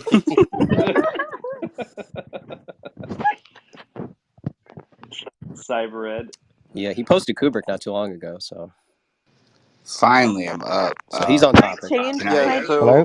Wait, can I spit something out here real quick, Richard? Do you mind? No, yes, I do mind. Okay. Cyber Ed has the floor. Cyber ideology. Cyber ideology, excuse me. Cool. Cyber ideology. Yeah, I've ideology in my name because I used to think that people approach the world semi-rationally. And, I studied philosophy to kind of find out what was true. And then kind of I realized along the way that really what happens is that people, they have their they construct their ideologies first. I don't know from where their ideologies come from, but then they interpret the world through their ideologies. And I don't think this is like a simple kind of epistemological kind of observation. Like I think a lot, like what philosophy gets wrong is that it thinks that we can ultimately engage in rational discourse, whereas I think I now mostly believe that ideology comes first and reality comes second. So it's always interesting listening to, like say your last speaker there, the 83-year-old kind of conservative guy who's, his ideology, first of all, is that he's a conservative. So he's always going to have partisan views with respect to things like the border wall. He's going to see that, well, the Democrats didn't do this, so now there's an open border. Whereas I want to like dismantle ideologies, and I want to be able to see, even if I don't like something, I at least want to be able to see it as correctly as possible. So it's clear when you say that's a right-wing talking point, you're completely correct. It is a right-wing talking point. But so the problem is then, how do you uncover your own ideological biases? Because it's very easy to see other people's ideological biases, but how do you uncover your own? And like that's for me is like, if we can't figure out how to at least agree about reality, as insofar as it's presenting itself to us. Like if one person sees a border wall in one way, as in being, semi-managed by the federal government and allowing X a number of people in, but another person just sees it as completely open, even though there is ultimately only one reality, then, I kind of despair a bit. Well, and so, yeah, I know, but yeah, you need to have a lens to look at the world. Like you can't. There's no world out there that isn't mediated through perception. Sure. Like we have, we have eyes and ears and nostrils and a mouth and so on, and we take in perception, and within our mind we create a hallucination of reality. So there's no real world outside. I think it's, and you can become aware of the way that perception, molds reality for us. But the idea of like getting beyond that or something, I think is impossible. Yeah, I'm not really saying about getting I'm beyond a that. It's just Kantian. in Yeah, yeah. so So to answer your question, in which this was done in previous more traditional societies, or what sort of a fascist idealism sort of does, is what you have in modern the liberal, the product of the Enlightenment, the liberal society, the modern society. What you have is what Rene Guénon calls the reign of quantity, which is a mass quantization of everything within society. And at the individual level, the same thing is existent. So what you have at the individual is how you are describing things. As a rational person, it's individualistic, it's quantitative oh because you're no. a singular individual. When you consider things in groups of people, whether it be a religion, whether it be sort of a national socialist idealism, or whether a Marxist idealism, there's a behavior that's qualitative, in which is not a singular sort of node, but rather group consciousness sort of consolidates into a mass ideal. And that's when you can actually have these sort of effectual changes take place. But the issue with the modern individual society is it breaks people down into rational individualists who are essentially under mass materialism, simply consumers, and simply, I have my opinion, you have your opinion, as opposed to traditional societies which had qualitative views of the world, which consolidated themselves together into group sort of consciousness. So the defining characteristic of modernism, as opposed to maybe previous forms of society in which a lot of people on the right, at least the far right, saw as superior, was that it was a group, almost gestalt consciousness, even though there were individuals who strayed away and disagreed. There's a group idealism. So group idealism, in a sense, like maybe a Hegelian sense, although that's limited in itself, is an alternative to sort of the individualistic way in which no one will see things the same way. You know, take traditional Catholicism, where people were, even if they didn't, they were forced to see things the same way. They'll get burned alive at the stake if they don't. So whether you think that's moralistic or ethical or not, there was an effectual physical expression in which there was order, there was sort of ethno-homogeny, there was beautiful architecture, beautiful expressions of art. So there's at least anecdotal evidence that that is a palpable way of like having some sort of alternative to this like individualistic mindset. I think we Yeah. all we are still a herd. I think we're just as much of a herd now as we were in the Middle Ages. Yeah, well, I was just trying to say though that see, I thought before that if you studied enough politics and economics and all those things, okay, and then you approach somebody who different view with a different viewpoint from you could work your way through your disagreements.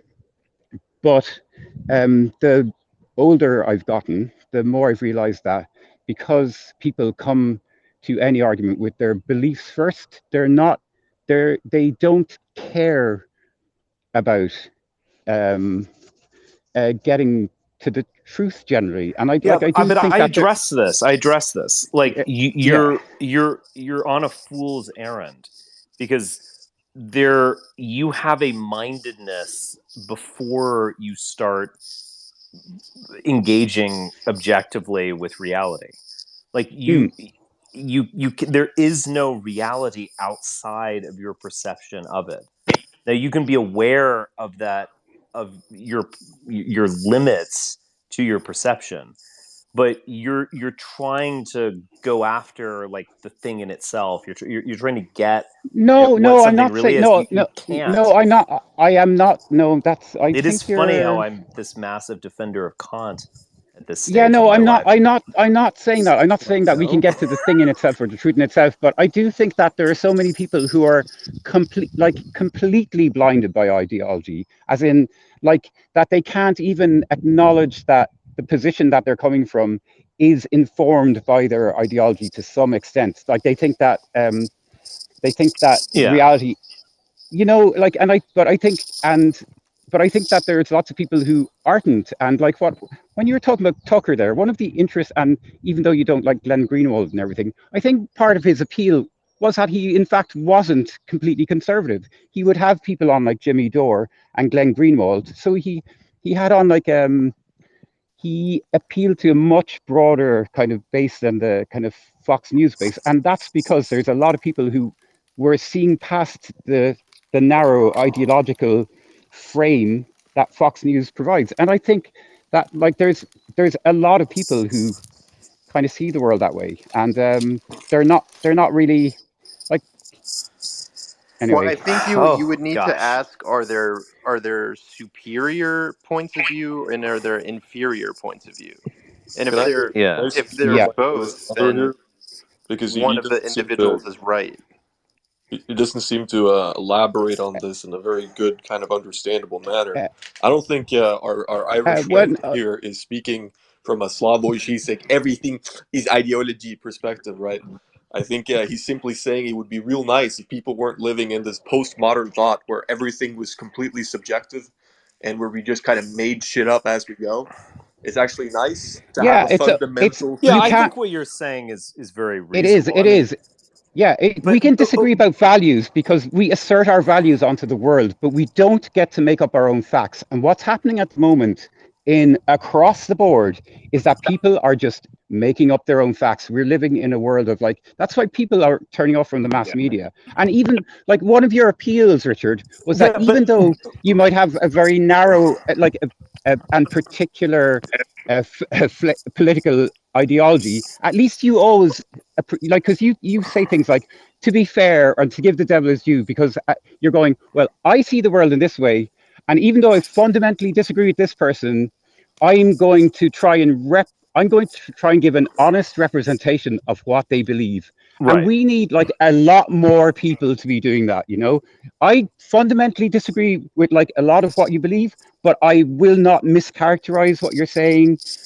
I won't engage you in bad faith argument. And I think Yeah. we're so far from that world that it's like, it dismays me. I'd say maybe 10% of people on this planet or in Western civilization have any, I would say, uh, uh, uh, any decency when they approach um, I arguments with other appreciate it. people. I appreciate what you're saying. I mean, I definitely agree that nothing gets under my skin like someone misrepresenting me. And so I try to give that back to the world. I do try to, like, honestly, address someone and honestly represent their views. I agree, but I Hmm. think sadly, this might appeal to you, but I think you're on to something. The fact that this doesn't appeal to most, and turning away from the mainstream media into to alternative media or so on, I think is actually like part of the problem that you're describing, in the sense Okay. that they're getting like a harder fix, like a harder drug in the alternative sphere. Like the alternative media sphere is like more intensely ideological and partisan and self-serving and self-congratulatory than the mainstream, actually. But it You see this it a doesn't lot. pretend that it's not, though. Whereas the mainstream pretends that they're not. Okay, That's it. that's But you fair. see you see this with people who Like, fuck me, who feel kind of sorry. assaulted by modern media, and so they go to the alternative media, and they feel almost like they've been burnt, and so their loyalty to this kooky alternative shit becomes kind of extreme, right? You see people who once dismissed what you could consider maybe leftist media as insane. saying the most insane shit you've ever heard. Exactly. Can This has I? been my impression. I used to say things a lot like cyber ideology of we've gotten away from the New York Times that lied to us about the Iraq War and all that kind of stuff. I used to think that way. My perspective now is that alternative media is much more partisan or tendentious or whatever word you want to use. I'm very skeptical of the alternative media at this point. Can Let can me agree with that. move on. Chadwick, you've been wanting, or did you just speak, or No, no, you no, have I your? didn't. Okay, Yeah, I go haven't. for it, Chadwick, and then I'll Yeah, I get to actually, ramming and I, Skog. yeah, I kind of wanted to address something to Carlos really quickly that I don't feel like was said. I mean, there's a lot of criticisms of Tucker that I guess have been levied, but one thing that I think is important to point out every time I hear Tucker's name get brought up is this idea of pressure release valves in the society. And I've noticed that Tucker will kind of get very close to a point, but kind of back away from like the final like conclusion that one would come to or should come to when discussing whatever the issue is. And it's kind of to what I would say like satiate the person watching's desire to have this thing talked about, but it doesn't satiate their desire to have it solved. It's kind of going to keep you on this endless hamster wheel of chasing after whatever the problem du jour is, and not really ever realizing what a solution is. It'll get you to idealize people like Trump, who will be like, oh, like we got to close the border down. But then it ends up being 500 walls of bollard fence that have gaps in them large enough to pass through children and duffel bags full of drugs. It's like a very like lukewarm solution to like whatever the problem is. But I mean, it's like the way that figures like Tucker can lionize him on screen and stuff like that will kind of satiate and keep the populace kind of chasing after him, and kind of creating these god figures in the society that all people kind of rest their hope on. Yeah, I agree. All right, ramming just fell off there. Okay, Skog, you have the floor. To be honest with you, I think I don't have much to say on the subject. I think the idea that these people who probably gravitate towards alternative media aren't being misled or milked for their kind of capital is silly. I think it's the same thing, really, when it comes to how these kind of alternative media platforms work. They still try to milk you for money. It's the same business. It's just outlandish things on the other end of the spectrum. Definitely. Okay, Karshi. Yeah, I was just Or going to respond Karsh. to Cyber. I was just going to say the reason, and I've been thinking about this, the reason why freedom of speech, quote unquote, because it doesn't really exist, right? We could all agree on that. Absolute freedom of speech doesn't exist. So the reason why this pretend freedom of speech exists is because it's not effective in countries like America. Like, for example, these online personalities could now say, hey, they're stealing all your money. The politicians stealing. In every other country, I'll tell you this, people will actually take them out.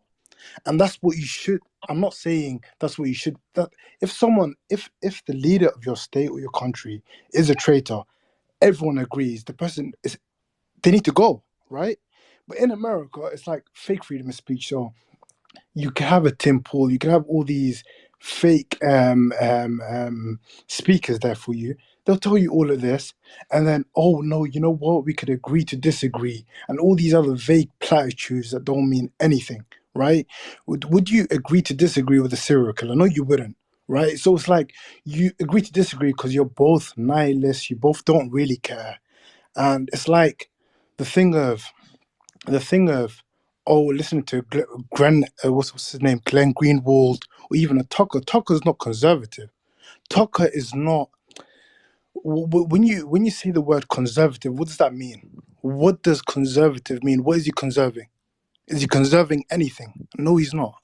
So it's and Glenn Greenwald is a conservative homosexual. Well, I mean, like, this is the kind of confusion that people are living under, right? So yeah, I just like, I meant to say all of that. Thank you guys. Great conversation. All right, sounds good. Thank you. All right, Carlos, you're up again. You came back. Thank you. Yeah, thank you. The reason I wanted to come back was an observation when we talk about the border and the policy. Uh, it really focused on the wall, and I think I would remind anybody that, and this conversation is an example of what I'm trying to say. The immigration policy is not just the border wall and the construction of a physical barrier. Look at the millions of people that have come into this country illegally. It's a euphemism at this point, but have come into this country and they have no visible sign of rehabilitation in terms of speaking the English, being employed, raising a family, pursuing the American dream. They're just here, and I would say to you that the discussion should be. What about the American communities and the American citizens that are walking around and having to pay the freight for this? I mean, it's part of the American language now. Be illegal, come into this country and get everything free. And so the thing that's not being discussed with regards to the Biden open border policy. I mean, the asshole just said the other night, there's no problem with the border, and yet he has not. There doesn't seem to be a fair discussion about the economic impact in every, and now they're calling each of the counties in this country border counties. Go ahead. Wait, can I make an argument about why Biden would say that there's no problem on the border? Yeah, you can, but it would be specious at best. All of his donors and all of most Republican donors as well profit off of cheap labor. And so, if you have mass amounts of cheap labor coming in through the borders, this creates, it creates like a housing crisis that can lead to charging higher rents. It can, That's an associative discussion, and not to interrupt. Go ahead. I'm sorry. I'll let you speak. I'm sorry. Think about like who he would necessarily be speaking to and making a statement like that. You know what I mean? It's like there are people who have vested business interests in keeping an open border and keeping people coming over here freely, and perhaps like facilitating whatever activities. I mean, if we want to talk about like human trafficking or drug trafficking or any of these things, there are people with vested interest in these sorts of things. Charles, who was in here earlier, can speak to this at length. But you're making my point. You're making my point. You're not. You've not diverted intentionally. You started talking about the other thing. That argument about cheap labor was good 20 years ago in California when Sanchez and whoever it was arguing for rights for immigrants. I'm talking about the actual economic impact. I mean, it's equated to billions, if not trillions, of dollars. And how is this economy going to pay for it? Who does that? That's the focus. It affects the people. It doesn't affect the donors. Like, think about that. Like it's. Well, that's my point. Right. And so, but again, if you think that like the government, like really any way, like actually serves you, I mean, I think that this kind of gets to the crux of the issue. Is like you thinking that they have your best interest at heart, and I think that well, that's a joke. Yeah, right, exactly. And so it's like, I think. Well, here's my question for you. Look at it a little bit differently and look through like a little bit more cynical lens. You might start to. No, here's my question for you. You seem to be knowledgeable on the issue. The only question that I would ask you is that don't you believe that the wrongness of the immigration policy, regardless of who's in charge, because I don't put it on. I put it on Biden because he's a man in charge now. But don't you agree that the country cannot pay for what's going on with this open border policy? The money's just not there, and it's bankrupting and destroying the country. And the impact is on Joe Tempeg and Susie homeowner. I mean, it's on the American people. It's destroying the middle class. On. This is just. Go ahead. Yes, we can obviously pay for this. We're paying for it right now. And there's no issue to lack of money. It's not like an immigrant goes to an emergency room and they come to your house and take money out of your wallet. That's not how it works. I mean, there's 30, Well, wait a what is minute. it, Wait, 30 that's a fair trillion, comment. 30 That's a trillion fair in debt. comment. The United States can put another 36, 36 trillion in debt. call it 100 But trillion. They can do no, but more. I mean, since there's Biden no has become money president, issue. wait a minute, that's not true. Well, who Wait, pays for that that's though? why they have The inflation. taxpayers pay for it.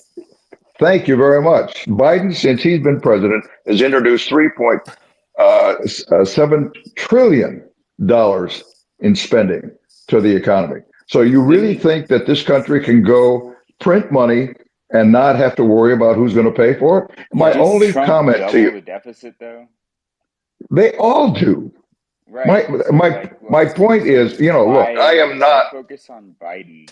They can. I mean, Trump added because to he's the guy in charge right now. I know. What's wrong with you guys? Were you saying this trying to get 2 years ago? I mean, look, I'm going to tell you something.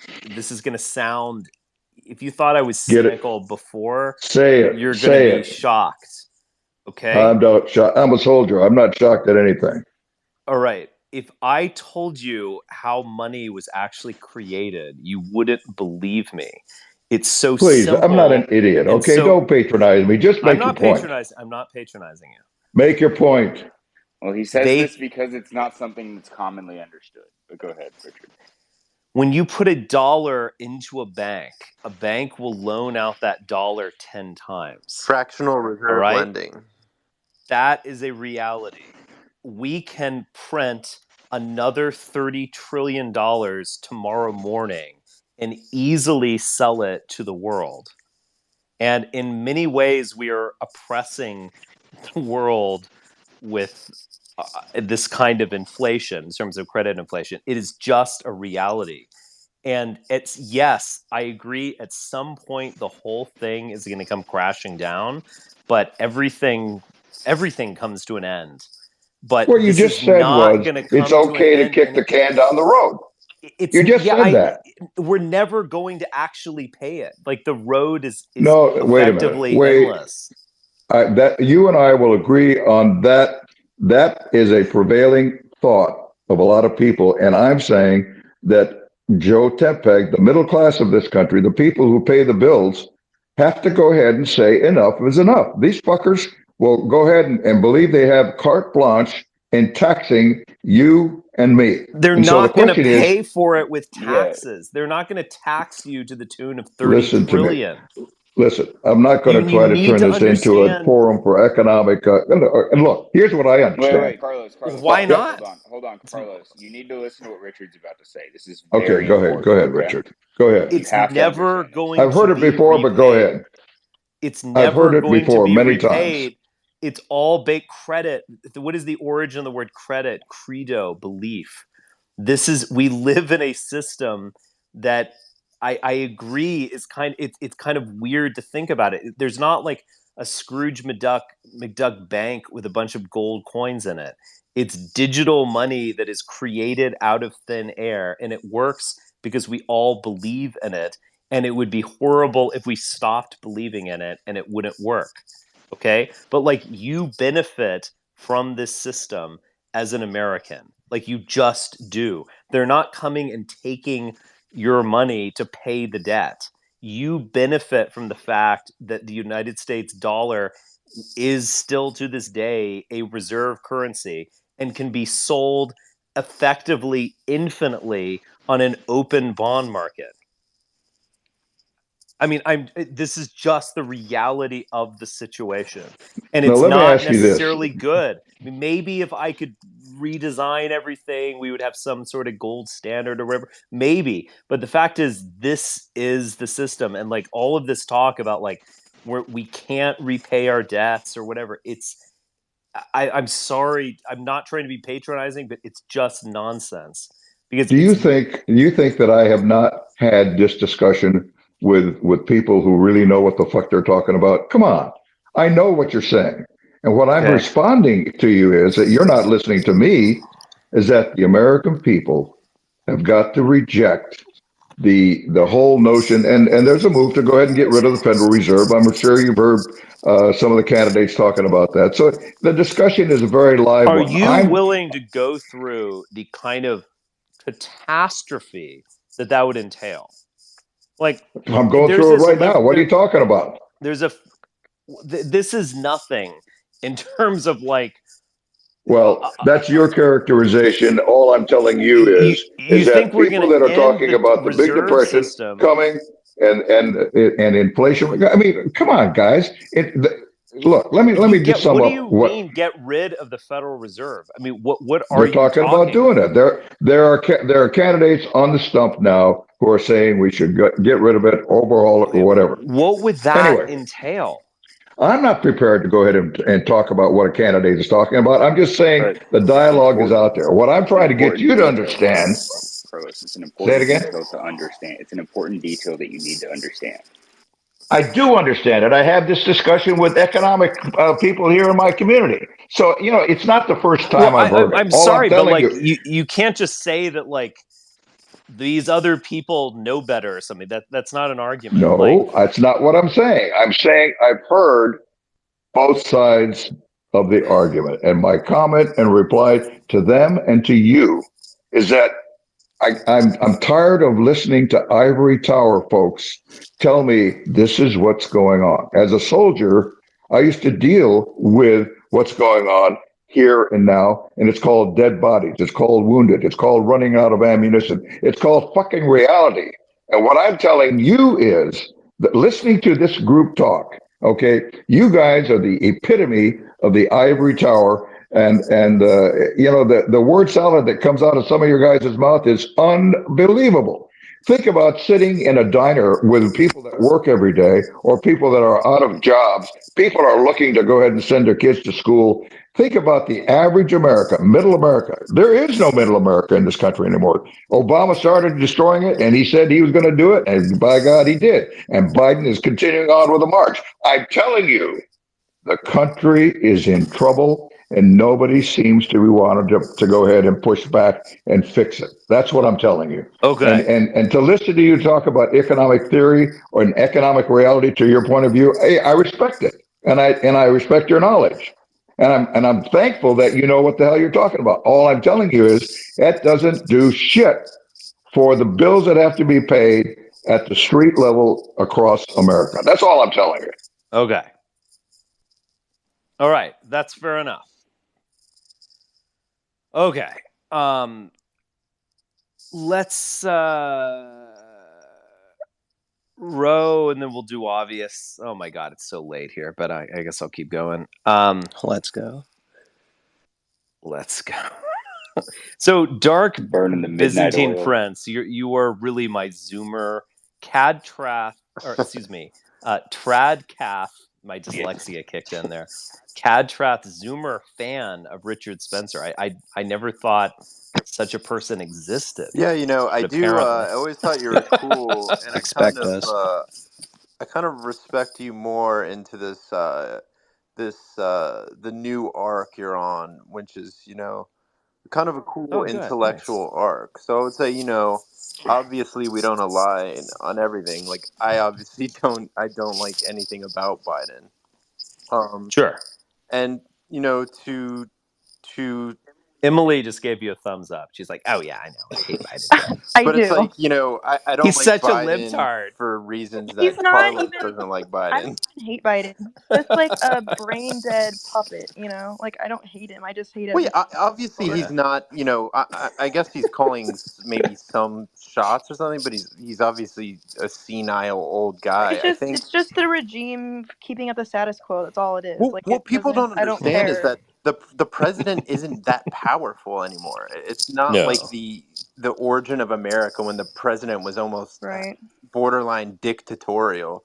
A president now is subservient to a massive both global economic interests that are incredibly powerful and then a bureaucratic class, and there's huge massive bureaucracy in the US. So to answer sort of Carlos, like even if Trump wanted to put a border wall in, what would that actually look like? How does that, he's talking about the ground level. How did Trump's not going to go with a hammer and go build the fucking wall. So Mm-hmm. you have to actually move the forces with the mechanisms in the government to actually create the wall. But the mechanisms in the government and the financial interest do not want a wall. So we're not going to get a wall under democracy in this under our republic. The republic will not Mm-hmm. create a border wall. Um, in regards to the financial institutions, I mean, it's a twisted sort of central banking slavery that, like Spencer said, it just kind of is what it is. You could overthrow it, but the reality is there's going to be a lot of brutal mass consequences that come with that. Oh God. I mean, look, I I do respect the like genuine Austrian economics or gold bug types or Ron Paul types. But what I don't I overall I respect their theory, but like in terms of what I don't respect is this delusion that like we would go on the gold standard and like the middle class would just be like rich and everyone would be happy, there'd be no more war or whatever. I mean, the kind of like global catastrophe that would take place in such a transition is just kind of like unthinkable. And the other thing I would say is as a middle class American, you have to understand like, yeah, there are a lot of things that suck. Like higher grocery prices suck. Like there's no question. Gas has gone down quite a bit. I have noticed myself when I, pay with my debit card at the tank. But nevertheless, I get it. It sucks. But like overall, the American middle class has benefited, like, or the American underclass has benefited tremendously by this arrangement. And it just is what it is. Like, your ability to purchase imported goods at shockingly low prices is just something that no one else in world history was able to experience. And so I don't know. I mean, again, I think you can make good arguments for like a sound money system based on gold or anything like that. I mean, that it actually was really appealing to me when I was dark Byzantine prince's age. I got into a lot of that stuff because it is so rational, and that's the kind of, it's autistic. It's like the temptation of libertarianism. It's a rational way of thinking, and you kind of have an answer to everything. So I see how it's very appealing, but I do think it's kind of like rationality enveloped in this just total delusion about power. I mean, I think without the American empire, the American dollar system, and so on, the kind of like mass death that would occur if that ended, and the kind of wars that would begin to occur without the US government effectively like maintaining right of way around the globe, like waterways and so on. Like we would not start like trading like in this Ron Paul fantasy, like we'd all trade with each other and be friends, and it would not happen. There would be wars of conquest. It would just be a disaster. And again, maybe you're willing to accept that, but don't tell me that it's just going to be all birthday parties and cupcakes once we get on the gold standard. Yeah, I mean, I can I at would, least respect the people that are like, will admit it and be like, yes, it's going to be mass violence, it's going to be bloodshed, and like they sort of accept that as sort of the resolution. But yeah, I think it's a Right. fanciful notion that, you can sort of just, uproot the entire political and economic system of a nation, and then it's going to be, yeah, like cupcakes and daisies. But Yeah. has anyone actually said that this was going to be easy? Because I sit here and I listen to people talk about this as if we should give up because it's difficult. I sit here and listen, oh, well, there would be a lot of chaos. Yeah, that's the point. When you're talking about turning an entire, very lucrative economic system on its head, of course there's going to be fucking like side effects to it. There's going to be massive problems. Yes, this has existed for so long. It's ingrained. It's kind of supporting our entire civilization. Yeah. Does that mean that we should just ignore it? Does it mean that we should just not do anything about it because it's difficult? Because there's a chance it's gonna cause some problems. Should we Well, at least maybe address it? that's fair enough. I mean, I'm addressing it by dealing with it realistically. I mean, fair enough if that's what you want. That's just not the hill I want to die on. And I'm not positive that we're going to emerge out of such a situation as like a better society. I think it could create massive death and chaos with really nothing in return, to be honest. So obviously, when it comes to a system like the current economic system that we have, I think the cat's out of the bag. If we don't do it, someone else is going to do it, and that's okay. Yeah. I still think that maybe we shouldn't look at it so loosely and it's such a beneficial thing, because this is the side effect of this is that we will never ever ever ever be independent of finance. We will never ever ever uh, be able to do anything that the people who make money don't want us to do. Well, the thing, It the is thing, the thing you need to understand is that in order to do this, right? Let's say you're going to overthrow the central banking debt slavery Federal Reserve System. In order to do this, you have to essentially pull what's like when Indiana Jones he puts the fucking coin purse and switches it with that like object he's stealing from some Aztec temple. You're gonna Well, have to yeah, be he able to puts do it. a bag of Yeah, dust. like, Yeah. you're going to have to Yeah. do that switch, and you're going to have a clear, concise, effective way to do that, which doesn't cause, the collapse of the American empire, thus global World War 3, 4, 5, 6. You have to do it in a manner in which is tangible, not just theoretical. Well, I think some of this stuff will kind of fix itself. For example, I don't think that the global American empire will continue to be as relevant as it has been if it has a minority white population. I think as the kind of American people cease to be the majority in the United States, I don't think it's going to be the same. I don't think it's going to be as lucrative. You may disagree with that, but Well, yeah, I mean, we'll see, but it's not. I mean, I think all of these things are born to die. I mean, at some point this will shift, but I don't know. It's not like, I mean, again, the power of the financial system is so incredible that we can talk about it. We can talk about how we hate it and how it's unfair and so on, but our ability to end it is, I mean, that's the task is so monumental. I mean, it's near impossible. I mean, I think the only way that it's going to be ended, it's going to end itself, and a new paradigm will take over. But like that's well past an event horizon. I mean, it's very difficult to even imagine like a post dollar or post American empire world, and when we do imagine it, we have to be kind of honest about the fact that it is kind of fantasy. I mean, we could, a neo landed feudalism could emerge, or whatever, but like maybe, but that is just all fancy on some I don't level. think I don't think that the current status quo will be replaced by something that's better. I think it's just going to be the same thing, but a different power doing it. That's possible. That's plausible. Especially because the reason that what holds this whole thing up is our capacity to go around the world and kick ass when necessary. Right.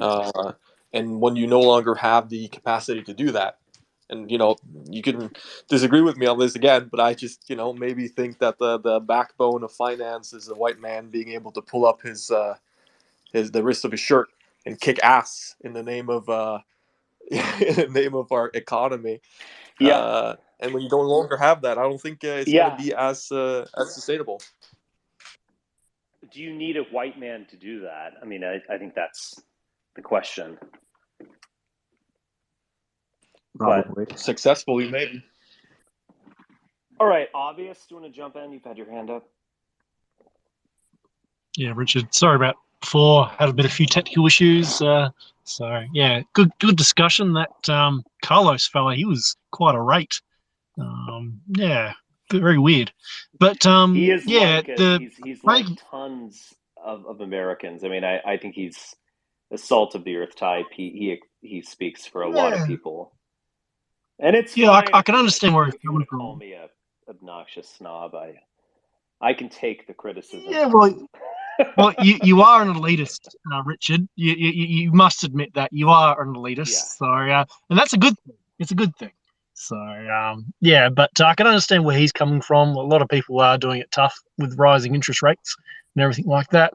But my thoughts when he was speaking was, if you eliminated the central bank, or even tried to eliminate the central bank, like there'll be a credit squeeze. There'll be a massive credit squeeze, and a lot of people have a lot of debt, and it'll be even worse for a good 10 years. It'll be probably a depression. Yeah, and that's borne out in history, like when I think your American president Andrew Jackson, when he killed the second American central bank or private bank or whatever, there was a massive credit freeze then. A lot of people lost a lot of money and a lot of poverty, and there was no social welfare thing. So it's quite like it's like being taken back to 2012 with the Ron Paul thing. It's you can say this shit, but to actually live through it, to have a central bank eliminated, it would be quite horrendous. Yeah, but yeah, in regards to the American Empire and everything like that, and I think someone mentioned that with declining white America, it's a bad thing. In the eyes of the people who are actually running things, at least in my opinion, you have to understand they're bringing these people in, and it's like an import export type thing. Like it's Americanizing the rest of the world. It's like it's almost like a form of third worldism. If you think the borders of the US are just in the continent of North America, yeah, you'd be very very mistaken. I've seen American culture pretty evident in Taiwan and Japan and South Korea. So yeah, it's to think. Yeah, there's a lot of high IQ people in the world, and a lot of them are being put into Americanism in a big way. So yeah, there's no doubt. yeah. All right, And Ro. Oh, sorry. Did you have one more point? Let me did, go to did you Ro want an Irish first. joke as well, man? What? Did you want an Irish joke as well? Oh yeah. Please. All right. All right. I got a good one for you. What's the difference between a potato and an Irish electrician? Okay. The potato can act as a battery. No, but yeah, the potato keeps the light on. The what? The potato can keep a light on. Oh. Okay. That's All good. Right. Have a good night, guys. Catch up. All right, Ro. Go for it. All right. I think it's important to... Wait, can you hear me? Hello? Yeah. Okay, it's important to think about when regards to the economy, and if we want to pivot back to the border, the reason why there's not a lot of policy change with regards to securing the border is because I think we're using these people who immigrate to America illegally in order to keep up our consumption-based economy and artificially keep our median age, like low. Like we want to like be as close to um, a replacement level when it comes to the birth rates, because a lot of our adversaries have been, a lot of them are getting really really aggressive. Whereas let's say Taiwan and Ukraine, and they feel as if their window of opportunity is like closing, and a lot of them don't really have a lot of immigration happening, and in order for them to continue the streak of positive economic growth, either they fudge up economic numbers or they they have to rely on their export-based economy. And America's economy is, heavily import-based. And I think if we were to consider, if we were to have an honest discussion, with border policy, we have to think about the economic incentives that are in play. Yeah. Yeah, I mean, I agree with this. I mean, the thing, what I would add is that the entire planet is going to go through a population decline. And the second world, if we want to use that term, is undergoing a more dramatic, birth dearth than America is. So, Mexico is undergoing demographic collapse. Mm-hmm. So this idea that the Mexicans are breeding like rabbits and they're going to just fly across the border, and soon America will have 1 billion people in it, and they'll all be Mexican. That doesn't really hold water, actually. Mexico is demographically doomed in many Aren't their ways. birth Many rates Middle Eastern quite low countries. now, even when they're here as well? It's probably the case. I mean, the decline in fertility is this just secular phenomenon. I mean, Yeah. it's extremely predictable. I don't know if there's really a situation that goes against it. There was a little bit of I haven't looked at these numbers in a little while, but there was a little bit of a baby bump in the early 2000s, and you can kind of see these little points where it's oh, what's happening? Was there some social mood shift or something? Were people very optimistic about their finances? Or I don't know. But overall, the birth dearth, a fertility decline is just this ineluctable phenomenon, and it happens everywhere. There's no exception to when I think it's fundamentally women being educated. Except for Africa. Is Africa's the one exception. Yeah, but Africa's a weird place. I mean, I would imagine the exact same things happens with Africa when they are exposed to modernity in the sense of no, 100%. education. But I think and the so whole on. point is that they're not, and that's why they're the only ones whose birth rates are Right. above If fertility. you can find real industrialized, civilized Africa, then I'm positive that the same thing is happening. But yeah, it's a weird. Africa is just a very weird situation. I mean, you could go from the Congo to, Johannesburg, and within the same continent, you're experiencing just dramatically different, hunter-gatherer type society to postmodern society. I mean, it's just insane. But yeah, I mean, what did we hit? 8 billion people this past year, I believe, across the planet. I mean, Yeah, we're going to something go back to crazy. we're going to go back to 7 billion, Mhm. well within our lifetimes, and we might even go back to 6. I mean, we are going to experience something that no one has experienced for a very long time, and that is a secular global population decline. One thing I think you'll also see, Spencer, is that the first world encountered this kind of population decline very early, the first in the world to do so. Yeah. And so we're also might be the first ones to heal from it. You see it's more and more popular now with even though the mass birth rates aren't going to change anytime soon, you see it's more and more popular to have a lot of children, especially among kind of white conservatives, if you will. Because for a long time that wasn't the norm. It was all talk. So I think we'll heal from it before the third world does. And I think places like China are in a dire fucking place when it comes to their birth rate. There's no doubt, but I mean, look at the Zoomers as a generation.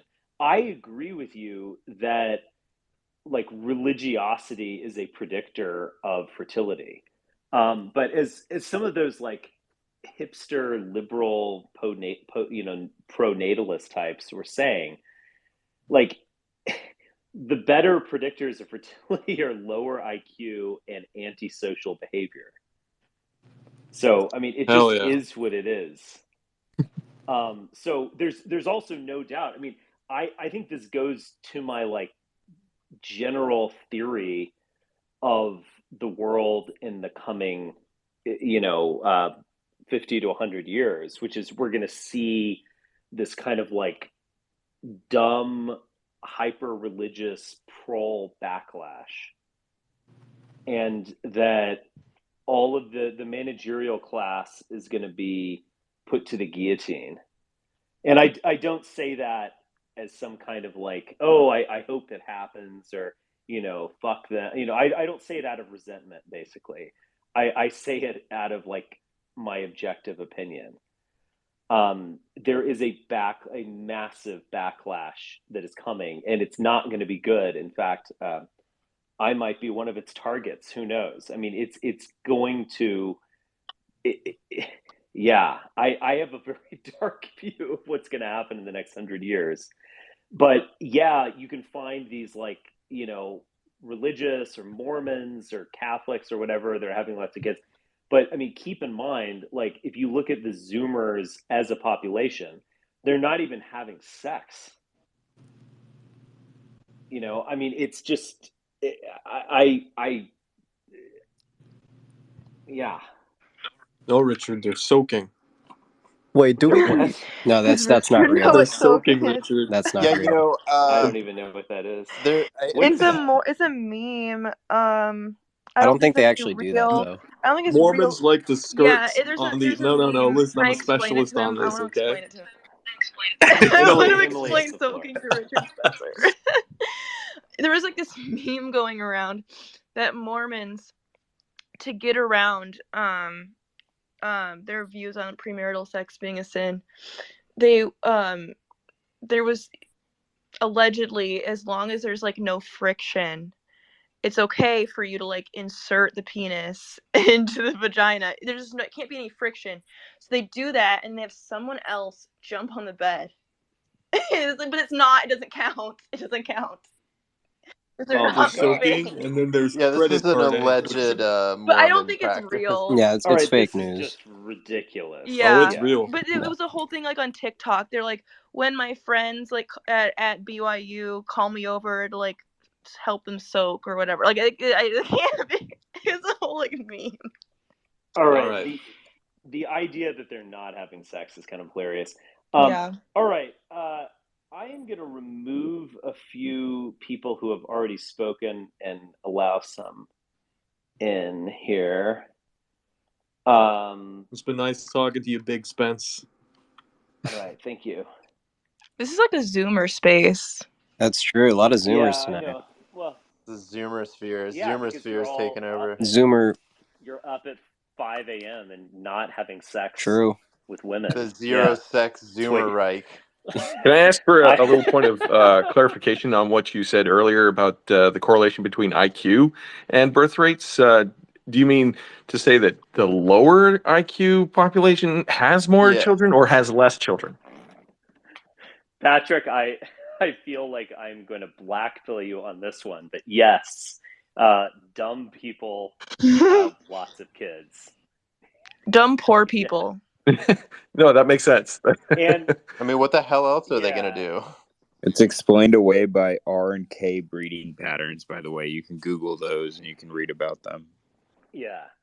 Now there are some like there's some nuances here. So there are people who are wealthy who are definitely undergoing like replacement fertility. Like they're having 3 kids or something. And Yeah, they look at live in the Elon Musk. burbs. How many kids does he have? Well, exactly, but that's one person who's obviously exceptional. But there are many, like the America does have a upper middle class who very likely have 2 or 3 or 4 children. So it's not like that's terribly unusual. But in terms of the numbers, yes. I'm kind of more of the liberal arts type as opposed to a number cruncher. But from what I've heard from number crunchers is that it's not even correlated exactly with religiosity. It's correlated with stupidity and criminal behavior, like antisocial behavior. So it is not like it is absolutely true that being religious is correlated with being fertile. Like that's clear. But the stronger correlation is being an idiot and like being a criminally insane maniac. So is the brain cell phenomenon Looks real? like I got my future ahead of me. No, that explains like the third. Many people in this, needless to say, many people in this space have very large families. Yeah, that's what I'm saying. Damn, son, I must be a fucking idiot then. Yeah, but going back to what you said before, and you hit the nail right on the head, is that this younger generation doesn't seem to want to reproduce. I have 2 kids of my own, and neither of them are interested in. I mean, one's sexually active, but she's not actively trying to create a family right now. And then I have my son who just doesn't seem interested. It's really weird.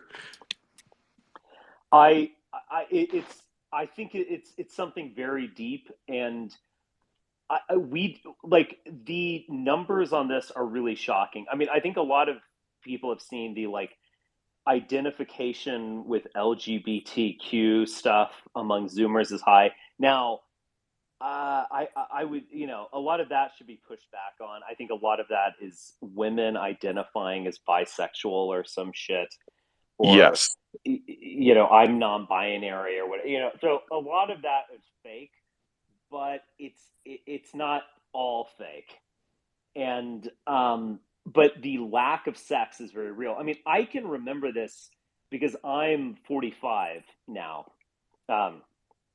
Believe it or not, I'm that old, even though I don't look a day older than 19. True. But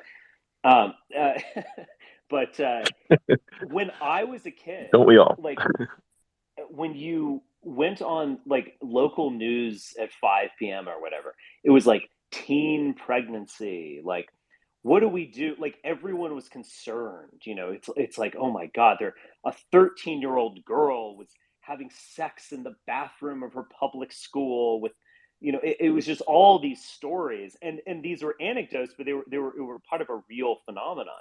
Now it's like, I don't know, the local news is going to report on like masturbation habits of incels. I mean, it's just fundamentally changed.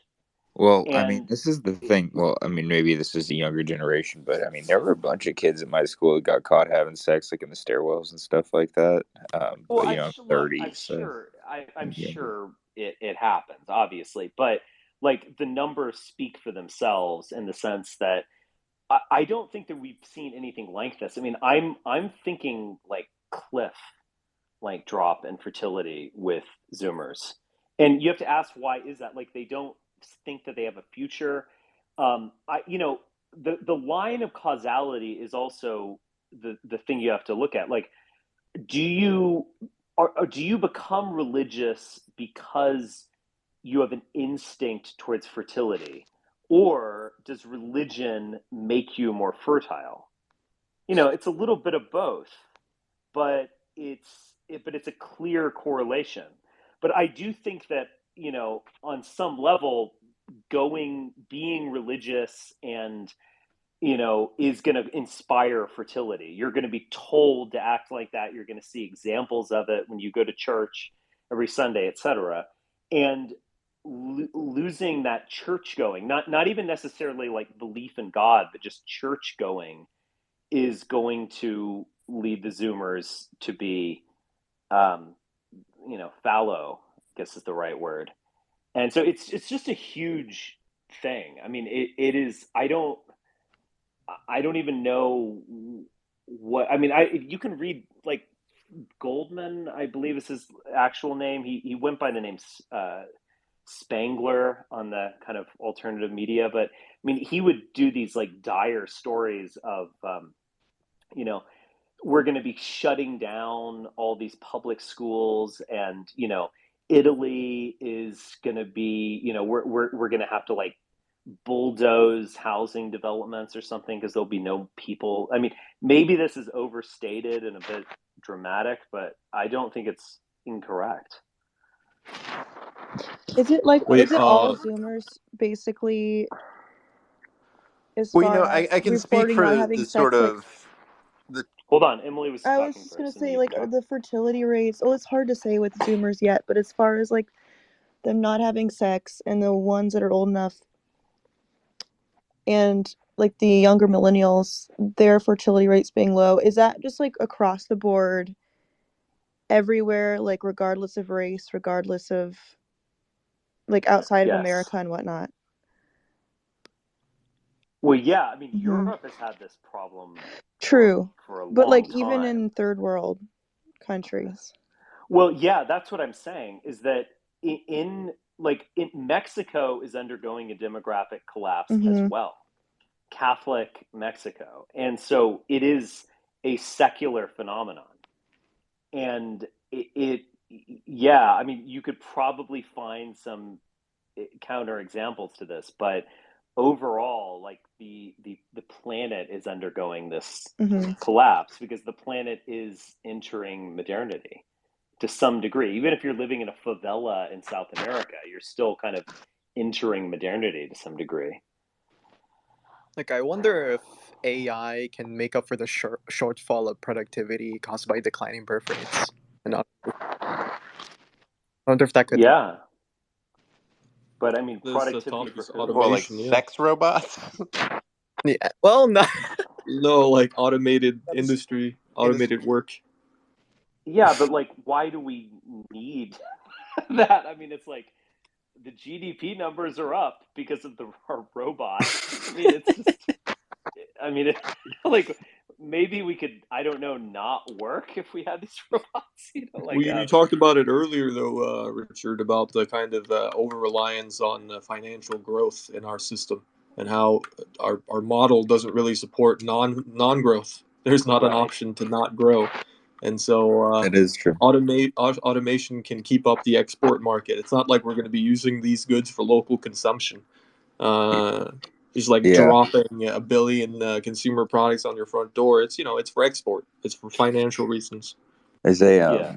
interesting little phenomenon that I like to point out, but you know, our current financial system, you know, obviously relies on unlimited growth, as you stated, but that's also the modus operandi of the cancer cell, right?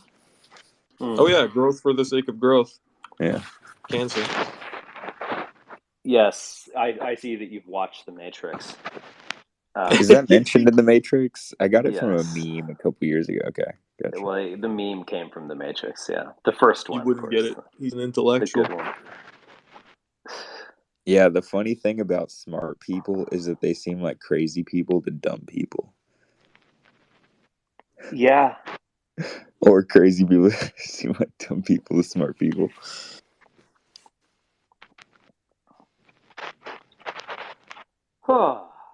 Oh, Carlos wants to come back. All right.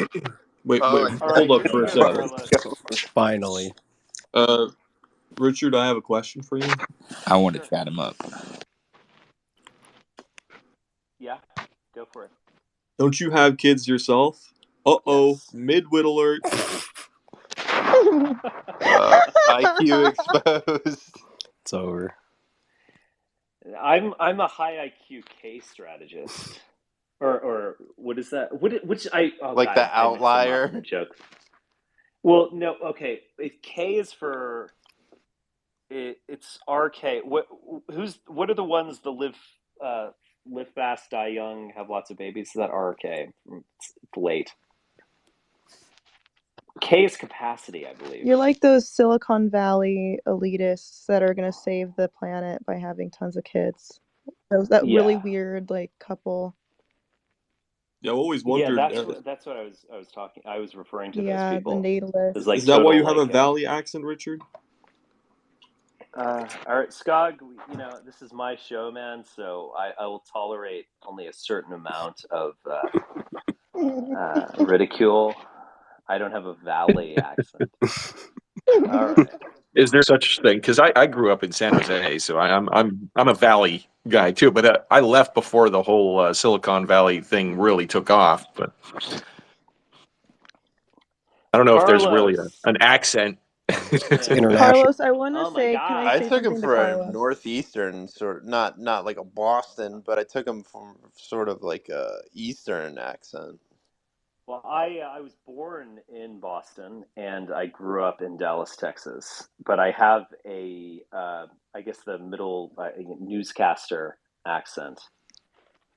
Hard to place me exactly. Carlos. Carlos, thank you for your service. Thank you, Emily. I enjoyed my stay with you guys this morning. Stimulating on my second cup of coffee. I really enjoy you replacing some of my meditation time in the morning. So thank you again for stimulating thought. Uh, I would Oh, like, you're welcome. yeah, I'm going to leave and start my day, get my day organized, start my meditation and exercise. And anyway, what I wanted to leave you with, if you don't mind, is some things to start focusing on and being as critical as you are about the topics you were talking about today. And that is corruption in our government. Corruption is the number one national security threat as far as I'm concerned. And then the second idea is we have witnessed and are witnessing the number one crime of the century in this country, and that's treason. And it started with Obama, Hillary, and all the other players you all know about. And I would just ask you guys to focus your attention on putting that out in the public so people know about it and reject it and do something about it and throw these bastards in jail. And then finally, What did they do? What was their treason? come on, I'm not going to, Jesus. Anyway, do your own fucking research. Anyway, the third part is education. We need to go ahead and overhaul the education system in this country and take it out of the hands of unions and people at the school boards that go ahead and pay $80,000 for bus drivers and school teachers have got to go into their own pockets to go ahead and get school supplies. So, and in critical race, if there's any good thing that came out with COVID, it exposed critical race theory being taught in our schools, and thank God for that Loudoun County soccer mom who said enough's enough. So, education, crime, and corruption. I would ask you guys to talk about those things at least 5 minutes when you guys get together. And with that, I'll go ahead and say, smoke them if you got them. And it's been a pleasure meeting you guys. And thanks for the time. All right. Thank you, Carlos. You bet. Smoke them if you got them. That's an army term. You bet. It's airborne. I was intel. Yeah, there you go. You fuckers you guys are not doing well, let's put it this way. Clapper, Brennan have not been giving you guys a good name. So, have an internal revolt, okay? No, exactly. I hated those guys. They are what we used to call as strap hangers or the suits. Yep. Just sitting in the green zone, making life miserable. Yeah, I mean, any way of attacking corruption, I was just talking corruption for a second, but it's like, aside from some sort of January 6th or like Leninist revolution that just absolutely, or what Richard sees as a potential religious sort of retribution in the future, the only alternative to sort of cracking down deeply on corruption governmentally is to convince your aristocratic class that it's in their best interest to do so.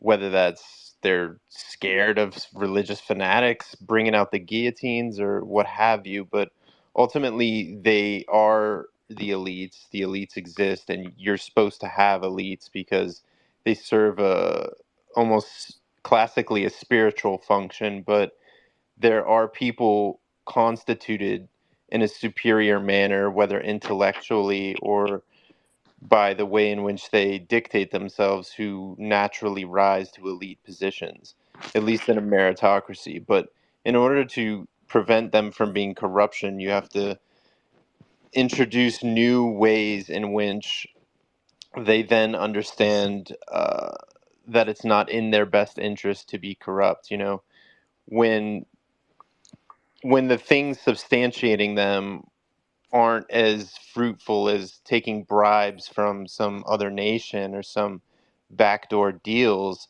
then they're simply going to take the backdoor deal. So ultimately, maybe you can do this philosophically, like some sort of aristocratic philosophical revolution where you convince these elites to sort of become moral and become true sort of 1700s idealists, like the founding of the nation. I mean, that's really your only resolution other than some sort of violent revolt that just changes the regime and thus changes the political dialectics. There you go. As Samuel L. Jackson would say, allow me to retort. Yep, you just finished it up with a good one. And the rule of law must prevail in this country. And the Constitution was formed with three branches so that we wouldn't have a dictatorship, so that not one particular branch would rule and be dominant over the other. Although we've allowed that to morph into a semi royalty at the executive branch. But now the rule of law has got to prevail, and we the people have got to understand, if we galvanize our voice, that we elect these bastards, and to go ahead and look for us to be able to do a parliamentary system and have a plebiscite and vote them out the next day and all that stuff. No, the founders said, no, we can't have that. It was, our system of government was designed to be slow and deliberative and to follow the rule of law. And we must always remember that. And you know, it's a magical country we have. And Thomas Jefferson said, yeah, it's okay for a revolution every now and then. And you know, I would not like to see that happen. Just look at the statistics of the Civil War when we fought against each other, brother against brother. You know, just think about 200,000 people being killed in one day with rifles, with bullets. That's a lot of folks. So, and there's a lot of guns in this country. And, you know, like I tell my son, who am I going to shoot? I'm not going to shoot a cop. So it's, you know, I know in my mind who I would, but that's, you know, that's fantasy land. And so the rule of law, we And have we to know go the ahead answer. and, It's Richard yeah, we have Spencer. to, yeah. Yeah, we have to. You know, no, Richard is a good guy. If he would go out of his ivory tower every now and then and go ahead and smell the coffee, you know. For real? But yeah, let me see. You know, I don't know if you remember that movie Shooter, but where the old guy that Wahlberg went to see about the case bullet, where he slapped his hand and said, you know, looked at him, you know, do you have blisters on your hand? Are you a man of the people? That's what he was getting at. So anyway, it's a good space that you run here, Richard. And like I said before, go out there and talk to real people. Go sit in a diner and listen to real people, and go ahead and try your ivory tower conversation with some of them and see what happens. Anyway, I enjoyed it, folks, and thanks for your time. All right. Good luck, Carlos. Awesome. All right. Yeah, that's good stuff. All right, Jungle. I don't think you've talked, and then I'm gonna close it off, finish cleaning up. I actually have to do something very early in the morning, so I'm just gonna pull an all-nighter. You're kind The of last old for time that, Richard. I am. The last time I pulled an all-nighter was talking to you, Emily. Oh. About 2 months ago or so, when I did the exact same thing. I did a space to kind of like keep my juices flowing. Jungle, have you spoken Jungle TV? Official Twitter account of jungle.tv.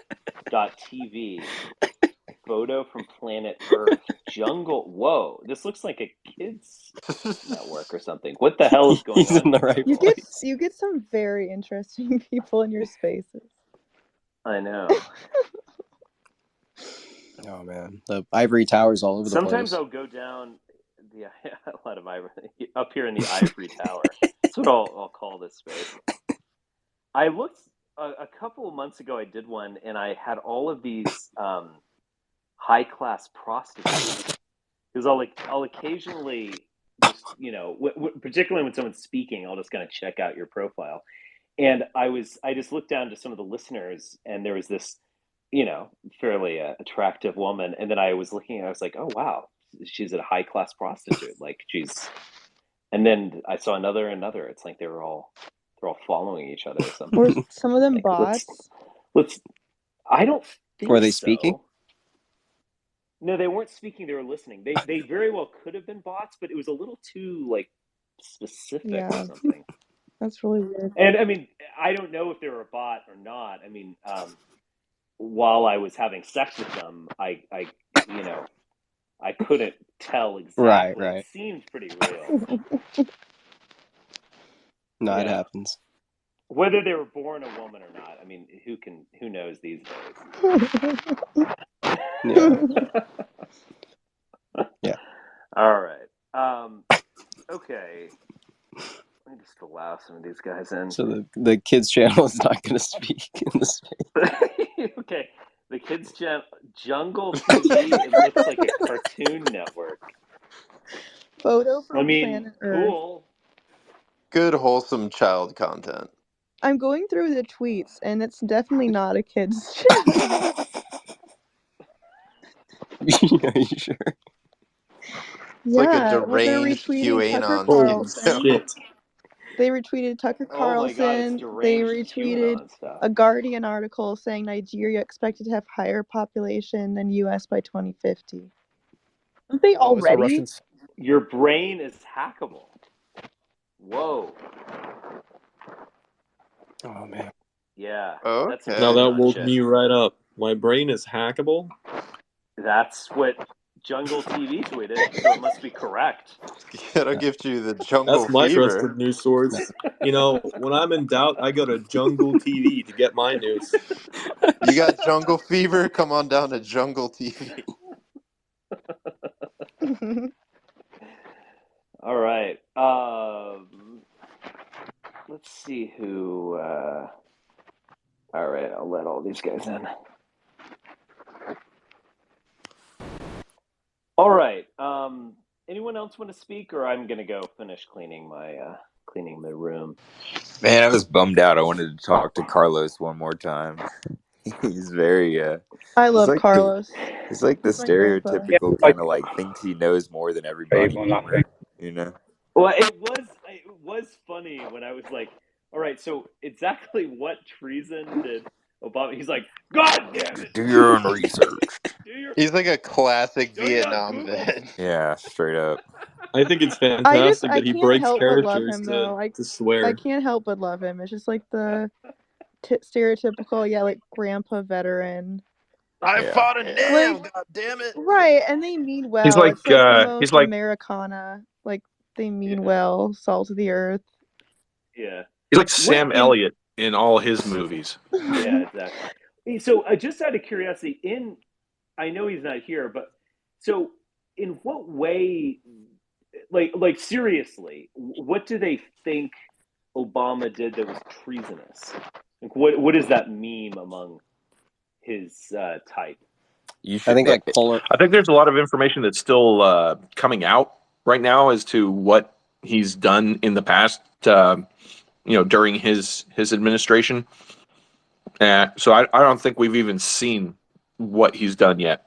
I would just Well, what assume type of stuff? I would The assume like Didn't proposition is that Obama? it's acting in the interests of either money and global interests as opposed to national interests. That's But the a thing is, simple way of explaining their that's literally spurgouts. every president in this country for the last how many years? You know what I mean? Like it's not like it's just Obama. Yeah, it's not But didn't exclusive. Obama exactly. It's been like the last couple of decades. At Well, least. this whole Jack Smith thing, I mean, I will even grant Trump fans the fact that like Jack Smith is focusing on Trump, but I was seeing some stuff today of what has happened. One of Trump's lawyers has had it's like the criminal exception to attorney-client privilege. So basically, he is breaking attorney-client privilege because a crime might have been committed. And they are, at least from what I could tell, Jack Smith seems to be going after the notion that Trump was in touch with foreign actors with regard to the classified documents that he took. Interesting. So I suggested, I mean, I was not the only one. This is actually like a pretty typical libtard opinion, which was that, Kushner got the huge investment from the Saudis, months after Trump left office. And there was this notion that, there's something, I mean, obviously a classified document, I mean, it can have extreme value, not even necessarily for the Saudis themselves. They could sell it to Russia or whatever, just to know something about, nuclear shit. And I could imagine that being worth billions. And so that was the accusation. I mean, it was pretty, it was a bit conspiratorial in the sense that like you don't have direct evidence for it, but yeah, we'll see. I mean, I think some shoes are going to start dropping with the Trump stuff. I mean, the getting indicted in Georgia seems to be in the cards, and I don't know if Jack Smith, this is going to be another Mueller investigation where it lasts longer than you expected, and it's kind of inconclusive, or although there is some there, I don't know, but I imagine there's going to be something more serious coming from him. What was the whole Durham report that came out recently? They basically said the FBI Well, needed to be like restructured, or they said the FBI was like partisan or something like that. Well, they didn't make any he didn't make any recommendations, but it's basically about like the origins of the Russia. Oh. The Crossfire Hurricane. Yeah. But they basically said that there was nothing. They had nothing on them, right? Basically. Yeah. It was like a political ploy or whatever. Wow. But Shocking. Richard, I was thinking next time the as time goes on, I become more and more convinced that Rachel Maddow was right. What would she say about the Trump Russia stuff? To be honest, wrong on details, but kind of right in the general trajectory of things. To be honest, but they can never come up with that anything. He did collude. That's the thing. Like I'm still waiting on evidence. No, I don't think it's as simple as like, Donald Trump was, backslapping with Vladimir Putin and it was all some secret plan. I think it's very different than that. But I don't have any doubt that Trump was the preferred candidate of the Kremlin, that the Kremlin engaged in massive, I mean, disinformation might be the right way, just massive kind of chaos. And that you had like direct actions on behalf of Russia by Paul Manafort, particularly. And like, I mean, the RNC platform from 2016 is pretty much a smoking gun. I mean, it so that he changed. So, I mean, I don't think it's like so simple as, this like direct quid pro quo. But I think it was kind of a vaguer conspiracy, if you want to call it that. But there's no doubt that when Trump was shit talking NATO, that the ears perked up in the Kremlin, and they viewed, look, it's not even about getting something tangible out of it. It's about demoralizing the notion of America as a, imperial power. I mean, I think that is all very real. But whether any of that can be kind of pinned down or something, I'm not so sure. Mm-hmm. Yeah, what I was gonna say is next time that you hear somebody say that Obama was treasonous, you should ask them what, because of like gay marriage, or you should ask them about the birth certificate. I think that those would be two that you could Yeah. pretty funny.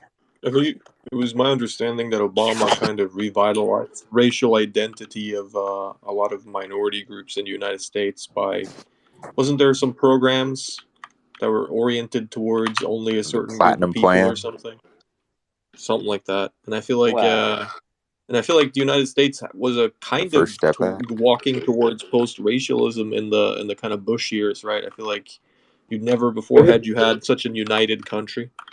And then with Obama, I feel like the kind of racial identity was revived because black presidents looking into for black rights and all this kind of stuff. Well, yeah, not really. All of that stuff was not new. I mean, we've had affirmative action for quite some time, and I think Obama definitely. I mean, I wouldn't even say he revitalized it because it was already there, but he kind of got under He the capitalized skin on it. of the white right. Yeah. Yeah. Well, no. I mean, he inspired like I don't think there's a Tucker. There's certainly not like a Glenn Beck without Obama, without a black face in the White House named Barack Hussein Obama. Yeah. I mean that was kind of like a QAnon like thing. Yeah, I mean the whole birth certificate was like a QAnon style right wing fever dream. So I think he definitely revived that kind of Did you ever stuff. look into it? Like, did you ever download the PDF from the I actually website? did look into the birth certificate. Yes, it's one of these curious things where it came from the Hillary Clinton campaign, Yeah, but like much there's like a like the Trump more stuff. interesting Yeah, detail to it though. Like you can download the PDF from the website, and if you have the Adobe suite of software, they have like Adobe Premiere and Adobe Photoshop and Adobe Illustrator. You can actually open the PDF in Illustrator and it separates out into layers, editable layers, and you can like hide and show you've looked certain. into this more than I Yeah, have. it's I just read up on that. fascinating. It's like, I was in Hawaii like 2 years ago, yeah, and our tour guide was a native Hawaiian, and he did not like Obama, and he kept making all these little snide comments about him the whole time. Like we drove by the hospital. He's like, "This is where Obama was allegedly born." that's funny. It was the funniest shit. It's hilarious. I was just not expecting it from like one of the natives. And That we is drove funny. by like where he's like building a beachfront like $8 million home, and he's just like, I have no idea where he got that money from. So okay, let's go down the rabbit hole here because it's the witching hour, so it's appropriate. So I remember the whole birth certificate thing back in 2010, and I did. What is the name of that guy? He's like an Alex Jones type guy. He actually has a degree from Harvard, and he did the Swift boat stuff, and then he, surprise, surprise, was into QAnon. I can't believe, I seem to notice a Alex pattern here. Jones like stuff. I'm trying to think. I Yeah, mean, what is his name? Sheriff This Joe like super Arpaio old guy. picked up the is it Pillow Guy? Mike Lindell? Yeah, Mike Lindell. He did the birth certificate. God damn. Wait, Okay, I don't know, maybe. so Maybe. what is like? I get this notion that Obama's personal history is weird. I mean, it's all over the place. So I kind of get that premise. But like what is the upshot to all this? Well, Like it would be is this some diabolical well, I scheme mean, or something? my understanding, and like, I've kind of like listened to it for a while, but it was that he was kind of groomed, like from childhood to like become president by some, I don't remember. Sure. And essentially, like they picked him up like out of Kenya or something like that. Chuck Johnson has said that his father, that he writes about being his father in his book, is not his actual father or something. I mean, I've heard him talk about that. Yes. But the real upshot is like, if you're like not capable of being president, and like it's just kind of like you're a figurehead for the global banking cartel to So you're hugely compromised. yeah, Chuck essentially. Johnson's he's convinced that Obama was gay. This is the funny thing about Chuck. Chuck, like me, has changed. I mean, he's gone. He's like much more fervently pro Biden than I would ever be. But when I first met Chuck, Chuck was like a raving, Trump person. right wing. Yeah, well, he was a Trump person, but I actually met him before 2015. Okay. And at that point, it was in the Obama era, and he was just like a raving, Obama hating, Breitbart column writing, Claremont Institute graduating retard. I shouldn't say retard. That's not a. You know what I'm saying. Yeah, no, I feel No, I say this all with love and respect, of course, but Chuck, I don't think would deny my characterization, but I feel like he's moved on. With age and time, you start to reconsider things, but he's moved on. But then he has this like baggage, so sometimes we'll be talking and he'll start saying things, and I was like, all right, this is the 2013 Chuck. Like you've like moved on now, but that you're still carrying your backpack of Obama era right wing fever dreams. Yeah. But he, I mean, I could basically believe that Obama's gay. I mean, I could, I don't. I mean, he's got it got some kind of like seems proof of this or plausible. I something mean, that it was like My dad removed is a from his book or typical. something like that. My dad is such a typical boomer con too, where my dad is like fully convinced that Obama is a gay Muslim, which is like extremely contradictory. A gay Muslim. It is weird, like because the right wing fever dreams are always like totally incoherent and self contradictory. Like he's like he's gay and he's gonna Islamify the country. I know, guess it kind of doesn't make any at sense. a weird level. I don't think that these two are usually the same people, right? I feel like people also that it's not so much merit to the gay and Muslim thing. I think they just don't like him, and we use words that we associate with things we don't like. It's like with J6, where it's like Antifa did it, but actually it was completely justified. But also Ray Epps, like it was the feds did it via Ray Epps. And also, it never happened. Like there was no Well, the violence. real patriots were doing all the pick things one. that Like these are. But the also, it individual should have approved gone of. farther. But also, it was These peaceful. are totally incoherent. Yeah. Yeah. But also, it's just Nancy Pelosi should have been hung.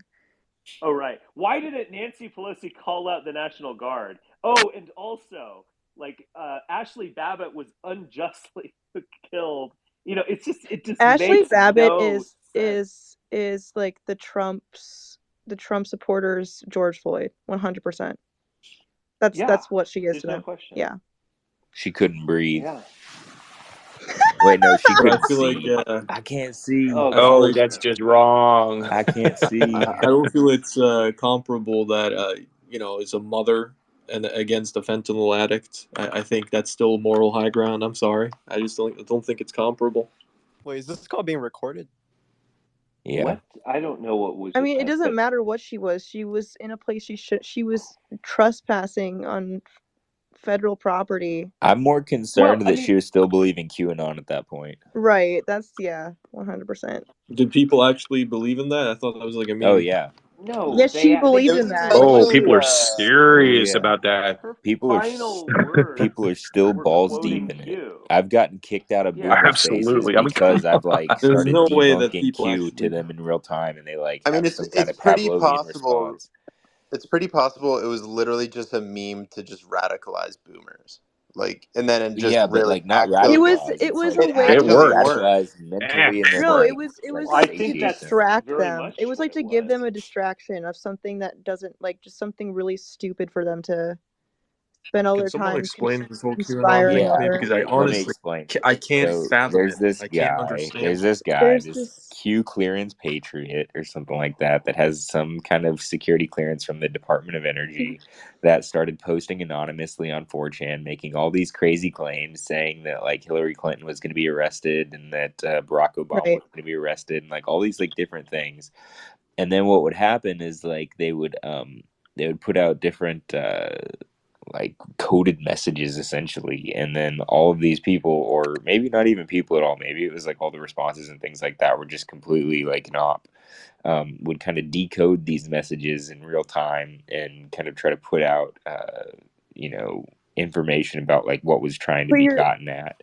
you're um forgetting the biggest part is they were all going to be arrested for like these like child sex no, rings. They that's were all in pizza. these Well, child sex rings. They were sacrificing children I mean, it and was, raping them. Oh, the yeah, adrenochrome. that was part Yeah. of it, but like it was, I feel like this That's bleeds the into best the part of same it, kind though. of. it's all from I Pizzagate feel as like this well. bleeds. This bleeds into the same kind of shit where they coax Christians into thinking that their enemies are some kind of actual satanic Jewish cult. Is where these people make Well, fun of that's you just and you true. buy it. They they do this stuff to make you freak out, to make you look like a fucking idiot, and then you eat it all up. They make you I think it's Well, really my sick. my want you to believe. conspiracy theory was that Q actually did have Q level clearance. So and I don't think I'm correct on this, but my theory was that QAnon was an inside job. Now, obviously, what he said was complete nonsense, but it was this weird psyop where it told you to, basically stand by and stand down, or whatever Trump said to the Proud Boys. Like, don't do anything quite yet. We've got this. But there are patriots in Patriots the are in government who control. are, yeah, patriots are in the NSA, and they're going to kill the evil CIA agents or whatever the hell they're saying. But also trust Trump, trust the plan, and trust Trump. Just like Yeah, keep trust the the plan. plan. Yep. Yeah, Trust the plan. keep Yeah. voting for Trump, go along with it. And so my theory, and again, there is a HBO documentary where they suggested that it was actually 4chan itself, which was creating these things, and that's probably, I don't know. It seems as But they all correct had the as same a tag. notion as They any. all had the same And then poster every tag, so time it was the like it had plan to didn't come from work the same out, IP it was just address. like, no, actually, this is all part of an even more elaborate thing. Like, this is Right, actually all but I orchestrated.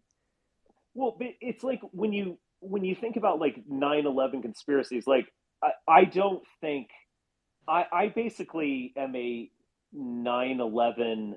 At the end of the day, I'm a 9/11 like normie. I don't believe. I believe that what we were told happened.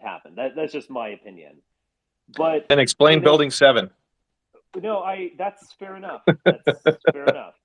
But why? What I mean is the conspiracy is getting at something. Like, in a weird way, like Cheney and Bush did do 9/11 in the sense that they, or the neocons or whatever, in the sense that they like used this event as a catalyst, at the very least, of a long-term foreign policy Yep. goal of theirs. So Yep. if you understand what I'm saying, like it's a even if it wasn't a conspiracy, it kind of was. Yeah, it And started under I Clinton, though, and that's what you need to understand with the Office of Special Plans and the clean break memo. You have to understand that, and then all the right, rest of it is like, whoa.